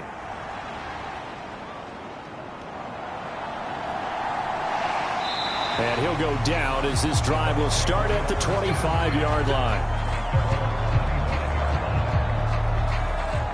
And we move to spotlighting Brandon Cooks. He's been good so far to this point in the second quarter. Need to get him even more involved, maybe? I would agree with that. Definitely. Yeah, it's not even a question for me. The way he's playing, he's doing a nice job. Increase things. More touches, more opportunities. Maybe that can reverse things on the scoreboard for them. They'll try to ratchet things up then maybe here in the second quarter. 53 yards rushing for him now as he's carried it 13 times. The CD a lot of times like to separate speed and quickness, and they've got a back that's both. We know that he's fast in the open field, but man, his first step is so quick too. It is something, isn't it? Because you think of that type of speed getting to the perimeter and turning upfield, but also when you run those inside runs, he can get into the secondary so fast the linebackers don't have a chance to react. They go play action. Mayfield.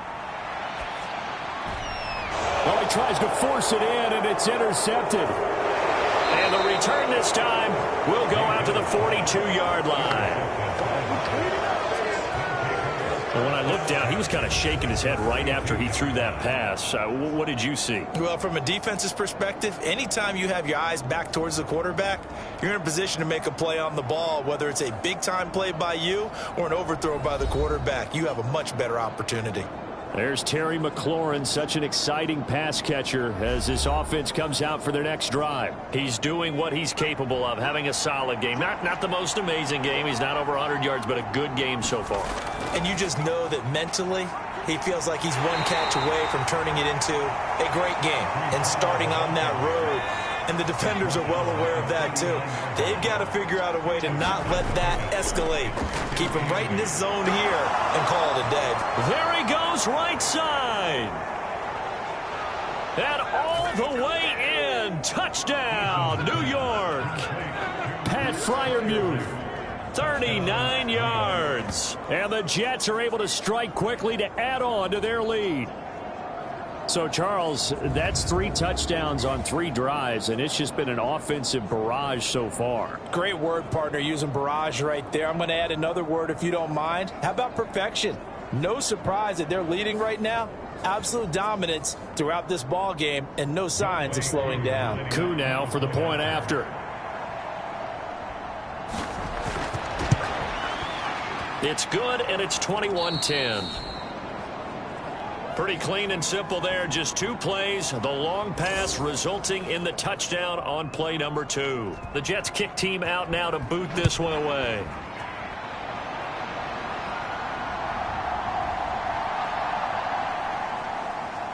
And he brings us out past the 20 to the 24.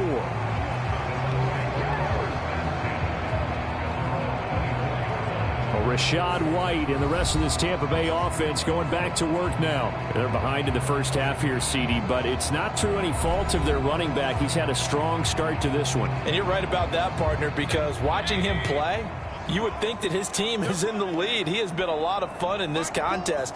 Now let's see if they can actually make something happen and put more points on the board behind his efforts.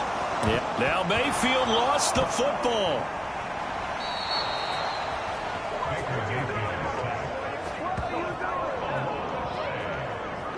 Dangerous spot for them to cough it up. Lucky to have recovered, because had the defense gotten it, they were already within a shadow of the goalpost. Yeah, and then you're yelling at your own defense. Sudden change, sudden change. That's not what you want to hear on your sideline. That means you got to run out there and try and stop an offense who has the ball in a very advantageous position.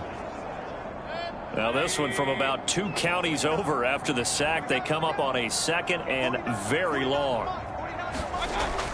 Throwing, Mayfield. Oh, he tried to fit it in on the slant, and it's intercepted. And he brings this one back. It's a pick 6 and a Jet touchdown. Making back-to-back weeks now with a pick 6 for him. He had one a week ago. Talk about being in the groove, and what are the odds of what we're seeing right here? You don't see it happen very often. Listen, if you get a pick 6 in a season, it's been a big year, let alone back-to-back weeks. Tell you this, I wouldn't play cards against this guy in the locker room. Coup for the extra point.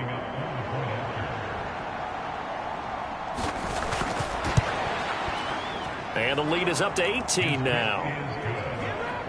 So the defense creating some points, not only getting the interception, but then returning it to the end zone for the pick 6. So they throw the pick 6. They'll get another shot at it now as this one's in the air.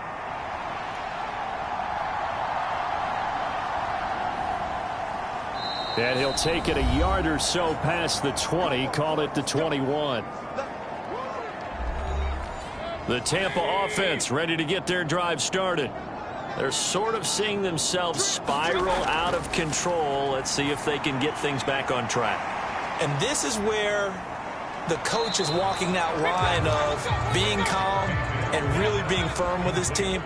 I had one tell me once, when we were having a tough patch, this too shall pass, this too shall pass. And finally we kept having a rough patch. He said, but you've got to do something to make it pass. And that's what they have to do. They've got to get some control back, get themselves reasserted, and calm things down. See if they can get calm and reassert themselves here. Pressure comes, and down goes Baker Mayfield. John Franklin Myers. That is now 2 sacks for him here in this first half. He continues, Charles, to be under constant pressure, and these sacks, they're starting to pile up. And if they want to have a realistic chance in this one, they've got to change their blocking assignments. They've got to do a better job to keep him upright. If he's going to be on the deck constantly, they've got no chance to win this game. Now the Bucs going to use the first of their timeouts as they'll stop it with a tick under a minute to go before half. Sacks, a growing theme in this first half. This is 2nd and long. Mayfield. There's a short one taken in by Otten. And to the 36-yard line, taken down there after getting 8 yards. The Bucs going to go ahead and use the second of their timeouts as they get the stoppage with a little over 50 seconds to go in the first half. This is caught. It's Cooks. And he's going to get this all the way down inside the 35. Better than a 30-yard gain as we wind down towards 30 seconds left in the quarter. We always talk about the guy who paid off the play, don't we? A guy who caught it or ran it. But how about the elements that go into making a big play? This one in particular, able to scan the field. Pocket held up nicely. What a terrific job by the offensive line. The route, well run, and the football, right on the money.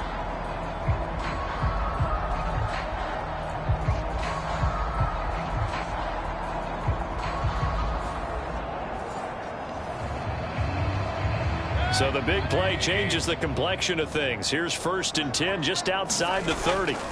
Mayfield looks to throw. And there's a short one taken in by Otten. Brandon, perfect defense in this situation would have meant that there was an incompletion. They would have picked it off. Okay, so they gave up the completion. But I really enjoyed watching how the defense stayed in sync, stayed in great communication. And as he dragged across each zone, well, this is taken in. It's complete. Godwin's got it. Touchdown, Tampa Bay. A great play there in the final seconds of the first half. And the Bucs are able to cut into this lead in the final seconds of the first half. That's one of the better examples of clock management I've seen. Whittled it all the way down. down just about and still put the ball in the end zone. Yeah, just a methodical drive and something really to take into the lockers here.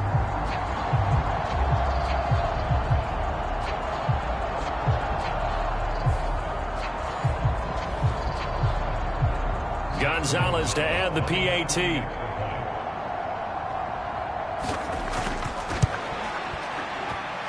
And that one makes this an 11-point deficit now. So this drive spans 7 plays. And it's Chris Godwin who finishes things off with a touchdown reception. So still time for the kickoff here. 1 second to go in the half as this one is away. And not wanting to risk anything here late in the half, he'll just take a knee and they'll bring the football out to the 25. The final second ticks by, and that's going to do it for the first half of play. So we have reached halftime here in an 11-point contest. As we toss it an hour or so east of here to Orlando, it's Jonathan Coachman with our EA Sports Halftime Report. All right, Brandon, thanks. And welcome in everybody to our EA Sports Halftime Report. Time for a look around the NFL here in Week 3 of the new year. We start with a good one in the NFC. Arizona making the trip east to take on Carolina. And it's the Cardinals who are out in front as that game draws closer to halftime. Corey Davis, 100 yards receiving on the nose and a touchdown catch as well. From there, let's head over to Minneapolis to check on the Vikings at home at US Bank Stadium. And they trail the visiting Steelers as that game has gone to the half. Najee Harris, a touchdown run in that first half. Finally, we're off to Atlanta to check on the Falcons at home at Mercedes-Benz Stadium. And they were losers in that one as they fall to the visiting Seattle Seahawks. Tyler Lockett, well over 100 yards receiving and a touchdown catch as well.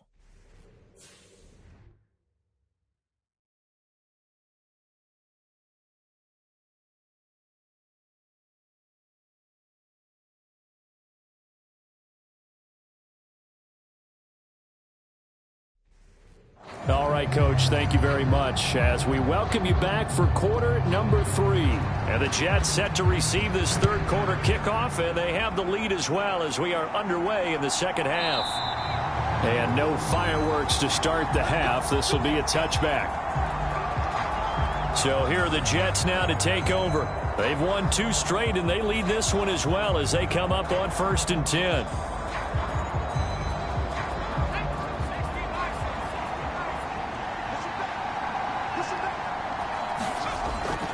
Throwing to start the drive. Eason, middle of the field. He's got McLaurin. And this will be a gain of 5 as he gets it to the 30. Ball on the 30. They'll come up with a 2nd and 5. Back to throw. Eason. And that is incomplete. A lot of force bearing down on him there. He could not hang on. It's 3rd down.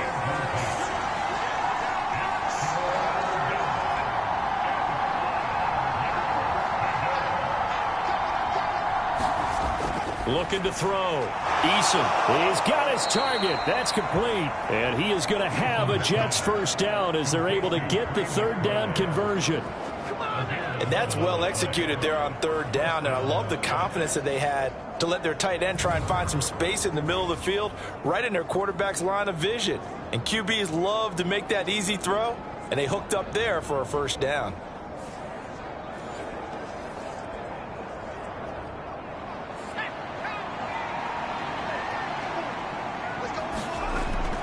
Here's Eason off the play fake.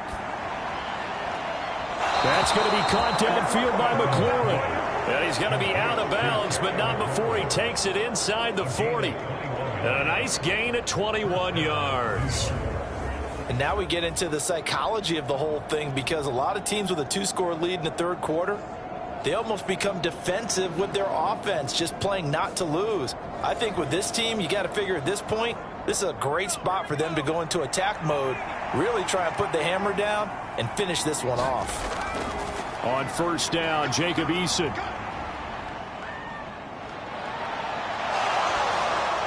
And he works it past the 30, almost to the 25. Give him 10 that time, escaping the danger, running with it, and picking up a first down.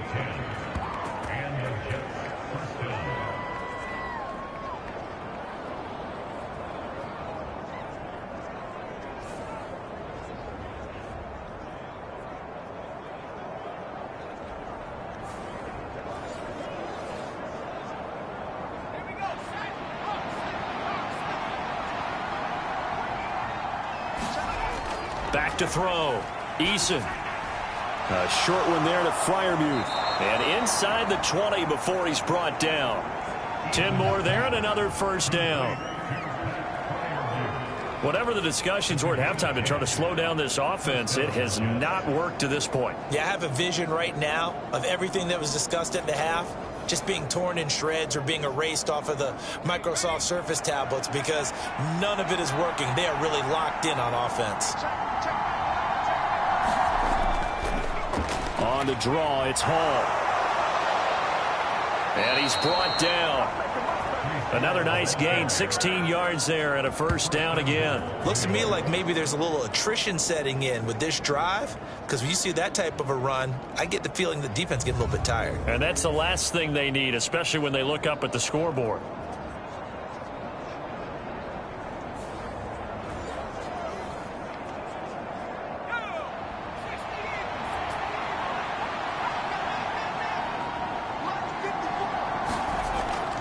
They'll try to run with Hall.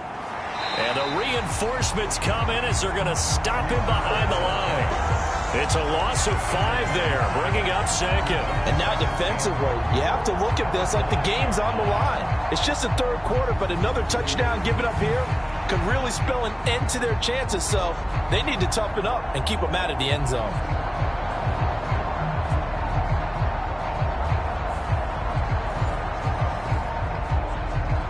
Back at the 5-yard line now, second and goal. Operating from the gun, Eason. Only 3 yards there on the completion. That'll lead to a third and goal.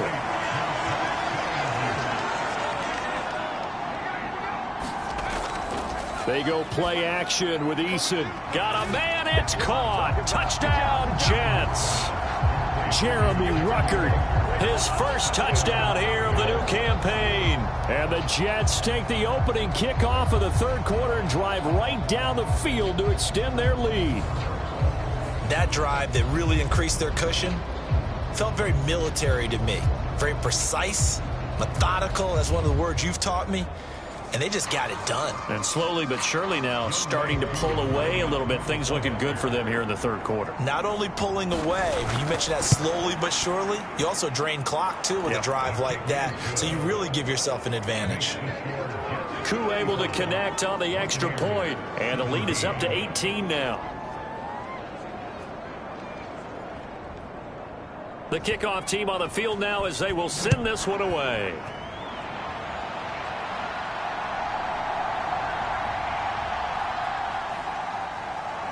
And he'll get it up past the 20 to about the 22.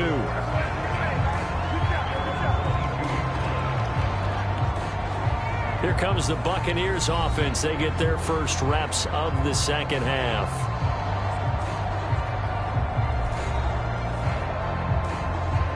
Now Mayfield and the Bucs come up on 1st and 10 at their own 22.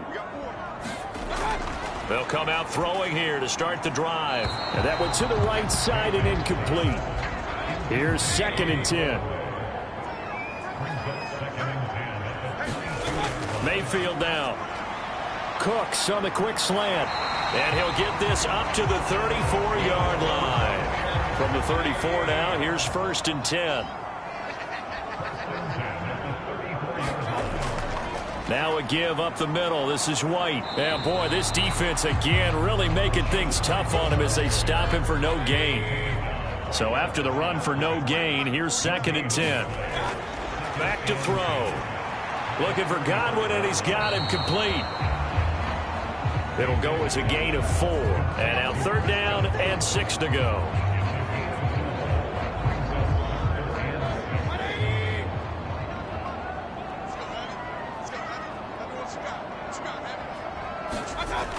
Now back to throw.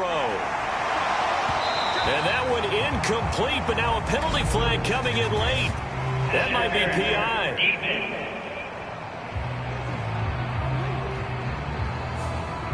After the penalty, a fresh set of downs. It's 1st and 10.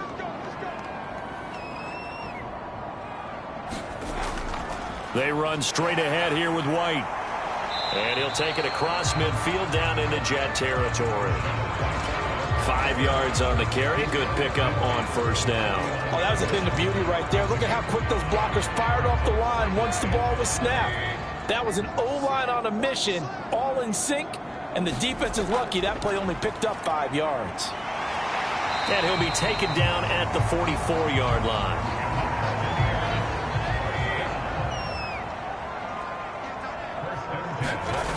First down, Mayfield.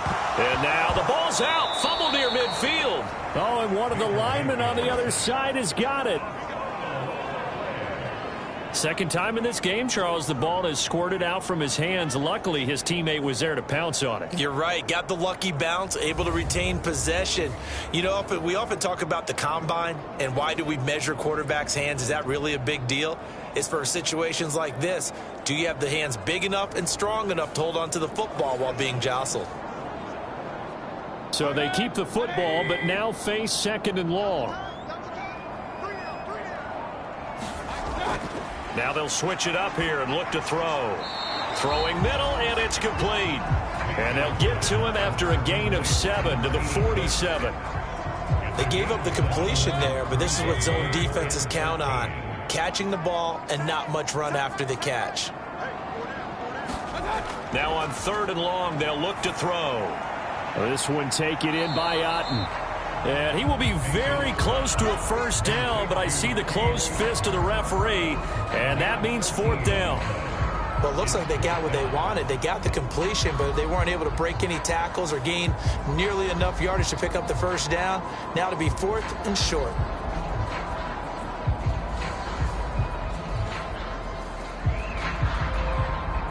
Now Zane Gonzalez for the field goal try. On the right hash, officially this will be a 51-yard attempt. Gonzalez's kick is good. And that'll get the deficit down to 15.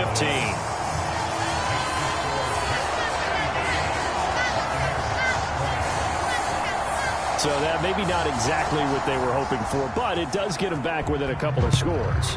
And at this point in the 3rd quarter, you don't have much margin for error, and that means you can't have drives that end with nothing. Whether it's a punt, a turnover on downs, those have to go away. You have to end with a kick, either a field goal or an extra point after a touchdown. The New York set to take the field.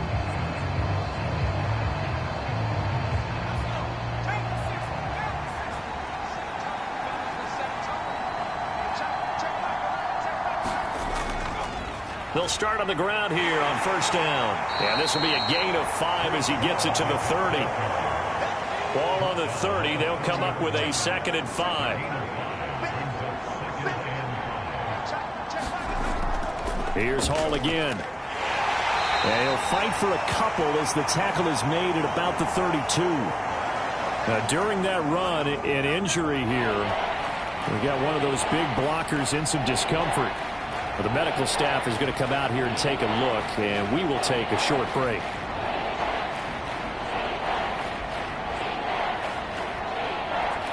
They'll come up now 3rd and 3.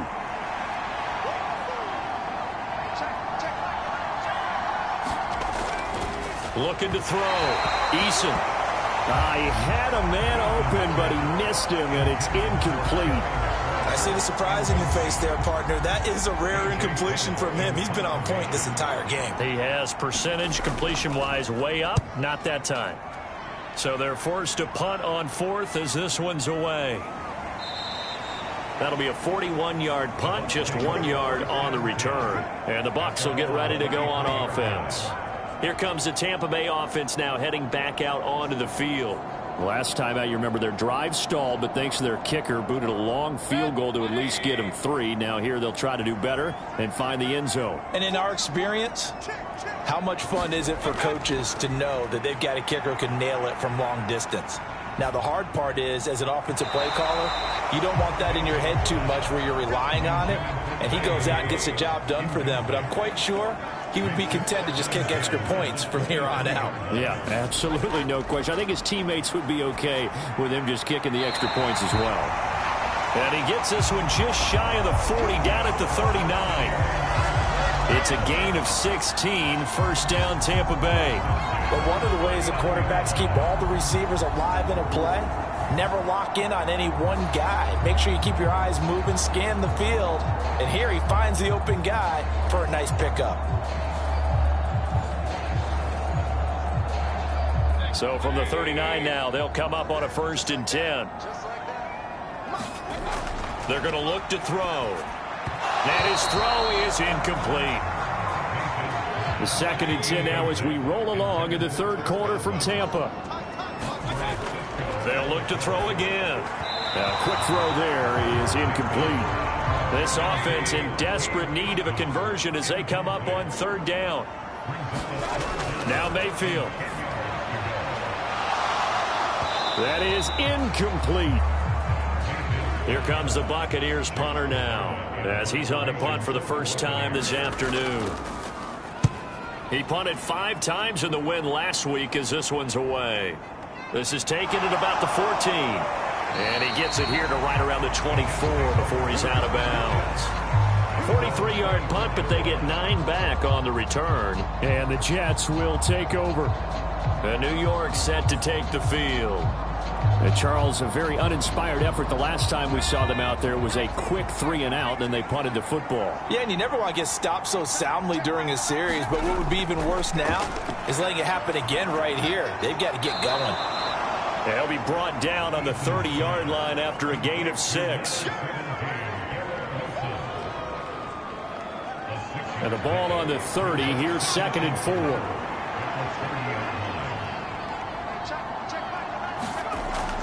Operating from the gun, Eason, and that'll be incomplete.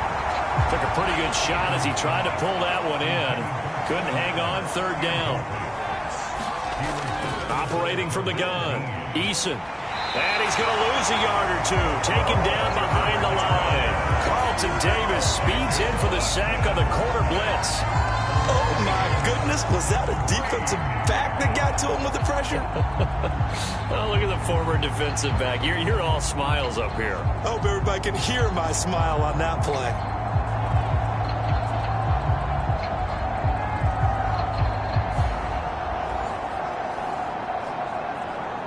Here's A.J. Cole now as he'll kick it away for the 2nd time.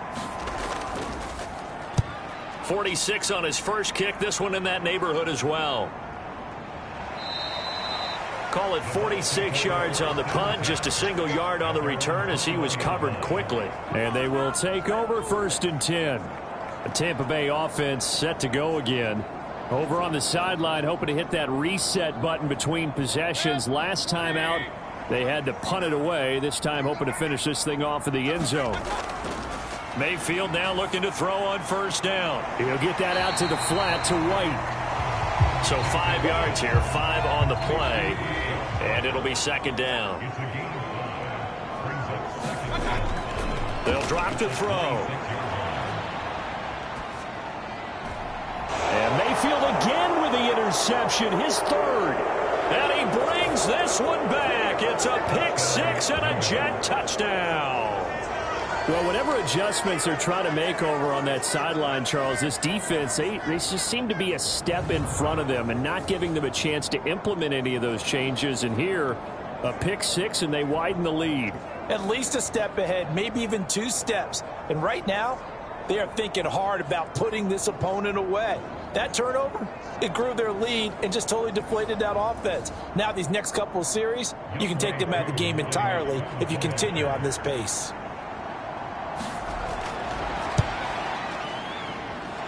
Extra point by Koo, up and good. And the lead opens up now to 22 points.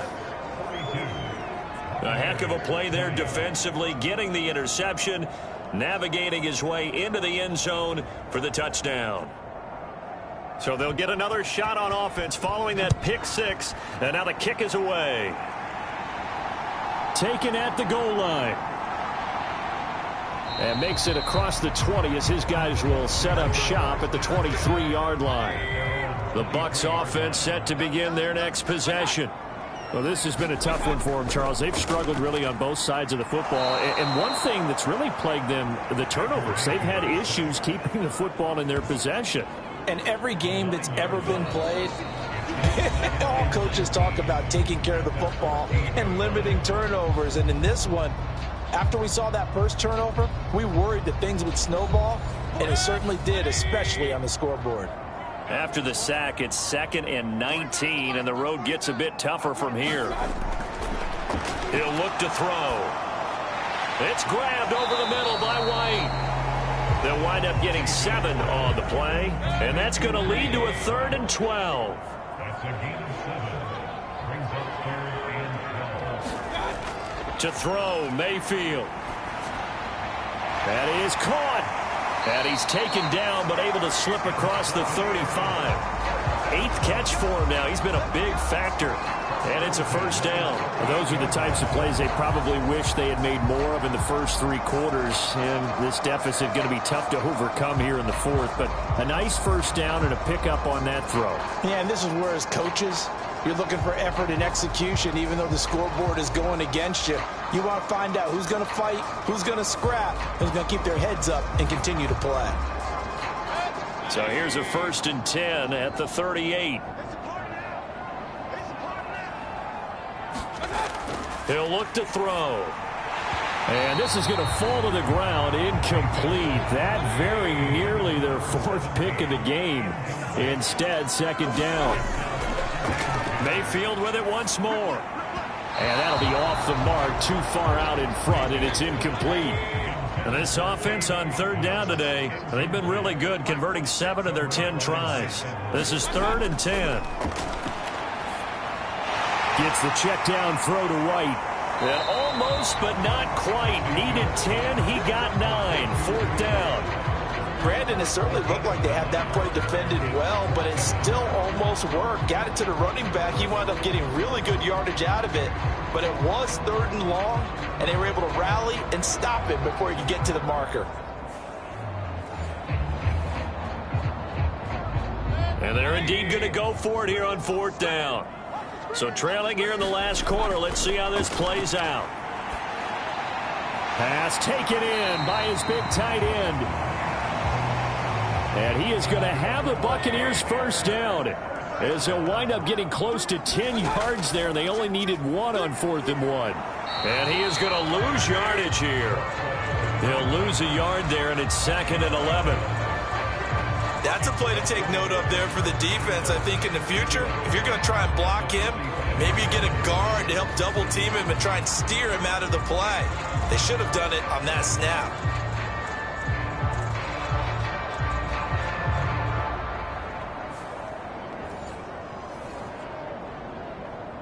Maybe just a slight detour on what's been a strong drive. Here's 2nd and 11. They'll set up to throw. He's got Otten. Oh, now he's stripped. He lost the football. And that's going to be another first down as the tackle made at the Jets' 32-yard line. So they escape, so to speak, maintaining the football. Defensively, though, opportunity miss. It definitely was, because that's all defenses talk about. Getting the football and either advancing it the other way or just getting possession and turning it over to their offense. That can be a little bit deflating. You're exactly right. A lost opportunity.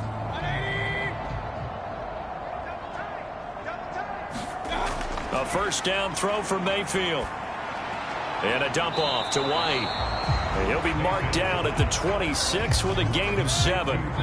So from the 26-yard line, here's 2nd and 3. From the gun, Mayfield. And his throw's going to be incomplete. So the incomplete pass on the last play, and that leads us to a 3rd and 3. Mayfield to throw it. And this is going to be incomplete.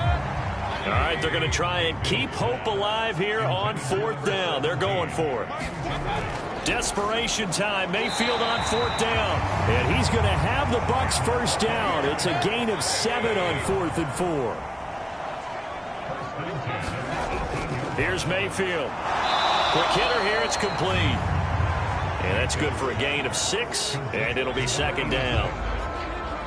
Nice rhythm throw there on first down. He located his tight end, made it a nice, easy pitch and catch. Hoping he can break a tackle or two. Wasn't able to do that there, but still good yardage.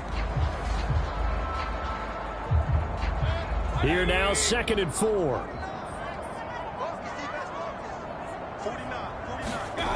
They'll throw again. Here's Mayfield. Throw right side, taken in by Godwin. And the Buccaneers are going to have a 1st and goal as the tackle is made at about the 5. Now they'll run on the draw. And he is met in his tracks behind the line of scrimmage. That's going to go as a loss of 2, and it'll be second down. And they've just not been able to block him at all throughout this game. Seems like every other play, he's doing something in the backfield. Already got 2 sacks, and now here's a tackle behind the line.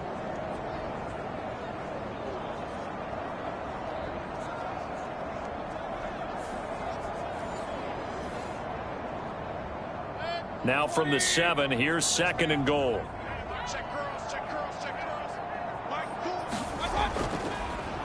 And they'll keep leaning on the running game. Back to the ground. And he's able to get it down to the 2-yard line. Now this likely a must-have. 3rd and goal.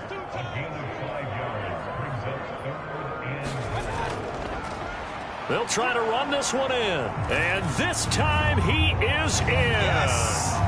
A great effort there. His 2nd touchdown of the game, his 3rd on the year. And the Buccaneers have got it back to a 2-score game here in the 4th. So a little bit of a letdown there defensively. I mean, look, you're still 2 scores to the good, CD, but things may be a little more uncomfortable than they had hoped. Yeah, if you kept him out of the end zone there, this game's over. You've locked the door on him. Instead, it's still open a little bit, and they've got a puncher's chance.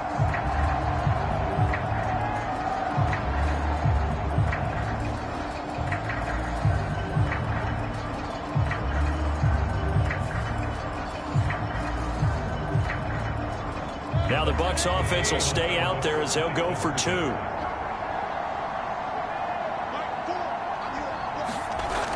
They're going to try and run. And he will find the end zone again. So he gets the touchdown and the 2-point conversion. And that'll cut this deficit down a little bit further. And so they run it in on the 2-point try. And so often, Charles, we talk about from the offense's perspective what you do on the 2-point conversion. How about the defense? How do they play run versus pass? It's really difficult for them because I think most teams want to play for the pass. That's what they see most teams do. And so are you able to mass enough people inside if the team decides to run it? Very difficult. I think what you're seeing a lot more now, people blitzing the 2-point conversion. They want you to make a quick decision and make it right now. There, the offense wins the battle for 2. And they'll start this drive just across the 30. Pretty nice work on the return.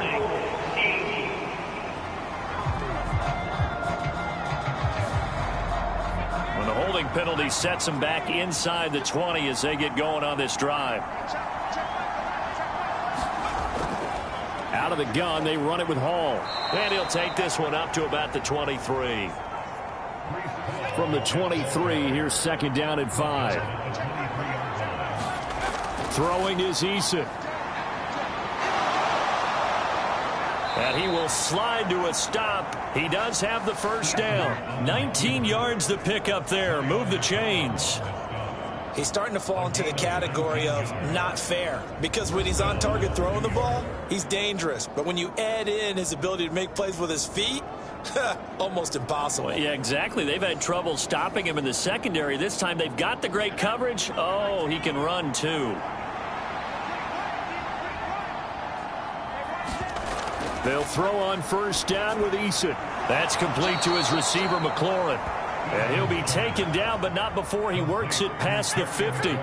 So from Buccaneer territory now, it's 1st and 10 at the 48-yard line. Here's Eason to throw. Now that'll be caught by St. Brown. And he'll go out of bounds right around the 40. 2nd and a couple. Eason sets to throw it. Open man, that's the tight end Freiermuth.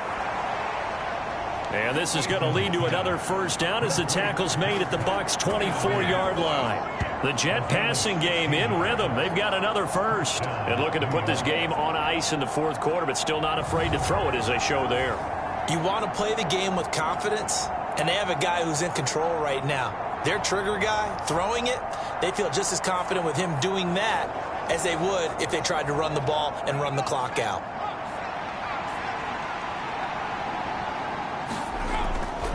Straight ahead is Hall. What a great effort there. He's going to get this inside the 15, and they'll spot it at the 13-yard line. Nice run. They get 10 more there, and I believe that'll be enough for another first down. It will. Starting to look like this drive, it may be the final nail in the coffin.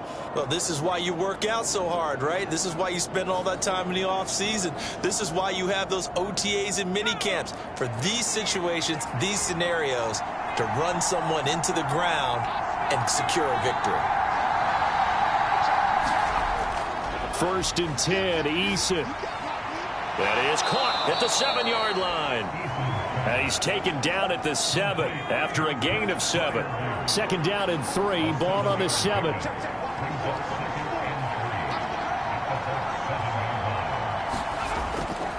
handoff for Hall.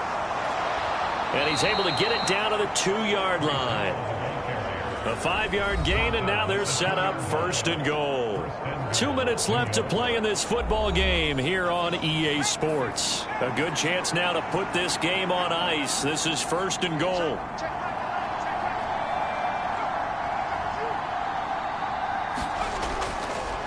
Going for the knockout punch. They'll try and run. And now we'll see a timeout used on defense as they stop it right out of the break with 1:57 to go in the ballgame. An ideal down and distance to try to finish this thing off. 2nd and inches. They'll look to run with Hall. And he's in. Touchdown, Jets. It's a 1-yard touchdown run. And the Jets are closing in on a 3rd straight victory to start the campaign. Everybody in the stadium knew what they were going to do right there, CD. 3 tight ends on the field, all that extra bulk, and they run it in. And you saw where that one went, right? You run it over your best blocker. I can just see the head coach right now. I want to run this one over the big boy. And they got it done.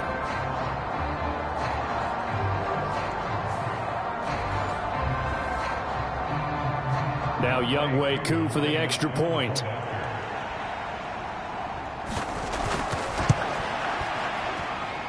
And the lead now to 3 touchdowns at 21 points. A 10-play drive that time. And it was capped off by a Breece Hall touchdown run.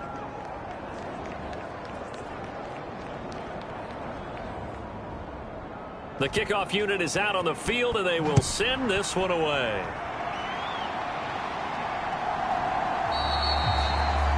No run back here, down to a knee, and this drive will start at the 25. And Tampa Bay trots out there now.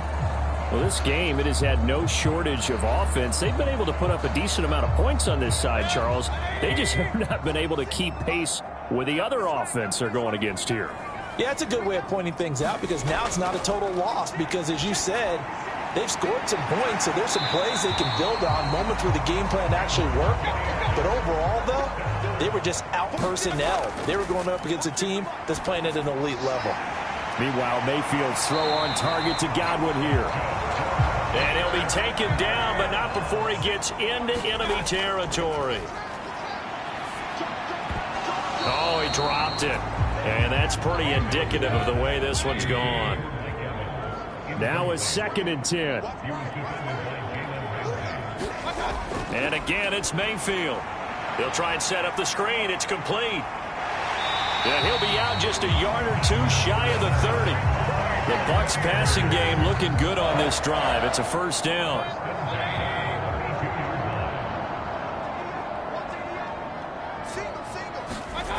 Throwing, Mayfield. Over the middle, it's complete. And he's going to get a solid gain of 9 before being brought down. 2nd and right at a yard. And his throw here's incomplete. This will be play number 7 on the drive. 3rd and a yard.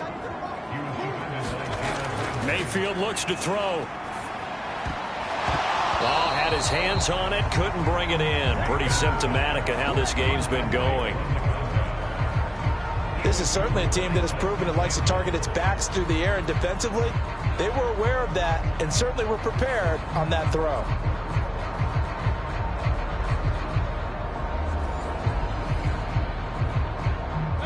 No choice but to go. Here's fourth down now. They'll try and run for it. And he's not going to get there.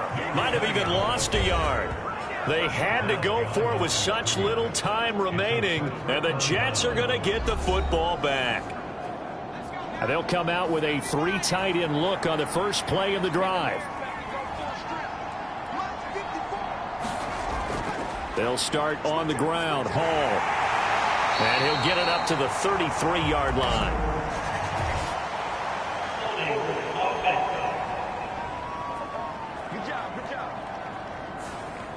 So that flag obviously takes away the good yardage that they had on the play. And talk about a momentum shift, because we can visibly see this celebration shifting from one side of the field to the other as soon as everyone saw the flag.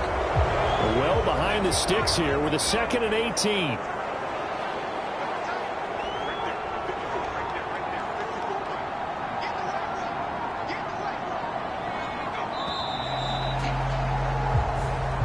So it's a victory here for the New York Jets. And we talk so much about the turnover battle, determining who wins, who loses. This game, no exception. Error-free football, no turnovers at all, and they win it. So this is one you don't have to convince your team that what you're saying is accurate. And you know what I'm talking about. Head coach always stands up in front of the team and says, guys, if we do this, this, and this, we'll win. And usually they say if we win the turnover battle, we'll win. Well, here's the proof right there. Win the turnover battle, go on to victory. Now the guys believe. You move on to the next lesson where you have to convince them. This one is now planted. So for the Jets, it's an ideal start as they move to 3-0 now on the young season. And they will head back home next week. Meanwhile, for Tampa Bay, they'll fall to 1-2. And they'll try to turn things around next week as they have a matchup in New Orleans against the Saints. Thanks for tuning in, everybody. Alongside Charles Davis, we thank our entire crew. I'm Brandon Gaudin. This is the NFL on EA Sports.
today. From Lincoln Financial Field in Philadelphia, it's Week 3 of the NFL on EA Sports.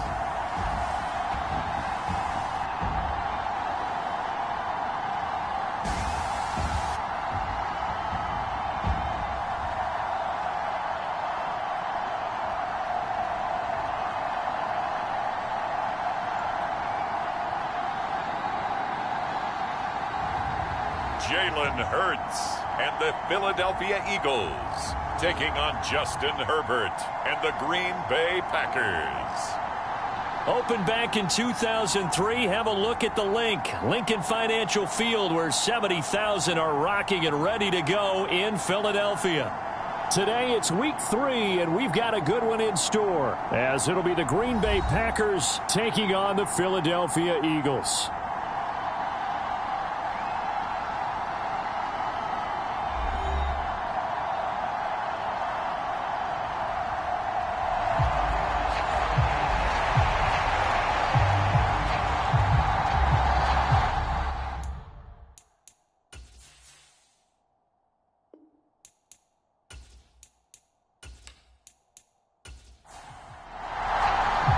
As of this morning, summer officially over. It's time for autumn football, and we're underway on EA Sports. This taken in right around the goal line. And not much happening on the return as he'll get this to about the 23. So here comes the Packers offense now onto the field. And at quarterback from the University of Oregon, it's Justin Herbert. And frankly, this is the type of game that a great quarterback relishes, because 0-2 on the road, everything's against him and his team. No one can expect them to win. Sometimes you band together real tight in that situation, and if he plays really well, they've got a chance to get that done. A nice-looking play to start the drive down the middle and complete. 16 yards on the game's first play and a quick first down. Good job there to locate his tight end, Charles, in the middle of the field. Yeah, he has good pass-catching abilities, and if they're able to continue to find him here in the early going, I think it'll help out his teammates out on the perimeter. You can take the big shots later if he occupies their attention.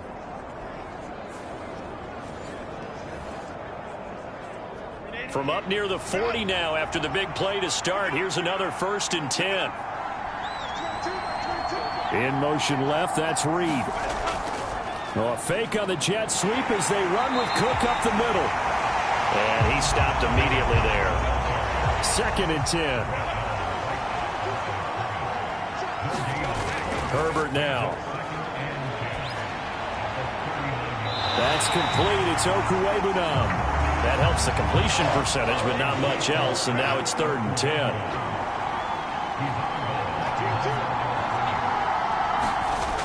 Now Herbert with it, looking to pass. Able to find the open man. That's complete. And he has another first down as he'll get the ball down to the Eagles' 45-yard line. That one good for 16 as the drive continues.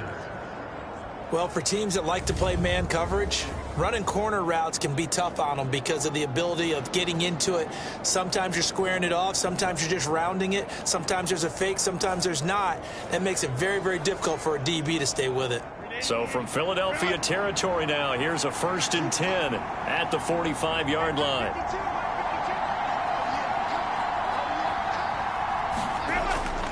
They'll try the middle with Cook. And he'll work this forward for about 3 at 2nd down.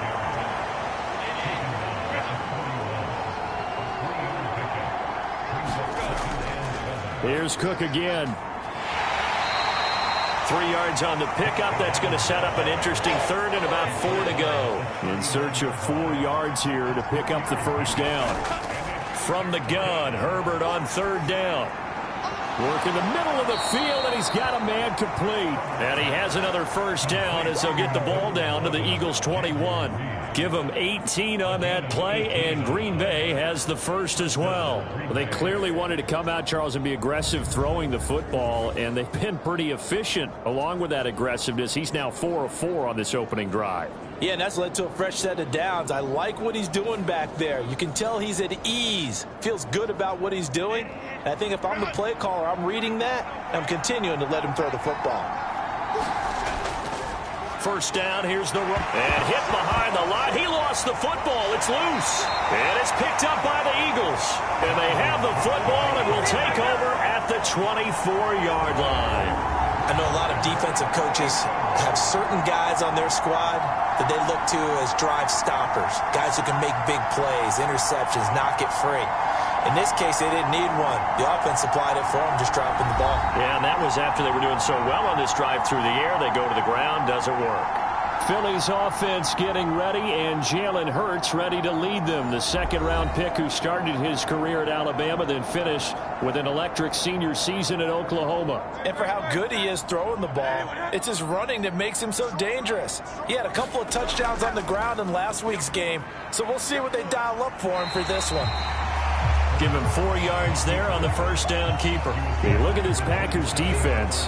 Coming into this one, ranked number 19 in the NFL against the pass. When they lack in pass defense, they do make up for in run defense. They're a top 10 unit against the people trying to move the ball on the ground. But this is a passing league, so there's the conundrum for them. How do they get better defending the pass?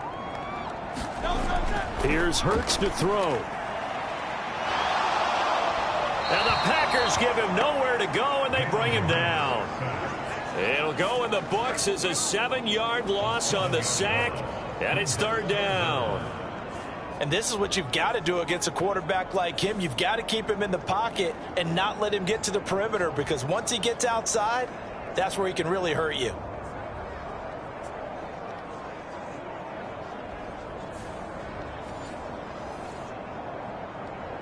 So after that sack, Hurts and the Eagles, tough spot here, 3rd and long.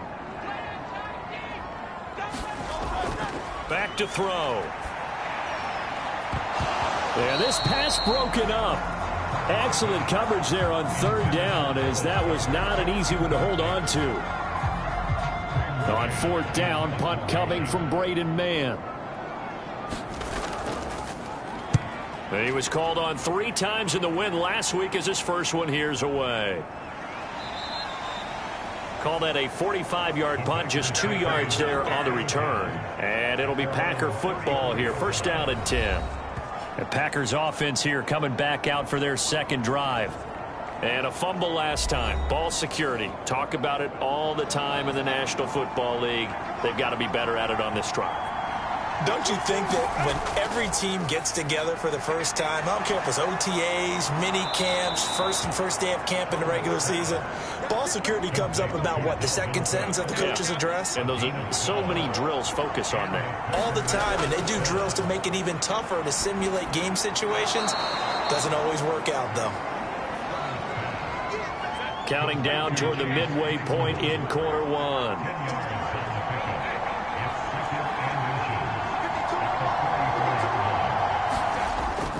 On 2nd down, Cook. And he'll get it inside the 40 to the 39. 6 yards the pickup, and that's a first down. They were not fooling around at all, were they? 2nd and short, and they brought out the heavy package. Almost felt like the super heavy package against that defense, didn't it? Yeah, I don't think they expected that much beef up front, and it turned into... And I think the ball's out, but this will fortunately wind up out of bounds. CD, that's the second time this half they've put it on the carpet. Now, the first one they lost. Good news here, it doesn't cost them. They do say that things even out in the course of a ball game. So you mentioned they lost the first one. This time, able to retain possession, but they can't get into this habit. The ball can't continue to go on the ground. The fumble on first down. Now here's 2nd down.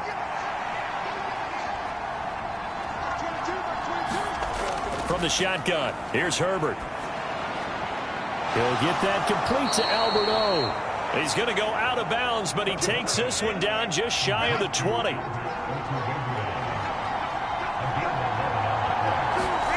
On first down, Justin Herbert. Under pressure, and he'll go down back at the 26-yard line. Multiple players combined for their team's first sack of the game. And they're picking up right where they left off with the shutout that they pitched last week, a huge part of that, this pass rush. They know how to get after people. Offensively, good luck finding some answers right now.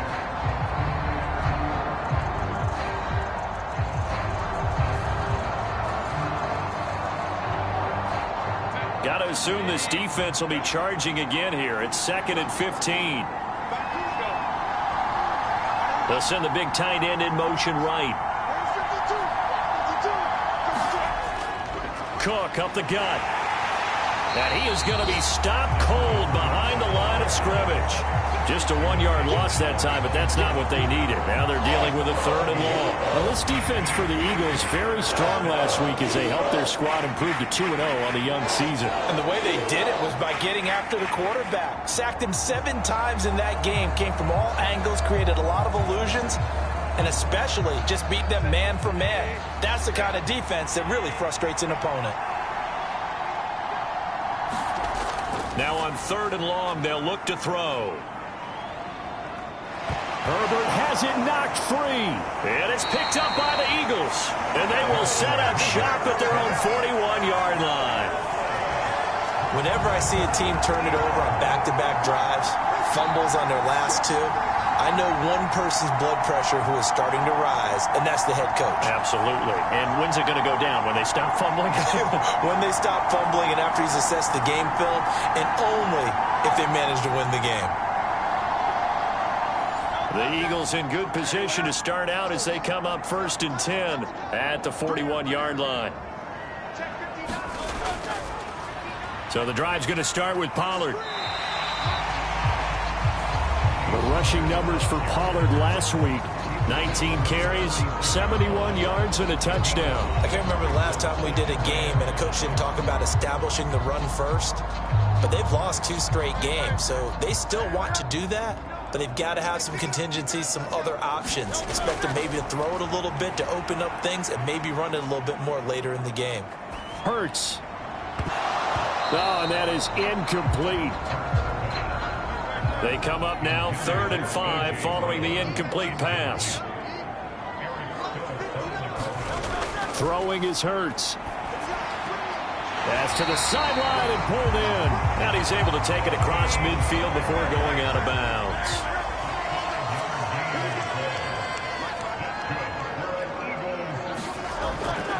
They'll go with Pollard here on 1st down. He fights forward for a modest 2-yard gain, 2nd down. The Eagles at 2-0 here to begin the season. Now off to exactly the start you're hoping for. Nothing for the fan base to complain about, at least not yet. I like the way that you phrased that. Yeah, you don't want to get too excited. There's still a long ways to go. But they've come out playing good fundamental football, and that might carry them a long way if they stay in that mode throughout the season. It goes as a loss of 6. And now 3rd down. Well done to sniff that out defensively. He had it diagnosed pretty quickly. I love that description because diagnosed is perfect on that one. Read his keys, made the play, and he couldn't even get going moving the football. So here's a 3rd and 14. Hurts. There's a short throw. It's caught by Kmet. Call it a gain of 3 on the play. And it'll be 4th down. Oh, it's time to give a little credit there to the defense. They played that very well because it was a drag route, and he ran a little shallower than normal as he worked straight across the field. He was hoping he'd get lost behind the defensive line, but once he made the catch, nowhere to turn upfield and gain any yardage.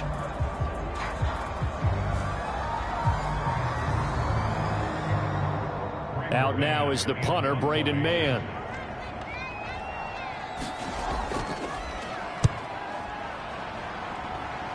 And no return possible here as they angle this one out of bounds.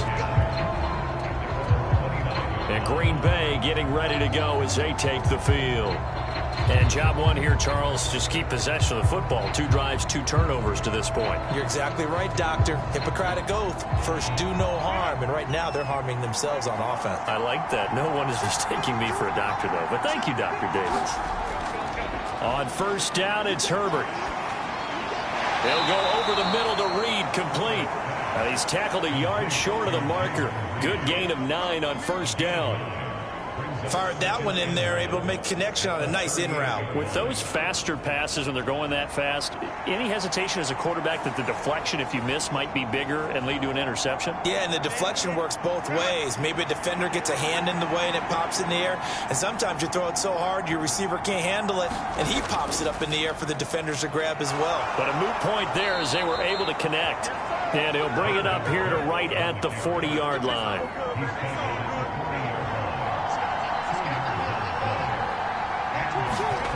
Herbert on first down now.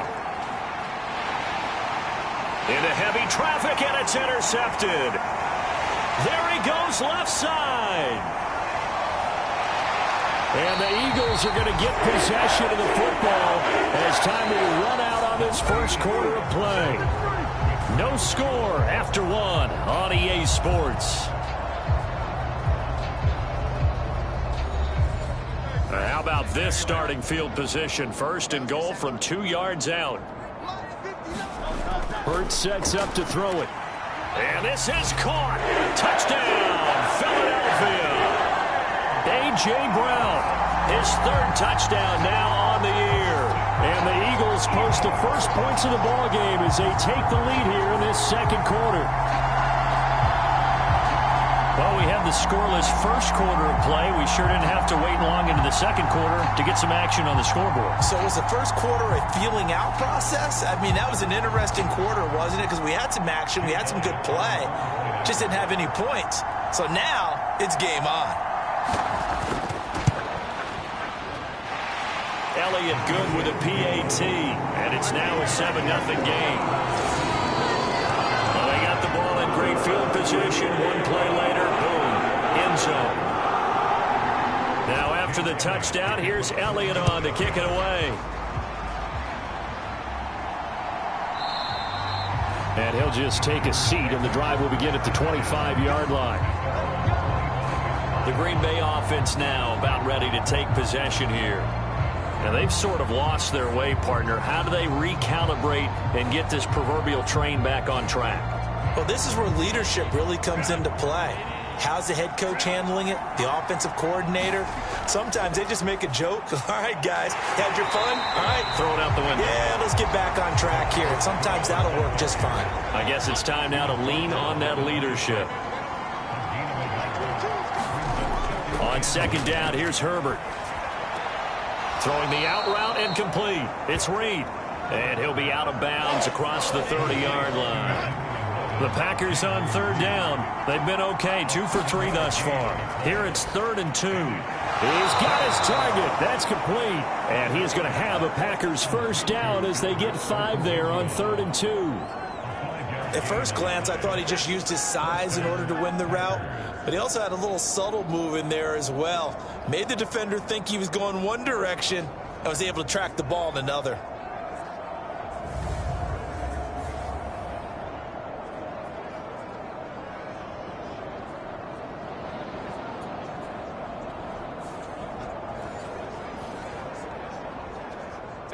So here's a 1st and 10 at the 38. Justin Herbert looking to pass. Swinging this out wide here for Cook. They'll give him 4 yards there, and that'll bring up 2nd down.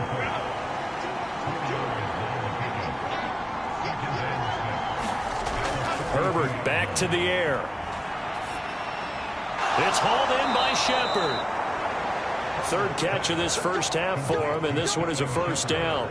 That's now 4 completions in a row. A good bounce back following the interception last drive. Certainly not letting it affect him, that's for sure. And we all know interceptions are going to happen. So the big trick, don't let it affect you going forward. Most of the good quarterbacks, they just tell the ball boy, get that one out of the rotation, give me a fresh ball, and let's go. He's got his offense moving again. So from just across the midfield stripe, here's 2nd and 9. Here's Herbert. Incomplete. And there's a good opportunity to just want to ride there. A drop pass. I guess that's why they call them running backs and not catching backs. Going to throw on 3rd down with Herbert. And this pass broken up. And the contact well timed there. And now 4th down. So a couple of first downs on this drive, but it's looking like another empty possession. And those empty possessions are certainly starting to pile up. So the adjustments that teams talk about all the time have to be taking place. They've got to analyze what's breaking down and figure a way to fix it. Jack Fox out to punt here on 4th down. He punted 4 times in the loss last week as he gets this one away here. Now Philadelphia ready to get going on offense again. Things progressing to plan so far. Their defense has been solid, and they've got themselves a 7-0 lead after the touchdown the last time they had the ball. And this is no time to even think about, hey, are we going to milk the clock? Hey, are we just going to do ball control? This is the NFL. 7-0 leads, they don't last very long unless you continue to push the envelope on offense. Knifes his way forward here, but just 3 yards on the play. 2nd down. Going to run again here with Pollard. And he'll be corralled out across midfield down to the 45. 17 yards and a first down for Philly. Although his reputation as a speedy runner precedes him, it's always fun to watch him work. It is eye-opening, isn't it? Because when you see him get the ball and just go, in addition to that speed, it helps out his blockers. They don't have to hold blocks for long because he's just going to speed right past them.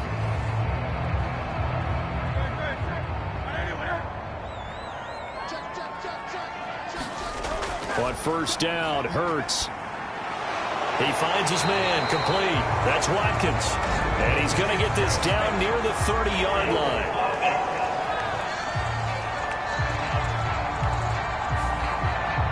So following the hold, they're in a bit of a hole here with a 1st and 20.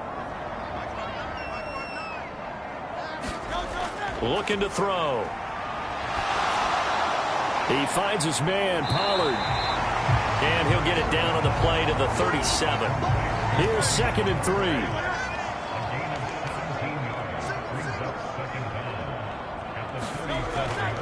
Off the play fake. Here's Hurts. He finds his man complete. It's Watkins.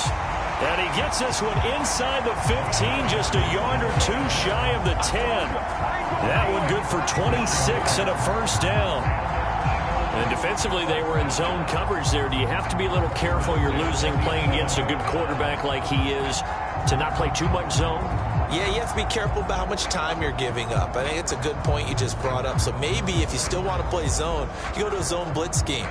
And you can drop anyone out of your defensive front. Defensive end, defensive tackle. It doesn't matter. You just exchange someone to bring more pressure towards the quarterback and still try and cover downfield. The result, only 4 yards there on the play, and that'll make it 2nd down. It's vitally important to wrap him up immediately because if you let that big guy get a head of steam up, boy, then you've got real trouble trying to get him down. But they're able to hold him to a short gain on 1st down. 2nd and 6 with the ball on the 7.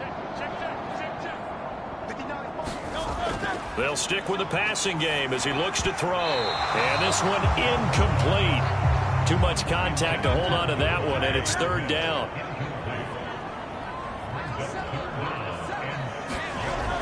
They'll look to throw again. And that's going to be caught for an Eagles touchdown. A.J. Brown with his 2nd touchdown of the game, 4th of the year. And the Eagles go up by 2 touchdowns. Well, only the 2 catches for him thus far, CD, but both of them have resulted in touchdowns. And I think he's on the bench right now, Brandon, smiling at his position coach and telling him, all those times you talked to us about efficiency, I'm living it right now.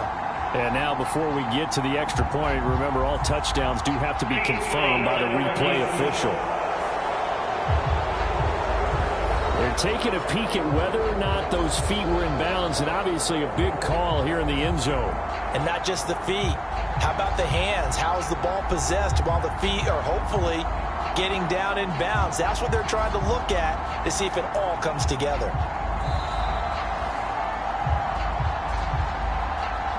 So they called it a touchdown originally, and this will stay a touchdown after the video review, so they had it right.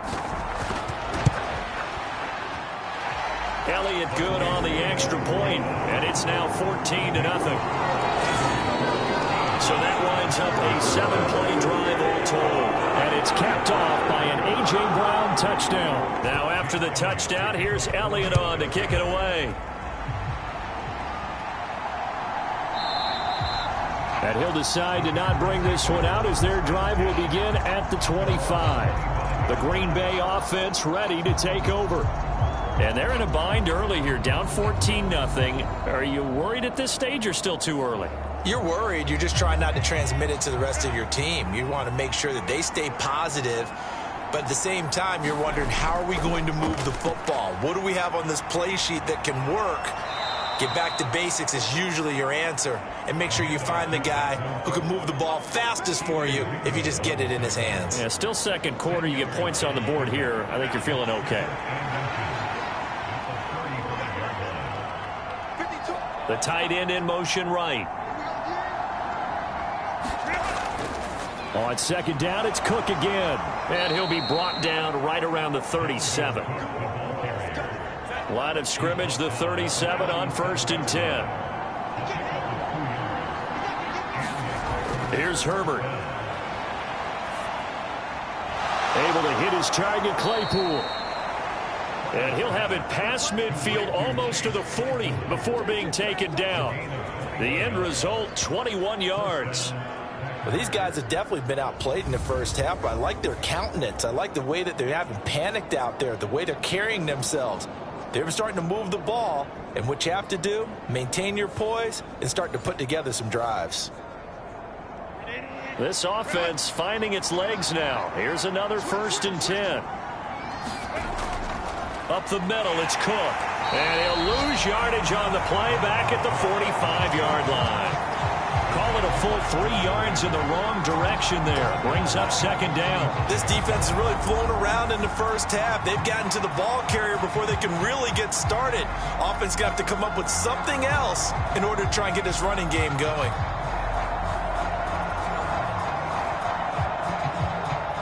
So their task a little bit more difficult now. 2nd and 13 that they're walking up on. Now it's Herbert. That's caught. Allen Robinson. And he has another 1st down as they'll get the ball down to the Eagles' 30. Give him 15 there, and the Packers have a 1st. And this offense has been a little slow to get going, but some signs of life here in this second quarter. They're moving it pretty good. And that helps the cause as well. Good yardage and another 1st down.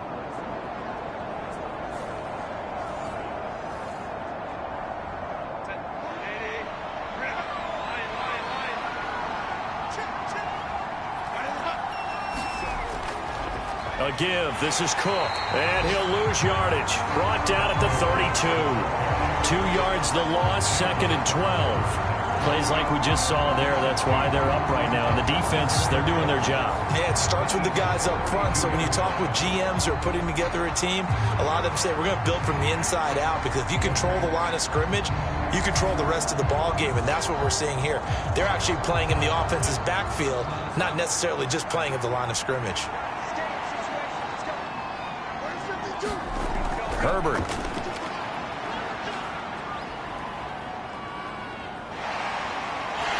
Eagle pressure, too much this time. Down he goes. That sack courtesy of the effort of Hassan Reddick. These sacks now, they're starting to pile up, Charles, and that front 7 defensively, they've had their way with this offensive line. And I think at this stage, we have to start thinking about different play calls. We've got to start helping this quarterback out, because the entire game he's been under siege. I don't care what the down and distance. They've got to get the ball out of his hands a lot quicker. A long way to go here on 3rd down for the 8th play of the drive. A shotgun snap for Herbert. And that's complete to Shepard. And they will get him down, but not before he gets very good yardage there, as that will lead us right into the 2-minute warning. A real letdown defensively. That was 3rd and a bundle, but they allow the conversion. Herbert operating from the red zone.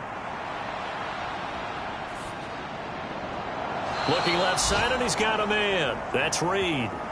Add the gain here to the previous play, and it's better than 40 yards total.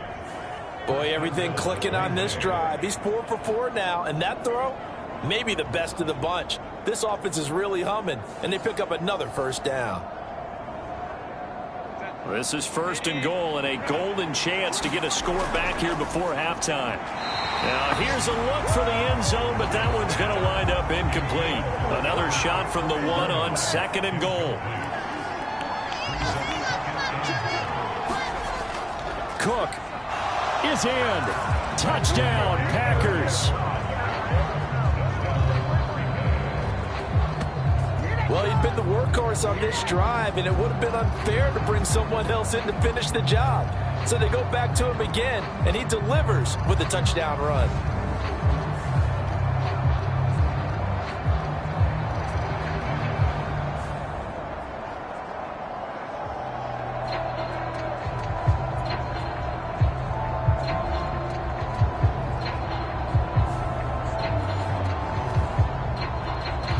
Now the extra point try forthcoming.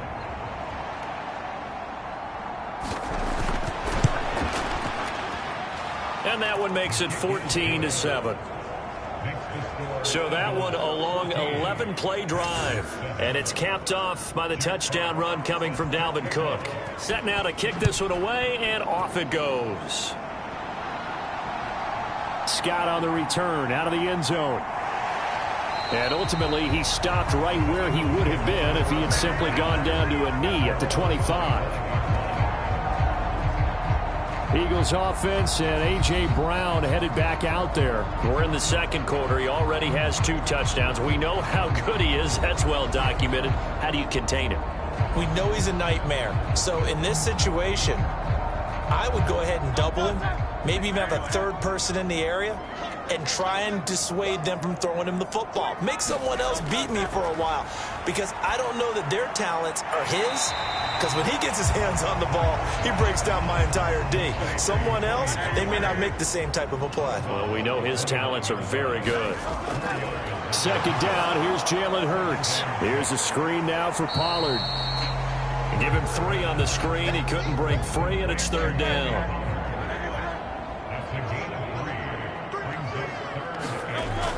He'll look to throw. That is caught. And he slips up past the 45 before being tackled. The Eagles going to take the first of their timeouts as the clock shows 50 seconds to play here in half number 1. They'll throw on 1st down with Hurts. Fires the quick slant. A.J. Brown's got it. Now the Eagles will use the second of their timeouts. So that means they're down to 1 remaining here as we head toward halftime.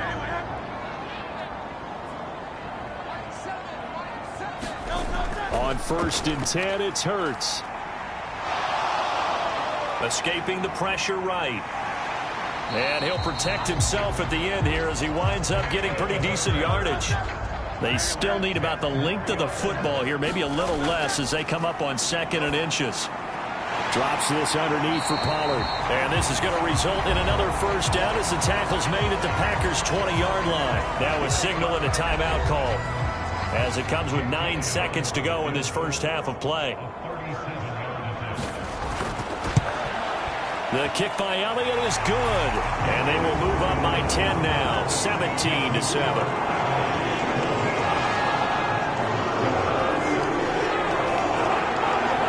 So a capper there to a pretty good first half. And I love the way that they put a chokehold on the clock and pretty much drained everything before they put the field goal on the board as they headed into the half.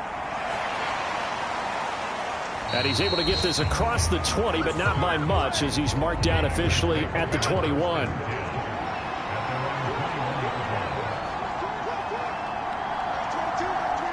The final second ticks by, and that's going to do it for the first half of play. So we've come to halftime here in Philly with the Eagles on top. As we'll get you down the coast to Orlando for Jonathan Coachman in our EA Sports Halftime Report. Coach. All right, Brandon, thanks. And welcome in everybody to our EA Sports Halftime Report. Time for a look around the NFL here in Week 3 of the new year. We start with a good one in the NFC. Arizona making the trip east to take on Carolina. And it's the Cardinals who have the lead as they play the second quarter. Corey Davis, 100 yards receiving on the nose and a touchdown catch as well. From there, let's head over to Minneapolis to check on the Vikings at home at U.S. Bank Stadium. And they trail the visiting Steelers as that game has gone to the half. Najee Harris, a touchdown run in that first half. Finally, we're off to Atlanta to check on the Falcons at home at Mercedes-Benz Stadium. And they were losers in that one as they fall to the visiting Seattle Seahawks. Tyler Lockett, well over 100 yards receiving and a touchdown catch as well. We just watched a fine first half out of the mobile quarterback, that's Jalen Hurts. He came on after a slow start to fire 2 second-quarter touchdown passes and give his guys the lead at the intermission.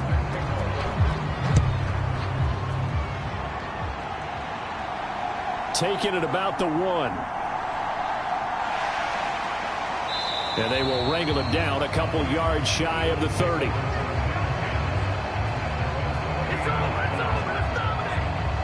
The Eagles ready to go on offense to begin quarter number 3. And Charles, they've got the lead. Put your coaching hat on here now. What's the game plan for the second half?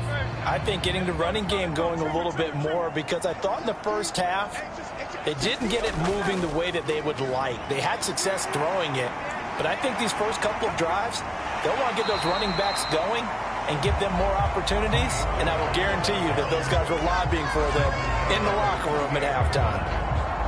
Still a few inches short of a first down as they come up now on second down.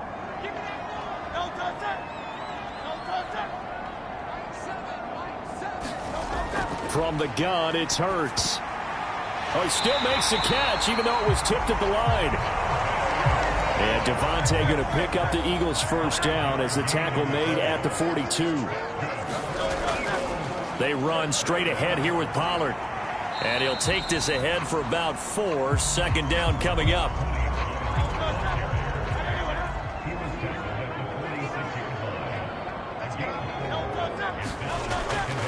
Here's Pollard again.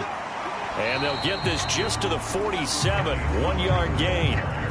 Early down stuff to put this offense in a precarious position. We know that securing the point of attack, especially against the big-bodied guys in the middle of this D, has got to be priority 1. Out of the gun, they'll look to throw.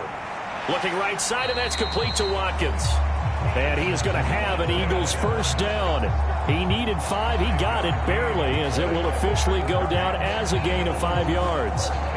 Would it be safe to say that as precise as routes are supposed to be run in the NFL, maybe they're not quite as precise in college ball? That's accurate, yeah. And I think we saw a college route in the NFL there. Just find the soft spot, find the dead zone, and find the first down. And that's what he just did. So into Packer territory now. Here's 1st and 10 at the 47. Throwing from the gun, it's Hurts. Eluding the pressure right. And he is out of bounds, but not before he's inside the 30.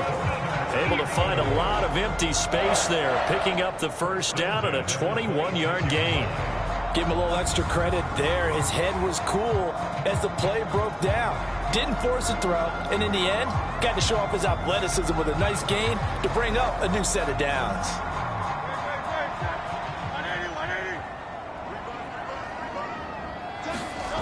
They'll look to throw now on first down. Swinging this out for Pollard. They get him to the ground right on the cusp of the red zone after a pickup of 5 or 6.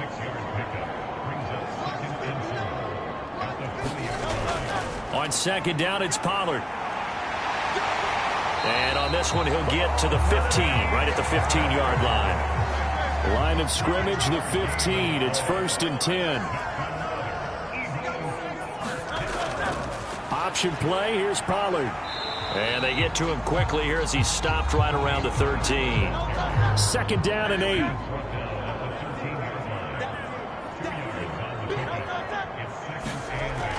They'll look to throw. There's Smith. He's got it along the sideline. And he takes it inside the 10 to the 8 before he's out of bounds. Here's Hurts to throw. Work in the middle of the field, and he's got a man complete. Touchdown! Devontae Smith from 8 yards out. And the Eagles take the opening kickoff of the third quarter and drive right down the field to extend their lead. A nice connection there, finding his target, and that'll put 6 up on the board. Just like they drew it up in their playbook and reiterated it on the sidelines, right? Perfect route, a good throw, and the defense, they had no answer for that right there. Elliott now to add the extra point.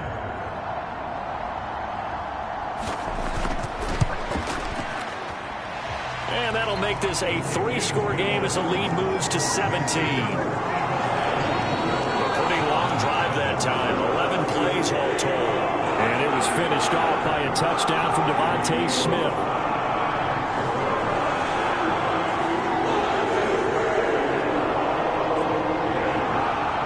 Now after the touchdown, here's Elliott on to kick it away. This taken in right around the goal line. And a good return as he'll be stopped just shy of the 30-yard line. So here are the Packers now. They get set for their first possession of half number 2. And their halftime hole now even deeper, and they need a big drive here just to answer the first touchdown of the second half scored against them. They were down at the half. Now, as you mentioned, they're down a little bit bigger, but no time for discouragement. Just got to get back to it, right? Put your shoulder against the boulder and start pushing and try and get back to where you were to start the half.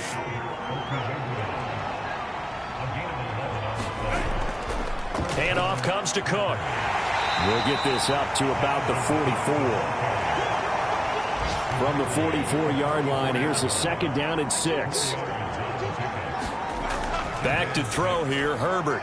Over the middle, that's caught by Claypool. 9 yards to pick up there, and it's a first down.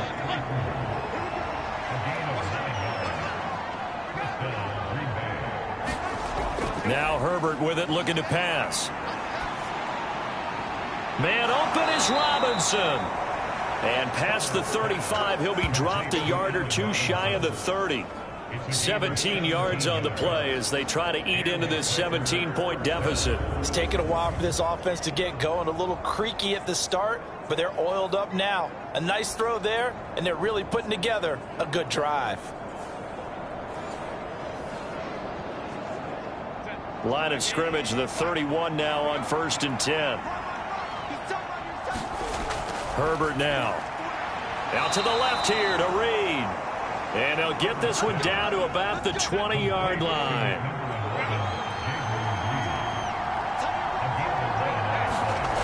On 1st and 10, Herbert. And this is Cook with a grab. Now the result here, a pickup of 8. Leaves him with 2 to go on 2nd down. Out of the gun, Herbert. And a loose football. And it's picked up by the Eagles. Well, if these guys wanted to get back in this game, they needed an almost perfect second half, and down 3 scores. A lost fumble here certainly doesn't fit into that plan. Well, it reminds me of my plan in college to get an A on the papers I turned in, but that didn't work out too well either. Too many mistakes by both of us. I mean, that's just... And that's why that's exactly where they are in this ball game. They're going to need a huge turnaround if they want to try and win this one. And he'll manage to pick up about 4 at 2nd down.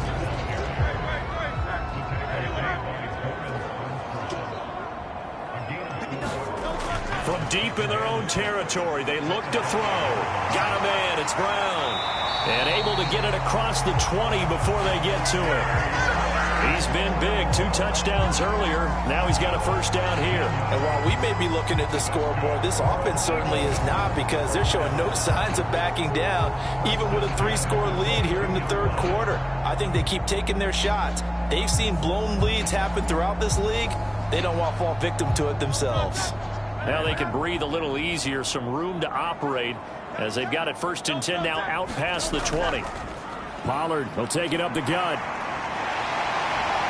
And he's taken down, but able to slip across the 35. A good gain again. That's now 31 yards combined on those last 2 plays. Most of their damage has been done through the air. I mean, they've rung the bell 3 times with passing touchdowns, but guess what? Ground game has not been neglected. Nice little burst right there.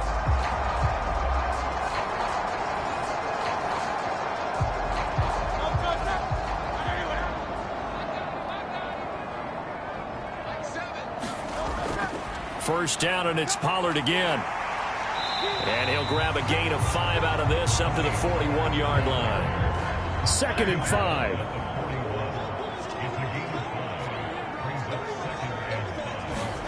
Hurts sets up to throw it. He finds his man complete. That's Watkins. And he'll be taken down, but not before he works it past the 50. So into Packer territory now. Here's 1st and 10 at the 46. Throwing is Hurts. He'll get that complete to his tight end, Kmet. And he's corralled, but not before getting it inside the 35. From the 34 now, here's 1st and 10. Now a give here to Pollard. And he'll work his way inside the 30 now to the 28. Now 2nd and 3.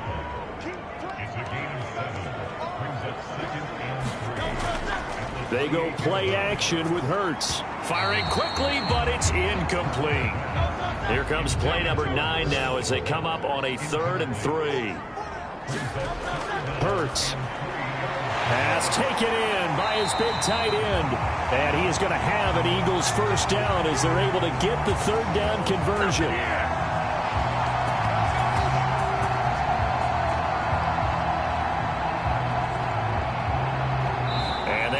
Going to do it for this 3rd quarter of action. You are watching the NFL on EA Sports. And welcome back. We are in the city of brotherly love, Philadelphia. Now a 1st and 10 at the 11. It's the Eagles in possession of the football and leading this one as we get ready to start the final quarter. And he'll be brought down this time at the 5-yard line. From the 5, 2nd and 4. They'll drop to throw. Touchdown, Eagles! Dallas Goedert, his first touchdown of the new season. And the Eagles are closing in on a 3rd straight win as they widen the gap further here in the 4th quarter. The partner, he has carried them in this ball game throwing the football. All 4 touchdowns through the air. And that's really helped them get this nice lead. And I know it's a team game, but right now, he is truly the focal point. Every touchdown his team has so far has been the result of his arm. How about him throwing it downfield, creating big plays? I don't know how you slow him down unless you can make him uncomfortable in the pocket. Elliott good with a PAT. And the lead is now 24.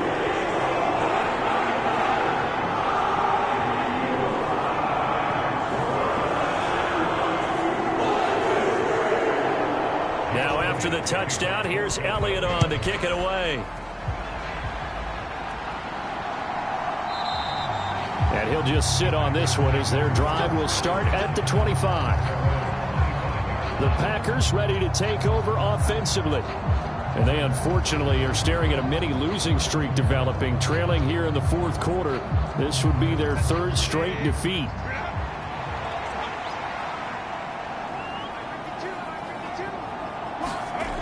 Herbert on first down now.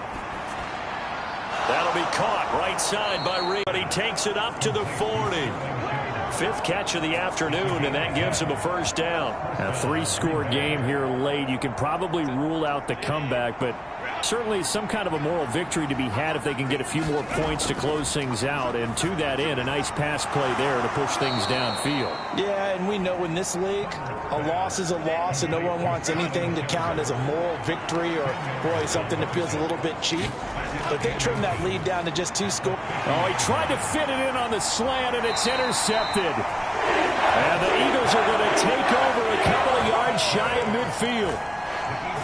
But here in the fourth quarter, defensively, you know that you're just going to blanket the field with defensive backs and say, okay, take your best shot. And that time, it's intercepted. And we've often seen teams go into the prevent early, way too early, and sometimes they get too soft in their coverages. But not in this case.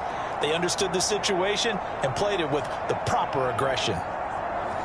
They've got good starting field position as they come up here 1st and 10, just shy of midfield at the 48. They'll run with Pollard to begin the drive. And he's fortunate to get anything from that. Give him a yard up to the 49. Run blitz there defensively, something we might see more of here in the fourth quarter. I think we'll see a lot of it, and the difference between that and a pass blitz, you're just trying to get to the quarterback. You're trying to scheme someone open who will get to the QB and make sure he gets on the ground. In a run blitz, you're actually trying to cover up gaps, trying to cover up holes so they can't run the football. 23 yards the pickup there. They have the nice cushion. They just want to pour it on right now, still throwing the football. And I know my background says, why do you need to do this? Just go ahead and run out the clock and get a win. But as many people pointed out to me, it's a video game, man. Go ahead and put the numbers up. Sportsmanship, not an issue. Exercise those fingers.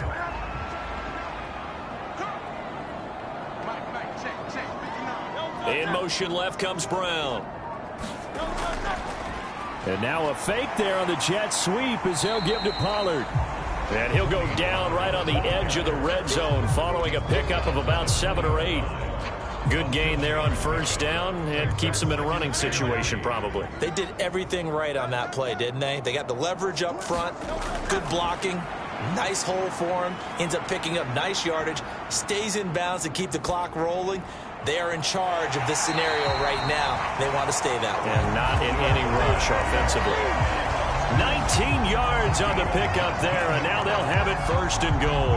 There's a beautiful throw there, and he's been sensational the entire game, moving it around, spreading it, hitting the right guys. And look, under normal situations, partner, I would expect him to come out of the game now. They've got it in hand. But you and I have been around this league a long time, and every time we ask head coaches about it, hey, why don't you take your quarterback out when the game's in hand? They just kind of give us that look like that's what he's paid to do. So it's a very unusual situation. I'd want him out. They tend to leave him in. And he pushes forward but comes up short of the goal line as he'll get a yard down to about the 1. Pollard again. And good work there defensively as they're able to keep him out of the end zone. Officially, it will go as a 1-yard loss, and that's going to lead to a 3rd down. That's a nice example of good team defense right there. Ball was snapped at the 1-yard line. They knocked him back and caused a loss. But you notice they were trying to find any type of a gap to run through. Wasn't one available, and they stuffed the play right there in the middle of the field. A big play forthcoming. Here's 3rd and goal. Pollard will take this one in for an Eagles touchdown. And as a defensive coordinator, you're almost in a no-win situation down here near the goal line. You know how dangerous Jalen Hurts is when he holds on to it. You've got to be prepared to stay with him. So when he hands it off, if you're slow in reacting, this is going to be the result.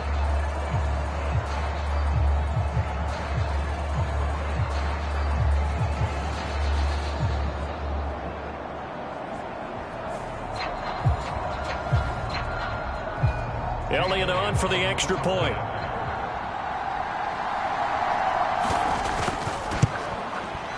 And he's been a busy man, 5 for 5 now as he knocks another one through to extend the lead.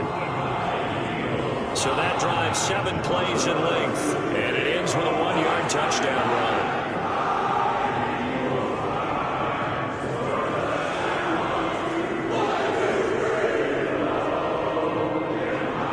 Now after the touchdown, here's Elliott on to kick it away.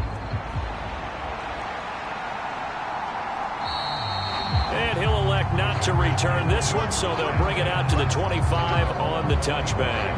And Green Bay getting ready to go as they take the field. They are looking to make a bit of a 180. They are sputtering right now.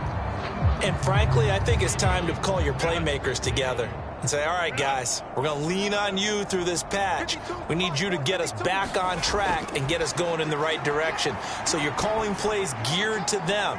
Not necessarily what you look at your plays, oh, this hurts the defense. I want the ball in the hands of X, Y, and Z and see if we can move forward. So don't get too cute. Go to the playmakers. One thing I think that's safe to say defensively, the tackling's been really good. And because of that, it's been very, very hard for them to move the ball because you're not getting the benefits of run after catch. They're tackling them almost on the spot. That means you have to run extra plays, harder to move it. Justin Herbert looking to pass. That's complete left side to Shepard. And able to get this one across the 45 before he's brought down. 17 yards is the pickup there for number 17. Well, this game was decided a while ago, and that completion there is going to artificially inflate his passing numbers. So right now, the only one really applauding probably his agent as he thinks about angling for a new contract.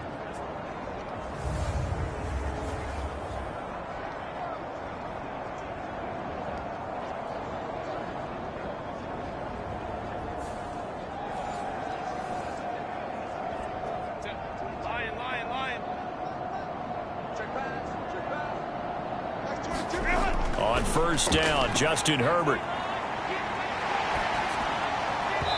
And incomplete. They lead big, and a major part of that has been how they've taken their play to a whole new level this second half. No points allowed since the break, and you can add another incompletion to the total number that they forced in this runaway contest. To the air again, Herbert. And he drops it incomplete, and their struggles continue here. The Packers on third down. They've converted 4 times out of 6. Not bad. This is 3rd and 10. And that's incomplete. And they're indeed going to go for it here on 4th down. So trailing here in the last quarter. Let's see how this plays out. They snap it to Herbert. And he gets this inside the 35-yard line. No reason not to try it there, and they do indeed convert on 4th. And with this game well in hand, perhaps we are seeing the coverage lighten up a little bit as they got burned there a bit for a first down. But we certainly know the coach isn't happy along the sideline because he certainly wants them to finish this one out the way they started it. He doesn't want to give up any soft completions, no late points. He wants his lead to stay right where it is. So now following the roll of the dice, they've got a 1st and 10 inside the 35. Again, Herbert. Over the middle, complete. It's Reed. And he'll be marked down at the 26 with a gain of 7. 2nd down and 3. Now it's Herbert. And the timing a bit off that time as that one falls to the ground. And that's another play that's painted a picture of this game overall. That's been a blowout. It's been continually fueled by big turnovers and stops for one side and an inability to advance the ball from the other. Herbert on 3rd down now. He's got his target. That's complete. And he has another first down as they'll get the ball down to the Eagles' 14. It's a gain of 12, and the Packers have the first. Well, this game is certainly pretty well over. They can go ahead and mark it in the win column. But as a defense, they don't want to get so soft now that everybody just throws the ball all over the place against them, gets big yardage, and puts points on the board. They have pride, too, on that side of the ball.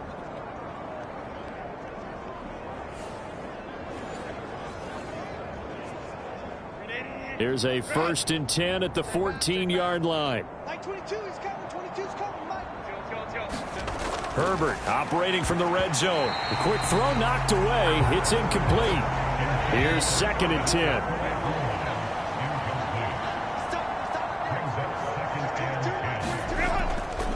Another tote for the workhorse this afternoon. It's Cook. He's going to get 4 out of this as he's down to the 10-yard line. The Eagles call on the extra defensive back here as they prepare for a stop on 3rd down. Here's Herbert. Able to find the open man. That's complete. And the Packers are going to have 1st and goal as they try to finish off this drive with 6 points. Had to put that ball in there with a little extra zip, and he put it right where it needed to be. Yeah, and that little extra pace that he had on the pass, that required a little extra concentration for him, didn't it? Ball can get on you pretty quick in that manner, and he handled it well and picked up the first down.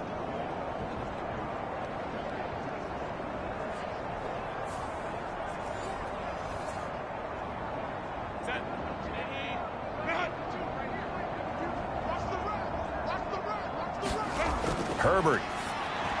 And fighting for the end zone. He lost the football. It's out. You get down near the goal line, this is where having a sure-handed tight end becomes a luxury, and it pays off big time, especially when the defense sells out against the run, and he finds himself open for an easy touchdown.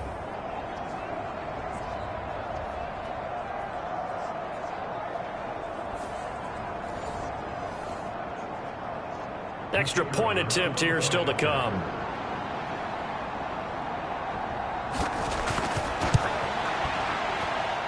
And the lead is down to 24. So that one a 13-play drive in total. And the result, a Green Bay score. So still lots of work left to do, but here comes the onside kick. And the Eagles hands team able to cover it up. Now, fourth quarter, they felt like they needed the football back. Unfortunately, they couldn't get it. And I know we brought analytics into the game, and someone has said here that the data says that when a team's expecting an onside kick, 80% of the time, the team expecting it, they do actually recover the ball, which is what we saw here. I just wonder if that number is much more of a anecdotal type of a number. Kind of like when the coaches tell us, well, when you score on special teams, 93% of the time you win the game. I'm still waiting to see that number is empirical. Pollard gets it off the option. And down to the 36-yard line here. Ball on the 36 now. Here's 2nd and 3. Just 2 minutes remaining here in the fourth quarter of what has been a one-sided affair. So it's Eagle football here as we get you reset. And you'd have to figure they're just looking to burn these final 2 minutes away and get out of here with a victory. 2nd down, Pollard again. And he'll go down at the 28. 102 yards on the ground here for Pollard. This is a first down.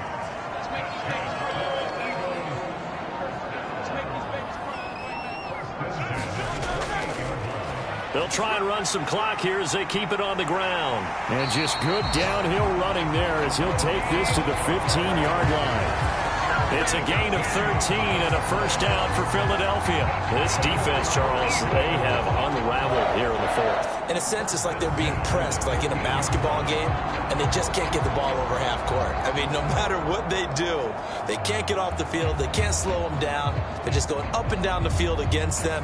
Yeah, unraveling would be a perfect word for them. Line of scrimmage, the 15. It's 1st and 10.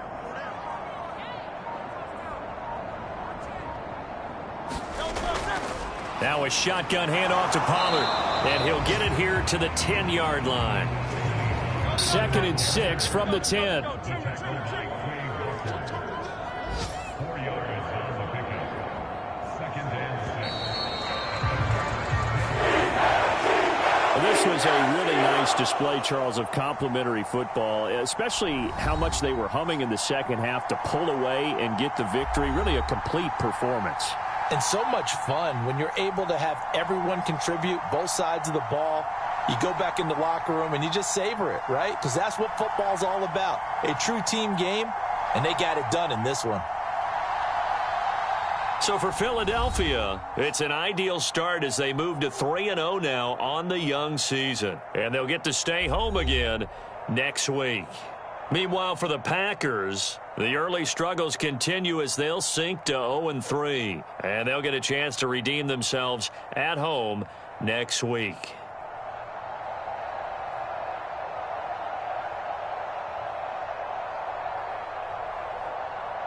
So that'll do it for us. For my partner, Charles Davis, and all the hard-working men and women on our crew, I'm Brandon Gaudin. You've been watching the NFL right here on EA Sports. The Eagles are winners here as we say so long from Philadelphia.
today.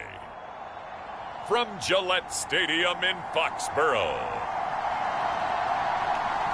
it's Week 3 of the NFL on EA Sports.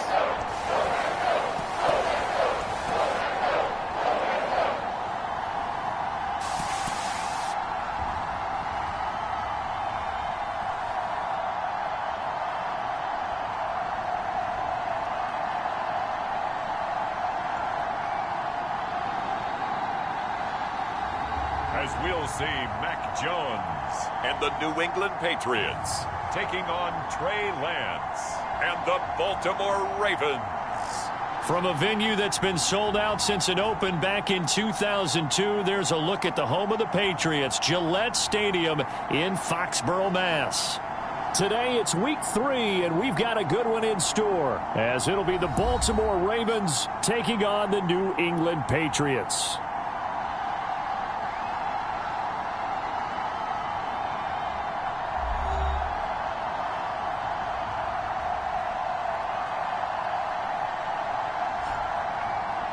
With Charles Davis, I'm Brandon Gaudin. And, Charles, we look at this Patriots team entering play. It's an early test here after 2 losses to start the season, and a game they probably really need. Obviously, no way do they want to get to 0-3. Not many teams make the playoffs with that kind of a start. Meanwhile, for the visiting Ravens, they come in feeling good after back-to-back victories.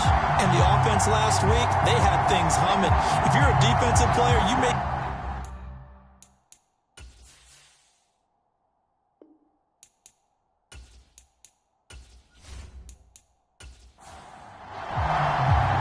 As of this morning, summer officially over. It's time for autumn football, and we're underway on EA Sports. And the opening kickoff will not be returned, as that will be a touchback. So here come the Patriots to take over on offense. They're led by their quarterback from the University of Alabama, Mac Jones. And I saw that he had an interesting quote in the research packet that we had after last week's game. It's all on me now. I've got to lead my team and find a way for us to win a game. 0-2, but they're at home. I guess he's going to try and find a way to get the home crowd involved early. They'll run with Stevenson to begin the drive. And he is met in his tracks behind the line of scrimmage. It'll go as a loss of a yard on the game's first play. Second down. Hey, look at this Baltimore defense. They were fantastic a week ago in the win over Houston. Have to admit, I was extremely impressed by what I saw. They ended up getting 4 sacks in the game, stayed in the face of the quarterback the entire time, made it difficult for him to step up and find receivers downfield. And that's what they told us this week, that pressure on the QB is key.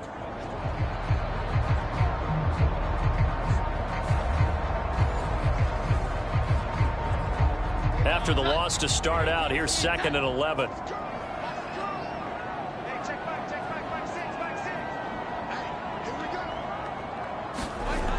Now Jones. And he goes down. The Ravens able to get to him. That sack by Tremaine Edmonds. 2 plays so far, a run and a pass attempt, and both have gone backwards. Probably not how they drew that up. Not at all. Looking for a better play coming up on 3rd.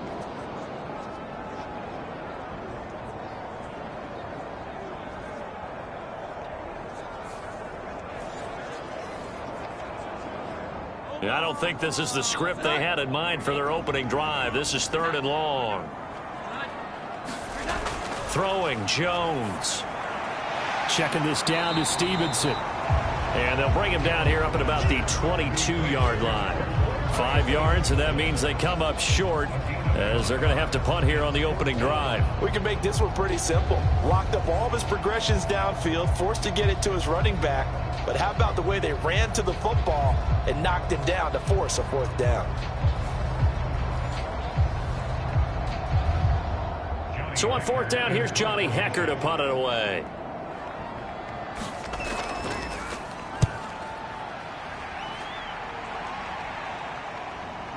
He juked him. 39-yard punt, 6 yards on the return. And the Ravens, they'll take over. So out comes this offense to take over for the first time. They'll be led out by the former number 3 overall pick back in 2021. It's Trey Lance. And I thought it was a really nice performance last week by him. 3 touchdown passes.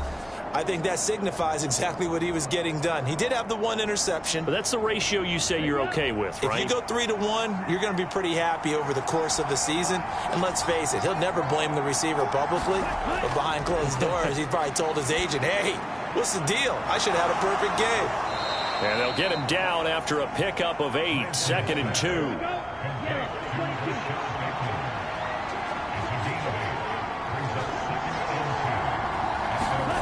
Throwing now is Lance. All that gets him is just a yard, and now it's 3rd down.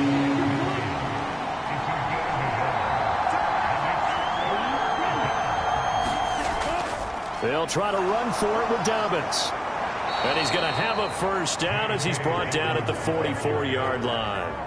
They give him 7 yards on the play, and they do pick up the conversion on 3rd down. The Ravens at 2-0 here to begin the season. And they come in feeling pretty good after back-to-back victories, CD. And the offense last week, they certainly have things humming, because if you can run up 40-plus points a game, you certainly take a lot of pressure off of your defense, and you're not going to lose very often.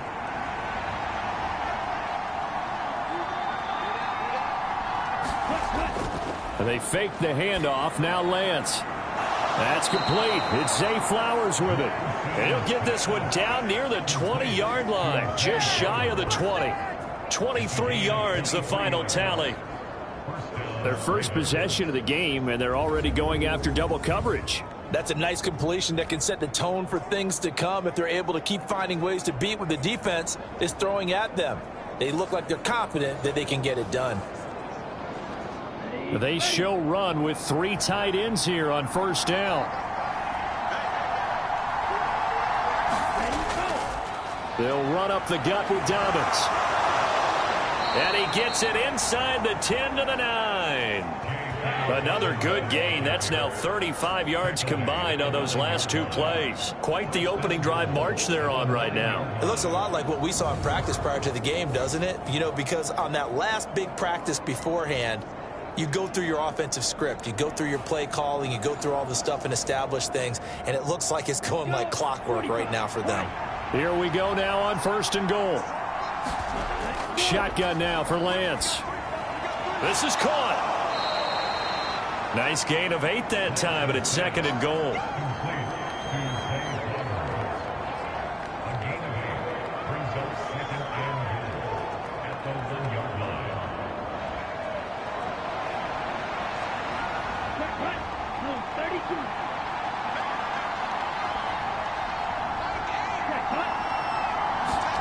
Here's Lance. That is caught. It's Bateman for a Raven touchdown. Rashad Bateman. His first touchdown here of the new campaign. And the Ravens are on the board first here this afternoon. Well, you've got to like that start on both sides of the football. You force the 3 and out, and then you score on your first drive. Well, I know someone who doesn't like that start. Well, yeah, the other side. Yeah, they don't like that at all, right? This is not the way it's supposed to be. But what you just described, that's team football, all right? When you get a 3 and out, you're supposed to take advantage of it on the offensive side of the ball. You said, thank you very much for getting us the rock. Let's put it in the end zone, and they did exactly that. Tucker with the extra point, and that makes the score 7-0.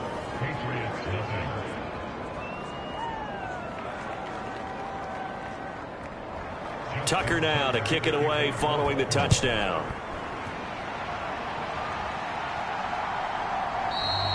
And this will not be returned. It's a touchback, and they'll begin at the 25. So back onto the field come the Pats for their second drive. And a 3 and out on that first drive. We'll see if they can do better here. They should have a better opportunity because the nerves should be settled now. That first series, everybody goes out with a little extra emotion. So now they get a chance to go back out and say, okay, now we're into the game. Let's go play and play as best we can. You almost get a mulligan then on that first drive? Sometimes it absolutely serves that way. You get a second opportunity. Nothing big happened. But then again, you didn't commit any mistakes either. Off you go. Well, it's time for them to be good teammates right here. And what I mean by that is possess the ball for a little while. Get at least 2 first downs. Give their defense a chance to settle down a little bit after they give up a touchdown. From the 30 on second down, Jones, throw left side complete. That's Stevenson. Here's 3rd and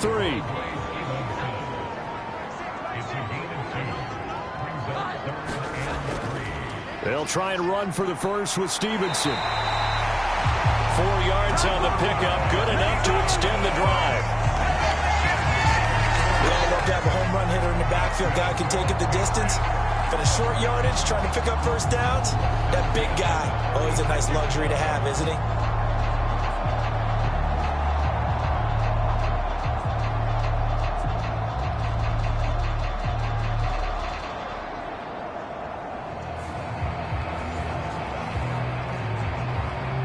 So from the 36 now, 1st and 10. Operating from the gun, Jones. Hunter Henry brings it in. And they'll get this well past midfield before being stopped just before the 35. A really good pickup of 28 yards. But when you hit him on the move like that, and he's able to get into open field with a full head of steam, oh boy, it's going to be tough to get him down. Yeah, there was a big window. They're lucky they did get him down. So in Raven territory now. Here's a 1st and 10 at the 37-yard line.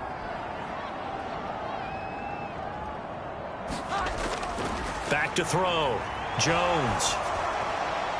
Now throw right side here, going to be incomplete. Now a 2nd and 10.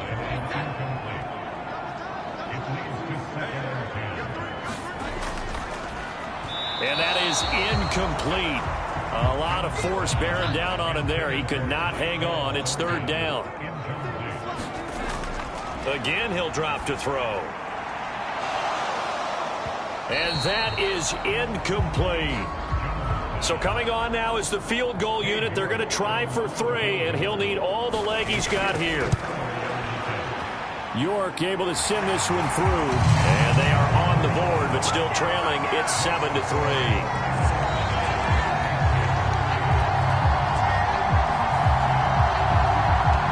These kickers now, it used to be that a 50-plus yarder was cause for celebration. Now seemingly automatic. Yeah, isn't it funny when we prepare for a game, when you look at the backgrounds of these kickers, it's interesting, isn't it, to find out they were all-state quarterbacks, receivers, defensive backs, all-state wrestlers, right? Baseball players.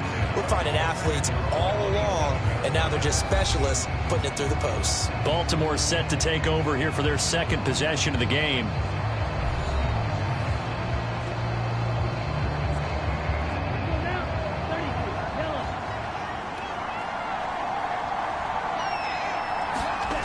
On 1st and 10, here's Lance. Bateman's got it on the crossing route here.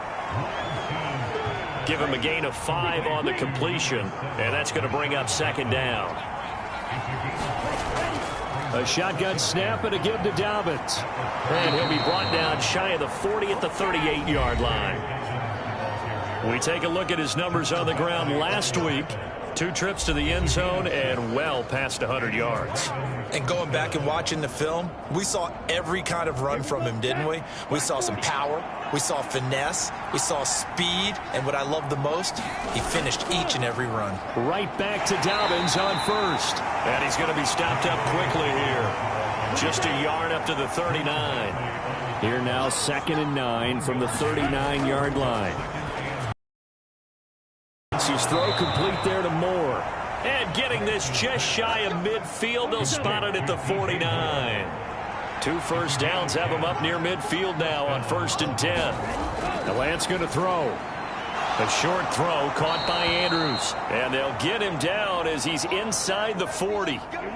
And now before this first down play, we're going to get a timeout here. So as they talk it over, we step aside.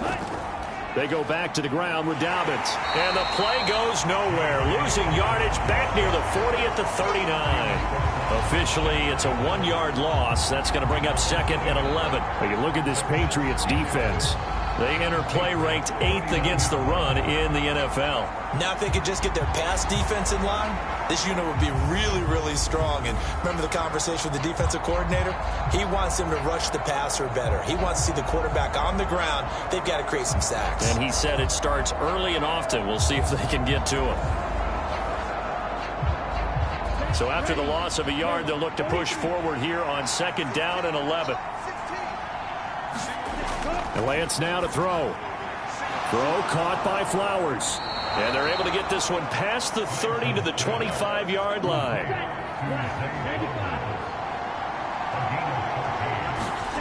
Lance now on 1st down. And they got it inside the 10 at the 8. A nice job there on the escape and scramble. A 1st down, a 16-yard gain. Partner, there's a downside to everything, and the danger of man coverage is if you're locking down your target, you often turn your back to the quarterback and you don't see him. Sometimes you open up a big lane for him to hit you for big yardage, and that was an astute play by him to scramble out, see that lane, and burn them for a 1st down. They'll run with Dobbins. And he's going to be met at the line of scrimmage and taken down. Nothing on 1st down, so the ball remains at the 8-yard line, 2nd and goal. One more time with Dobbins. And finding room to work, he's down to the 2-yard line. Big play coming here. It's 3rd and goal. Dobbins. Boy, no chance as he was met and dropped behind the line there. After one, 7-3 the score on EA Sports. Raven football here as we begin quarter number 2. As they've got it with a 4th down coming up.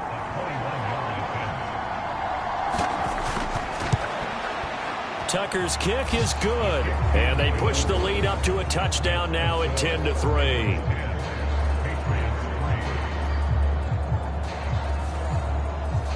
So a long drive gets them down inside the 5, but ultimately they settle for just the field goal. And I have to think that if maybe they were a yard closer, that would have made their decision tougher, and I think they likely would have gone for it. But in this situation, they just decided to take the 3, and I think it was a smart move.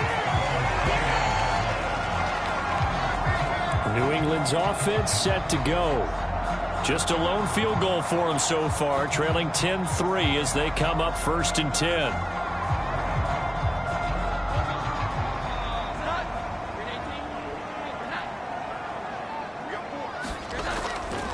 And the drive starts with a carry by Stevenson. And he'll take this up near the 35, maybe the 34.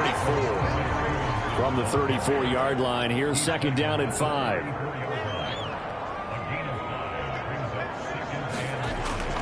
They run once more with Stevenson. And Stevenson's going to have a Patriots 1st down as he gets this up past the 40.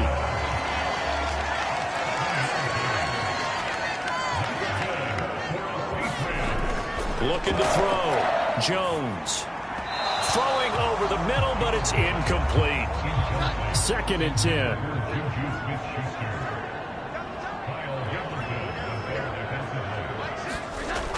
Throwing again.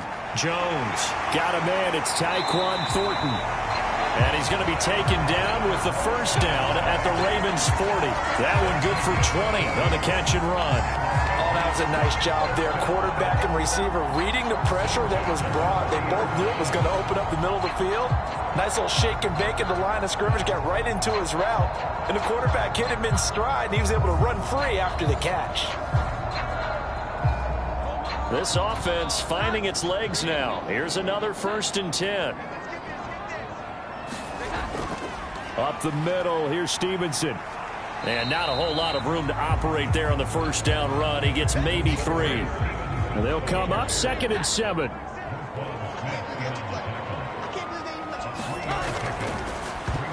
He rifles one, and that's going to be intercepted. Picked off by Marlon Humphrey. And he will bring this back. It's a pick 6 and a Raven touchdown. It just appeared there that the defense, they had that read from the moment the ball was snapped. And not only did they get the interception, add a nice return on top of it, all the way into the end zone for a defensive touchdown. Yeah, and the guy made the play. He gets the points. But it really was a group effort, wasn't it? How about the coaches? They've got to be so excited. All the preparation, time in the film room, it translated into a big play that put points on the board for their team. Tucker now for the extra point.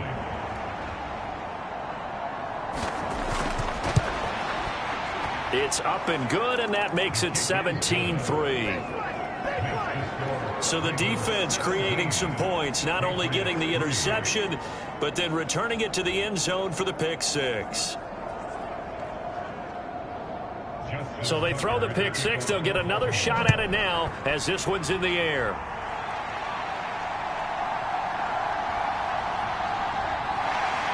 And it's a pretty good return here as he'll get this up to the 29.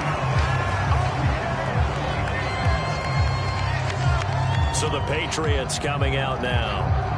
It's been very much a slow start for them. 3 drives and just the 3 points, CD. Yeah, if you're into the points per drive ratio, that answer is 1. And that's not going to get it done in a ball game. They've got to find a way to finish these drives in end zones, not having balls go through goalposts. A little bit of space there for the first down run, as that's going to get them about 5 yards. Here's a 2nd and 5.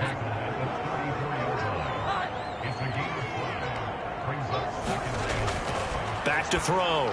Jones. He finds his man. Complete. That's Burns. One thing you're hoping for when you run drag routes, you're able to hit a receiver in stride, and he can pick up a lot of yardage after the catch. But in this situation, the defense was effective, able to stop him before he could get a good head of steam going. On 3rd down, here's Stevenson. And he won't be close to a first down as he runs into a wall right around the line of scrimmage. No gain on the play there. A nice job defensively, and it likely forces a punt situation on 4th. Another down on the scoreboard, but the urge to go for it is almost irresistible here on 4th and short. Yeah, I know they're on their own side of the field. I was going to say. Normally I would say punt the ball away, but I'm feeling it. I say go for it. So on now is Johnny Hecker to punt this one away.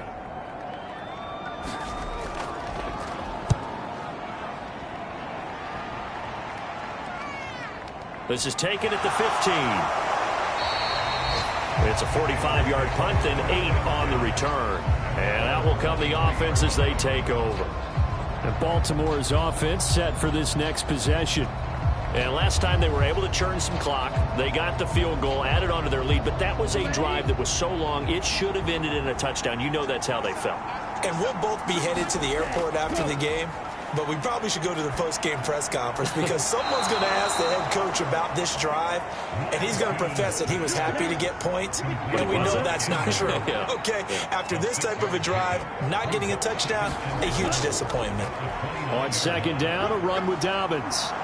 And he'll get it up near the 35, right at the 34 here. A gain of 5, good enough for the first down. That's a nice run right there, able to get to the outside, and so many times defenses say, okay, we've got you hemmed in. But if you're running the football, at least you know where everyone is coming from. You don't have to worry about the backside at all. That allows you to run with a little bit more confidence as you traverse down the field. Right about 20 yards on the pickup. Officially, they'll say it's going to go for 19. He has now hit number 500. Charles, that is his 500th NFL career catch. Definitely worthy of applause, but I remember when 500 meant you were going to the Hall of Fame. Nowadays, in today's football, 500 puts you on the path, a significant number. So into Pat's territory now. Here's 1st and 10 at the 47. Here's Lance to throw it. And he'll go right back to Moore. Complete again. And he's corralled, but not before getting it inside the 35. This duo locked in. 14 yards there and a first down. You can see the time and effort and thought that they've put into their passing game because it was evident right there. It looks like a simple pitch and catch, but you and I both know that they have planned for this and worked hard to make it happen. Throwing on 1st down is Lance. Again, he finds Moore. And down inside the 15 he goes. Another big hitter there. This one good for 18. That's the third time on this drive that these two have connected with each other. They've got a real rapport going, and right now it's paying off with big chunks of yardage, as shown by that last play. Okay, ready? Here's a 1st and 10 at the 14-yard line. Dobbins trying the left side. And he'll get about 3 just outside the 10, stopped at the 11. Here's 2nd and 7.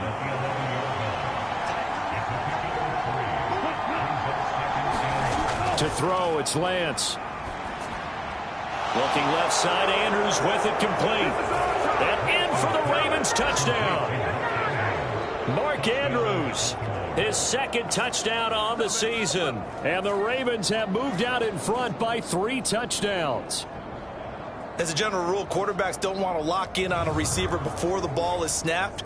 But in this case, based on the matchup he thought he was going to get, it was favorable for his tight end. He locked in on him early and found him for a touchdown.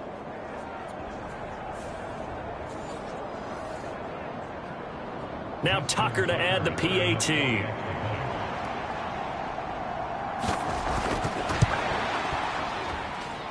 And the lead now to 3 touchdowns at 21 points. So this drive spans 7 plays. And it's Mark Andrews who finishes things off with a touchdown reception.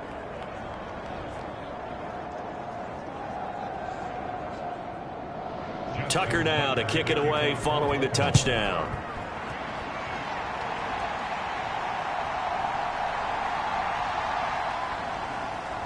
And he will make it to the 20-yard line and no further.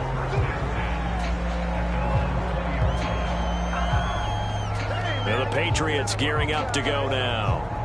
They're down 3 touchdowns to this point, needing to put something together as they have it 1st and 10.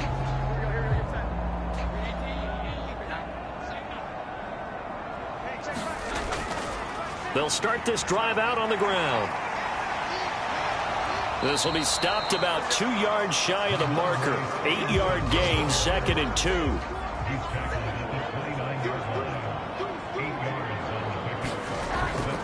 Again, it's Stevenson. And he's able to get out to the 32, brought down there.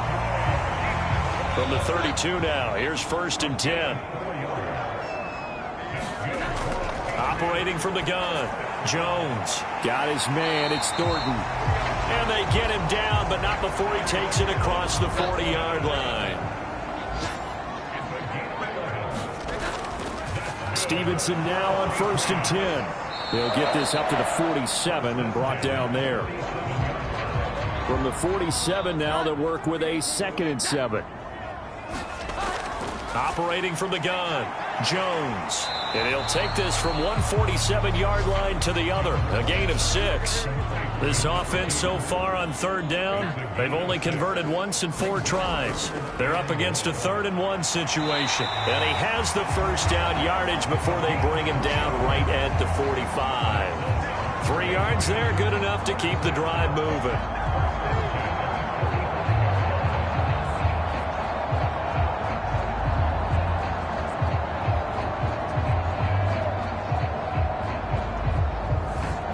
Two minutes remaining in this first half of football. We remind you that coming up at halftime, Jonathan Coachman will be alongside. He'll have highlights and analysis from Orlando of this first half of action. Oh, he dropped it. And that's pretty indicative of the way this one's gone.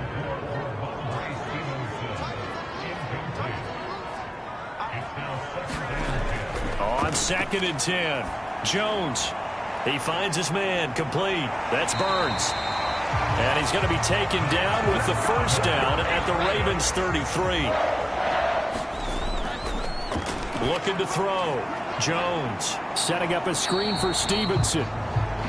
They'll get 4 there out of the screen, and it's 2nd down. Good reactions there defensively. That screen was a little slow in developing, and they shut that one down with little gain. 2nd and 6. And that throw behind his man. He missed him. Incomplete. They got to get to the 23 here on 3rd. They'll stick with the passing game as he looks to throw. And he'll be taken down, but he does have first down yardage. Now the Patriots going to use one of their timeouts as they'll stop it with just over a minute to go before halftime.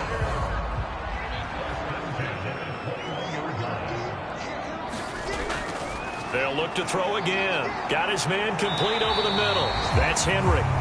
Now the Patriots will use the second of their timeouts as the stoppage will come with a little under a minute to go in this first half. Now a 1st and 10 at the 11. Back to throw again. Over the middle, complete. It's Burns. Showed off the toughness, but still corralled shy of the 5 at the 6. Now 2nd and 5. Snap will come from the 6. Back to throw. Jones. And he drops it incomplete. And their struggles continue here. They come up now 3rd and 5 following the incomplete pass. Looking to throw. Jones. Pass incomplete, but the flag in the backfield, and this might be a roughing call.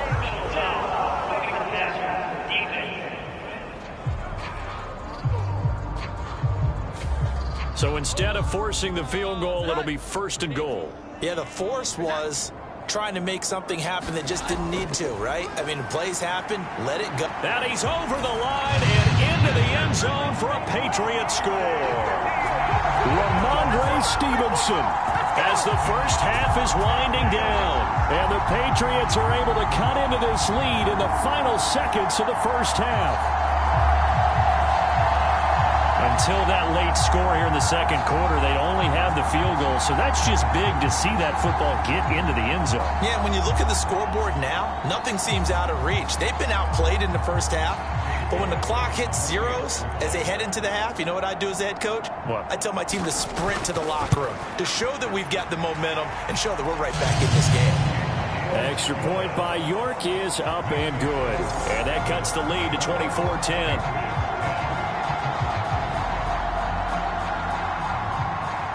So not much time to speak of remaining in this first half as the kick's away.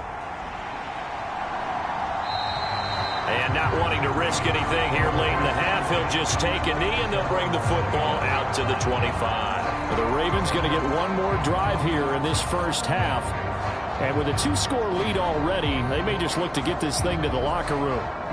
19 seconds showing to play in the half as they come up here 1st and 10. They'll indeed start on the ground to run that clock. And he'll just push his way forward for a few as the clock will run. And give him 4 yards there. It'll be 2nd and 6.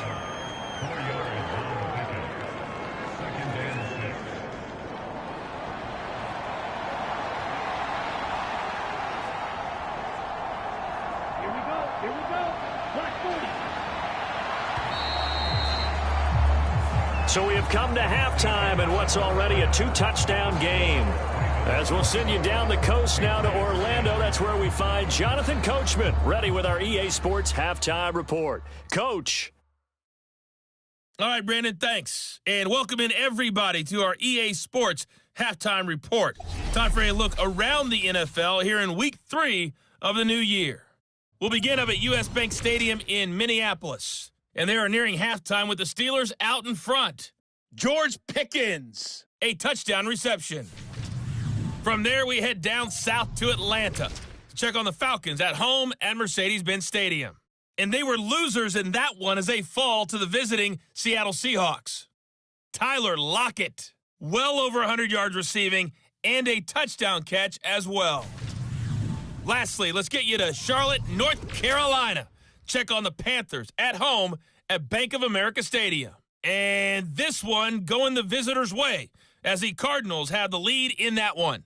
Corey Davis, 100 yards receiving on the nose and a touchdown catch as well.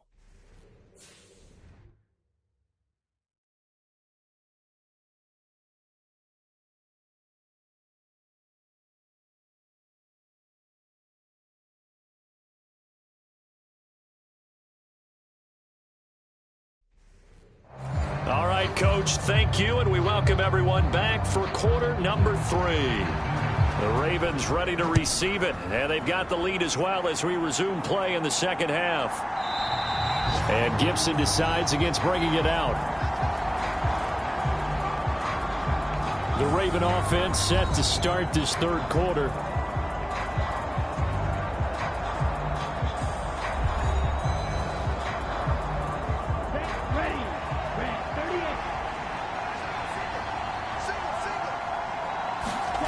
On first down, Lance.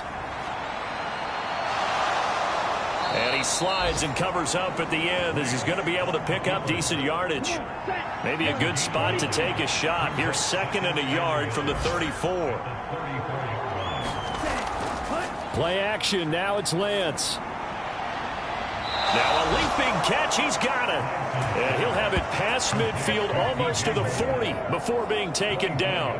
That one covers 24 yards. It's a first down.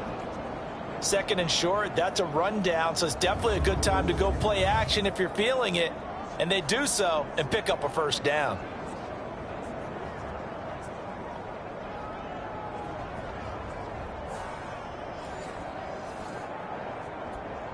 Back-to-back good plays have them on the move on first down. Lance looking to throw it.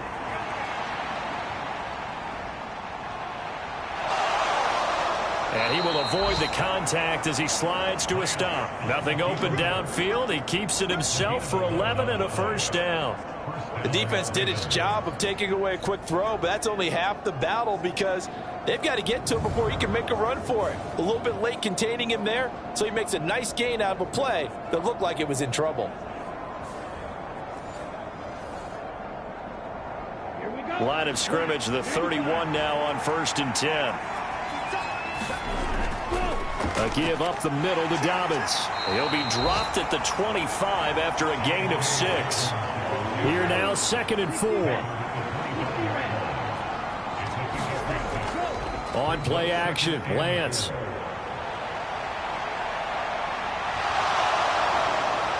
And he will slide to a stop. He does have the first down. 17 yards on the pickup there, and the drive will continue.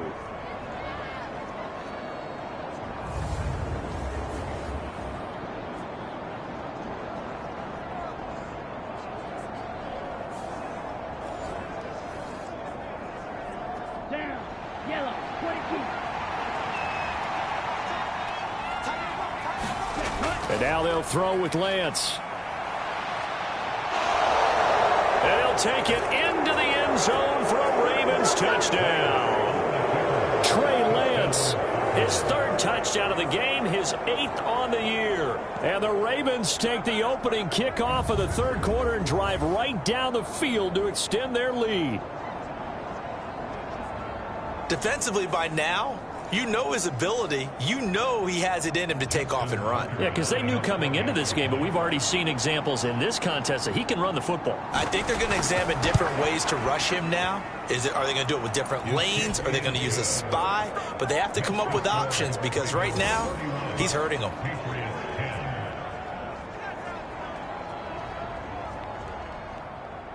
Tucker now to kick it away following the touchdown.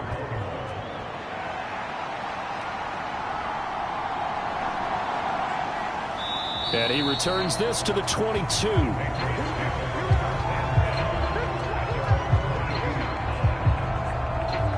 So here are the Patriots now. They get ready for their first possession of half number 2.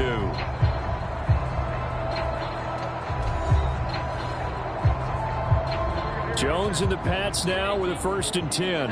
At their own 22. Off the play fake, he'll look to throw. And it's incomplete. Took a shot, couldn't connect. So after the incompletion, 2nd and 10 from the 22. To throw again. Jones. Throwing quickly there, but it's incomplete. This offense in desperate need of a conversion as they come up on 3rd down. Operating from the gun. Jones. Oh, he had him. He was open, but he couldn't get it to him. It's incomplete. Here's Johnny Hacker now as he's on to punt for New England.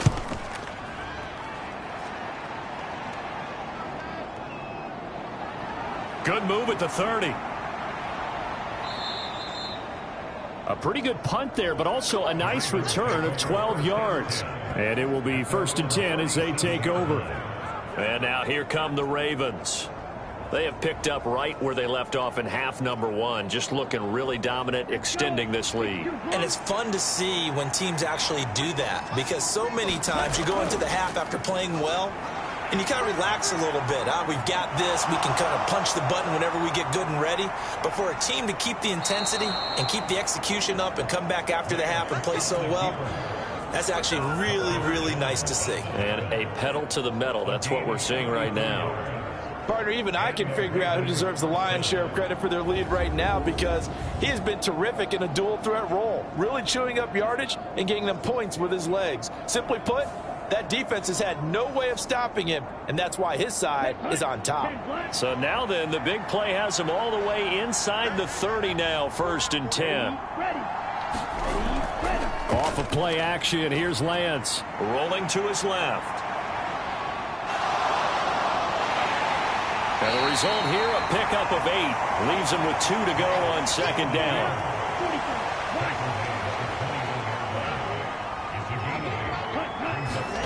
Now Lance.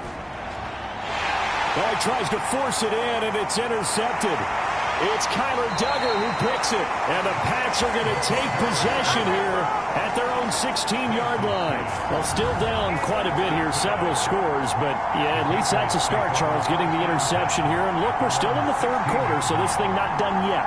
You're right about that, Brandon. This defense, they haven't quit on this game. They stayed with it and got an interception and handed the ball back to their offense. And what you wonder about is the team that just threw that interception, they've got to be careful about developing a sense of complacency and thinking this game is over. Jones throwing to start the drive. To the sideline and incomplete. So now 2nd and 10 after the incompletion on 1st down. Throwing again. Jones. And he goes down. It's a sack. They get him back at his own 3-yard line. Justin Matabike working his way to the quarterback that time. So one quick, easy analysis about why they've struggled so far. They keep putting themselves in 3rd and long situations. They just took another sack right there. And the offensive film session tomorrow may be a little longer than it normally is. Not a lot of positive grades will be handed out thus far. Work now for Jones and the Patriots here after the sack. It's 3rd and long. Straight ahead, it's Stevenson. And they'll mark him down right around the 9, just shy of the 10. It's a pickup of 6, but it's not going to be enough. And the punt team's going to be summoned on 4th down. Well, they got off the field on 3rd down. An excellent job, an excellent defensive series. We always talk about adjustments, and usually only at halftime. But the best teams adjust series to series. And on that series, they adjusted so well that they got the job done in fine style. On is the punter, Hecker, as he gets this one away.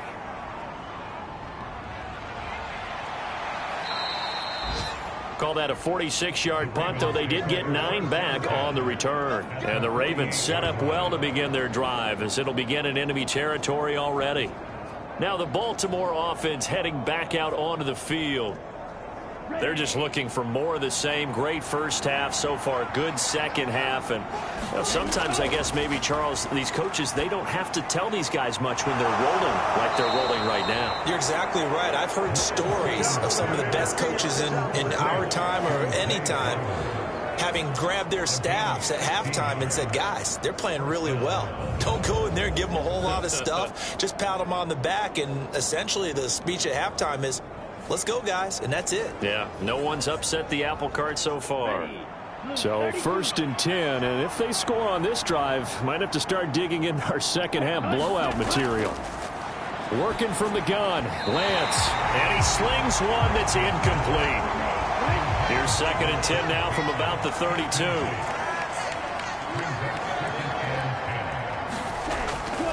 Here's a give to Dobbins running right. And only able to get 2 here. Stopped at the 30. The 22 is the line to gain here on 3rd down. Back to throw. Lance. And Lance will have the first down as he's able to slide to avoid the contact there at the end of the play. That one a broken play, but it ends up being a good play. The scramble goes for 20. Things started a little slow for him as a runner, but he has really found a different gear here in this second half.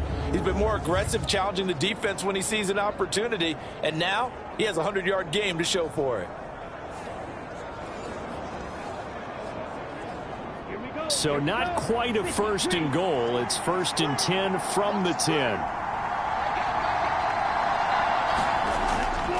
A handoff running left is Dobbins. And he'll find his way down inside the 10 to the 9-yard line. Ball at the 9 on 2nd and 8. From the gun, it's Lance. And he is into the end zone for a Baltimore touchdown. Trey Lance, a 9-yard touchdown run. And the Ravens are able to widen their advantage. So another touchdown there, and even though we're still just here in the third quarter, kind of hard now to see them giving up this lead. And this is just an offense that's imposing its will right now. You name it, they're able to do it. If you're the play caller, whatever you want to select is there. You want to run it, you want to throw it, pick a play, any play. They're rocking and rolling right now. Tucker able to connect on the extra point, and that'll increase their lead to 28. A drive that time of 6 plays. And it was Trey Lance taking it in himself to cap the drive with a touchdown run. Tucker now to kick it away following the touchdown. And he'll be stopped up at the 25. New England trying to get a place on offense. Well, we haven't exactly been treated to a nail-biter in this one, CD, and if they cannot score here, this one's pretty much all but over. Are you saying that you feel like people are starting to think about getting out of here, maybe beating the traffic in order to get home or to their final destination? Yeah, I don't think there's a whole lot of reason to hang around, especially if they can't score here. Yeah, you're right about that, because it has been pretty clear who the better team has been in this one. And in a league that we talk about every game being a one-score game as we go into it, watching this blowout, let's just say it's been unusual. These guys have punted 4 times already, and they're staring at a 5th, barring a conversion here on 3rd down. Flag comes in. This might be a free play. They set up the screen for Stevenson. And he'll be taken down, but he does have first down yardage.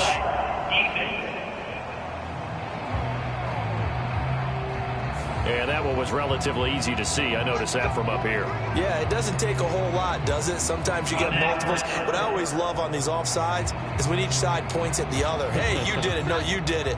They deciphered that one correctly. So the yellow flag came out, and that leads to a new set of downs for this offense. 1st and 10. Powers through him. And this will leave him a yard short. Nice pickup of 9 yards on 1st down.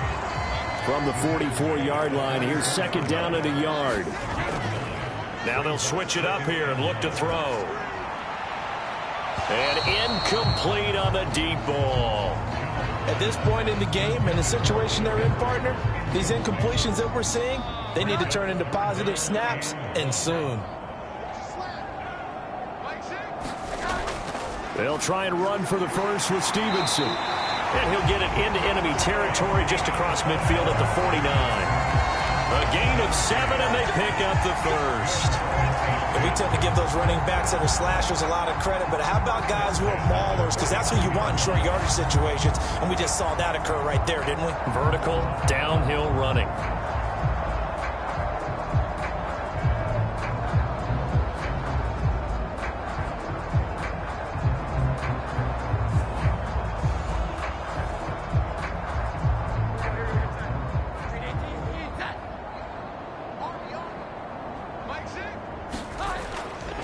Back to Stevenson on 1st down.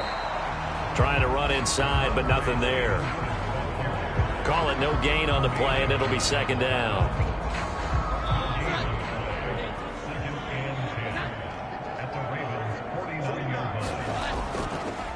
Now a handoff up the middle.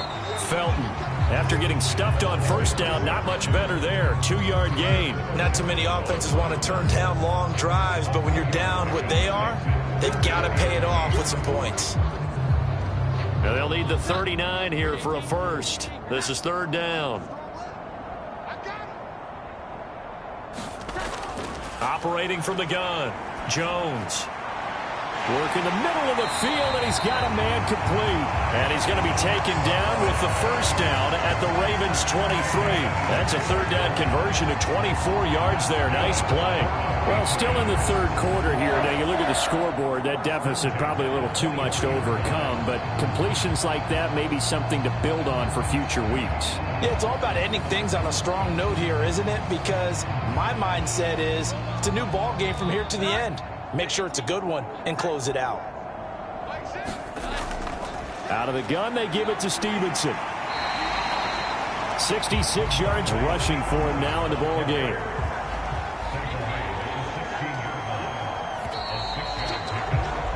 And they're not going to get to the line to run another play, so we will switch ends as the 3rd quarter has come to a close. We'll return with more after this. You're watching the NFL on EA Sports. This 2nd and 4. From the gun, it's Stevenson. And he'll go down here at the 12-yard line. So signs of life in what's been a dormant offense in this second half. Here's 1st and 10. Running left is Stevenson. And they'll go backwards here, losing yardage to the 14. 2 yards the loss, 2nd and 12. I think this offense, specifically this running game, they're going to have to find a way to turn the page because they haven't found a way to run it effectively thus far, and it's cost them.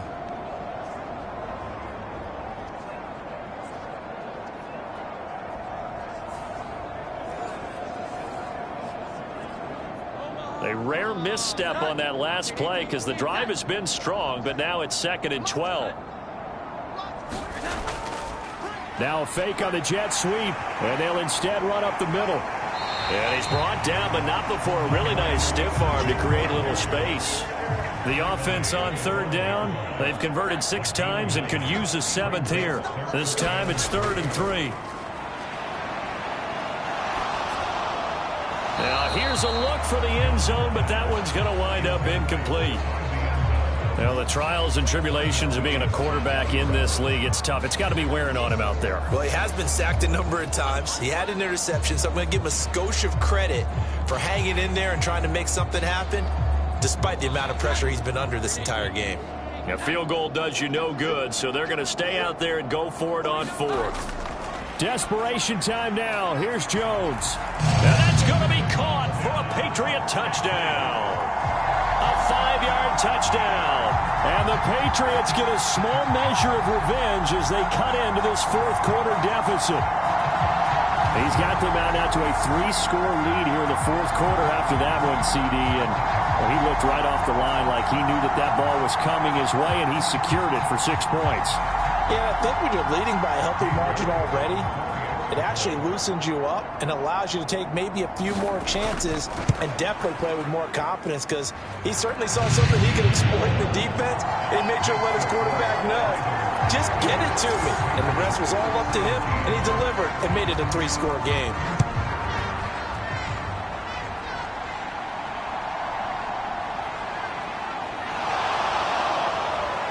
And able to get this across the 20, but not much further as he's dropped it to 23-yard line. The Ravens ready to take over.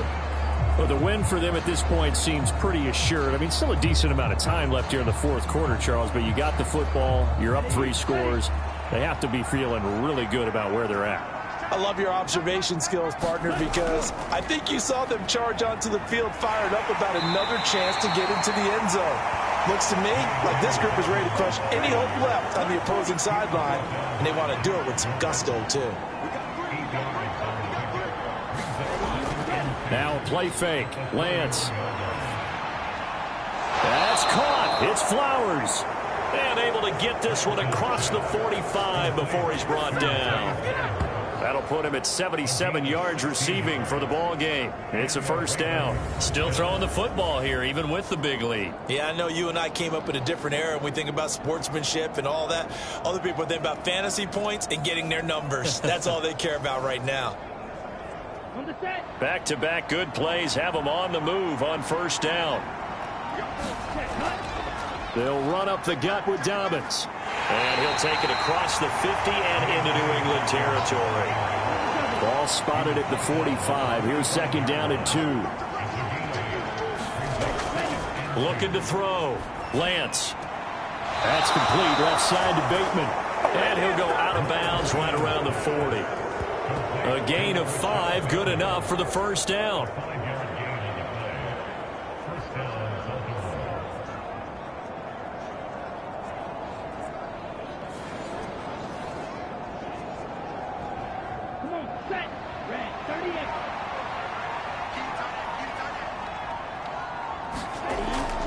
Dobbins running out of the gun. And he gets forward up the middle, but only for a couple. It'll be second down.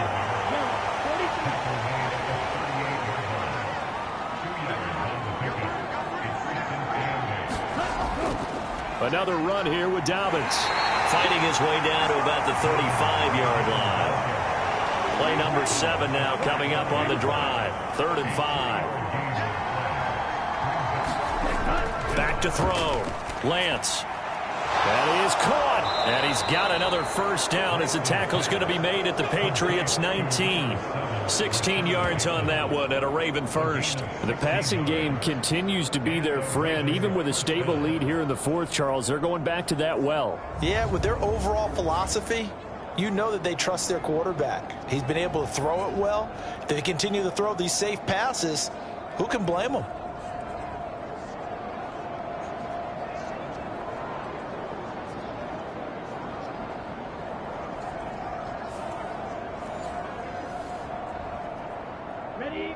So here's a 1st and 10 now, down inside the 20. Looking to throw. Lance. This one caught by his tight end, Andrews. That's good. The completion there for 7 yards, and it'll be second down.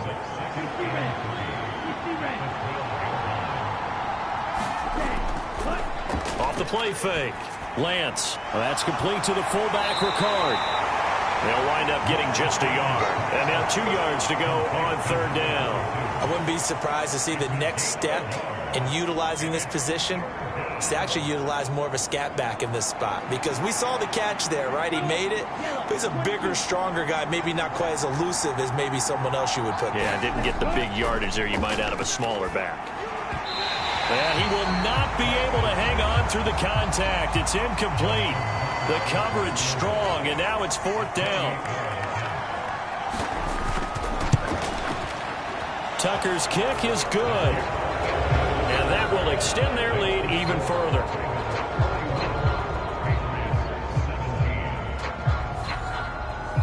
Well, ultimately not really sure that they're going to need those 3 points, but they'll take the 3 and they pad that lead. Yeah, this one's already wrapped up, but you and I both know if you're an offensive coordinator, you never let up on the gas unless the head coach tells you to do so. And maybe you've actually clicked him off in your headset so you can keep calling plays and trying to add to this lead. Now the Patriot offense set to take over again. This drive here beginning probably with a pair of motivated groups. Remember, the offense scored a touchdown on their last time out, looking to repeat that in Charles's defense. They were very frustrated after giving up 6 the last time on the field. And frankly, it's just a battle of wills in a lot of ways because you know they're both motivated, they both game plan for this drive, and they both have specific outcomes in mind. To me, it just comes down to who can execute better and which side can step up and assert its will over the other. Looking to throw again on 2nd down. Jones, and his pass incomplete. Another pass attempt, another incompletion, and they're just a little over 100 yards passing here in this game, so defensively, pretty good job. Definitely, because they were never really able to get the ball in the hands of their playmakers, so a lot of credit to the defensive game plan and especially the execution. Pass taken in by his big tight end. And he will have a Patriots first down, and he was able to get it by plenty. A gain of 8 on 3rd and 3.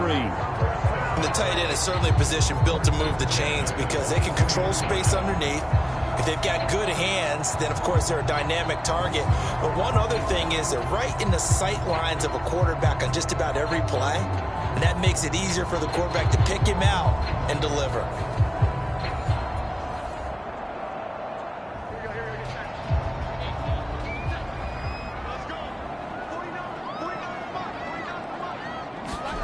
Now Jones. Right back to Henry, and Henry's got it again. It'll go down as a gain of 6, and it's 2nd down.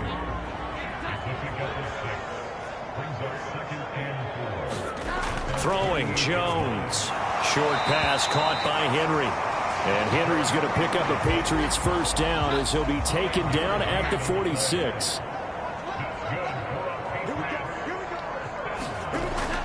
Operating from the gun, Jones. It's incomplete. Took a shot, couldn't connect. Here's 2nd and 10. To throw again, Jones. Now a quick throw there, but it's going to be incomplete. Here comes the 8th play of the drive, and they need a full 10 yards on 3rd down. Out of the gun, they'll look to throw. The pass to Henry is intercepted. Picked up by Marcus Williams. Down the right sideline. And he will bring this back. It's a pick 6 and a Raven touchdown. Well, this one was already ugly, and now it's just kind of becoming a feast on the defensive side of the football. Yeah, partner, this is a unit that knows they've got this game in the bag with this huge lead. And it's going to drive their coaches crazy because they're telling them, play it straight, do all the right things. But these guys are going to be freewheeling now. All of them are going to take chances, and that one pays off with an INT and a return for 6. Tucker now to add the point after.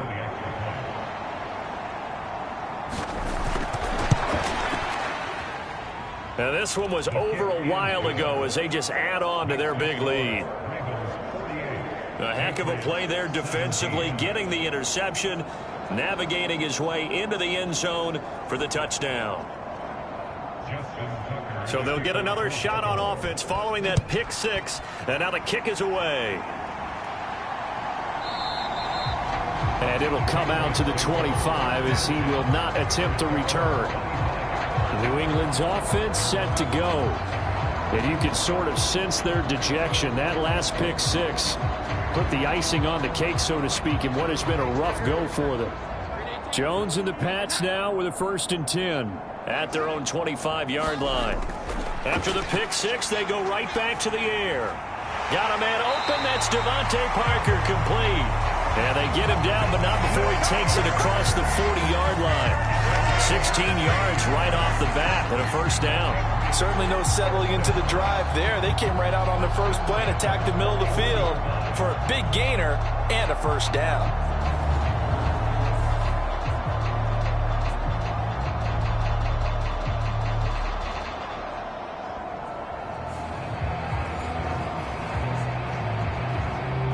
One play has him up past the 40 already, and another 1st and 10. Operating from the gun, Jones. And he's going to be intercepted a 3rd time. Picked up by Tremaine Edmonds, the linebacker. And he will bring this back. It's a pick 6 and a Raven touchdown. Tucker now for the extra point.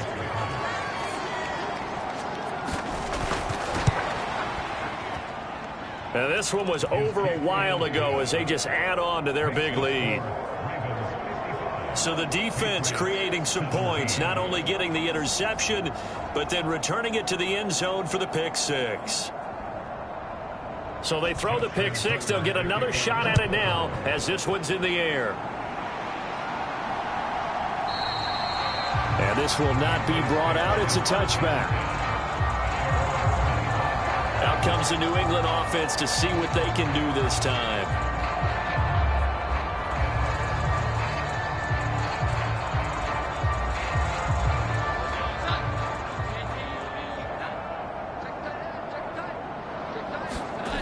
Jones, another shot here after the pick six. Looking left sideline, it's complete. And they will get him down, but not before he gets very good yardage there, as that will lead us right into the 2-minute warning. A good pickup there, 21 yards.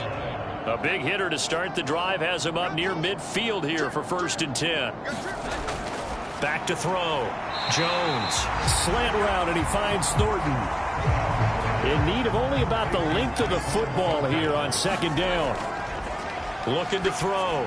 Jones. Quick completion to Henry. And Henry's going to pick up a Patriots 1st down as he'll get this down to the 36. Out to the flat. That's complete to his running back. And a nice job to break free of one tackle, but it slowed his momentum somewhat, and he's taken down right after. And the Raven pressure too much. Down he goes. They push him back 8 yards that time on 2nd down. They've gobbled up over 30 yards of turf so far, but a sack knocks them backwards. And that interrupts the momentum they were building. Good opportunity for the defense to escape this drive before they get to the end zone.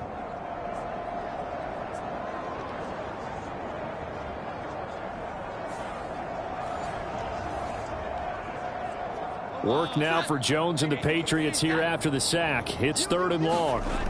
Now on 3rd and long, they'll look to throw. And that will be incomplete.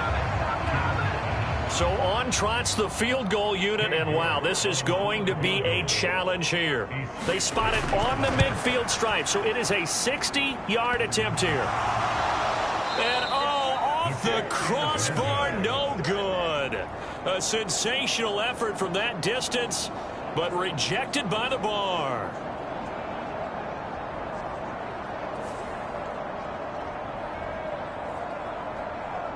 Baltimore about ready to go on offense. Well, they don't need to score here, that's for sure. They could just kneel it. They've got the huge lead late 4th quarter, but we'll see how they're feeling, Charles. Yeah, we all know people out there who like to use every second of the clock, no matter what the score. And we know they don't need the points. They've scored in abundance already. Let's find out how they want to finish this ball game. And he takes this one down almost all the way to the 30. 93 yards on the ground here for Dobbins, and a 1st down coming up.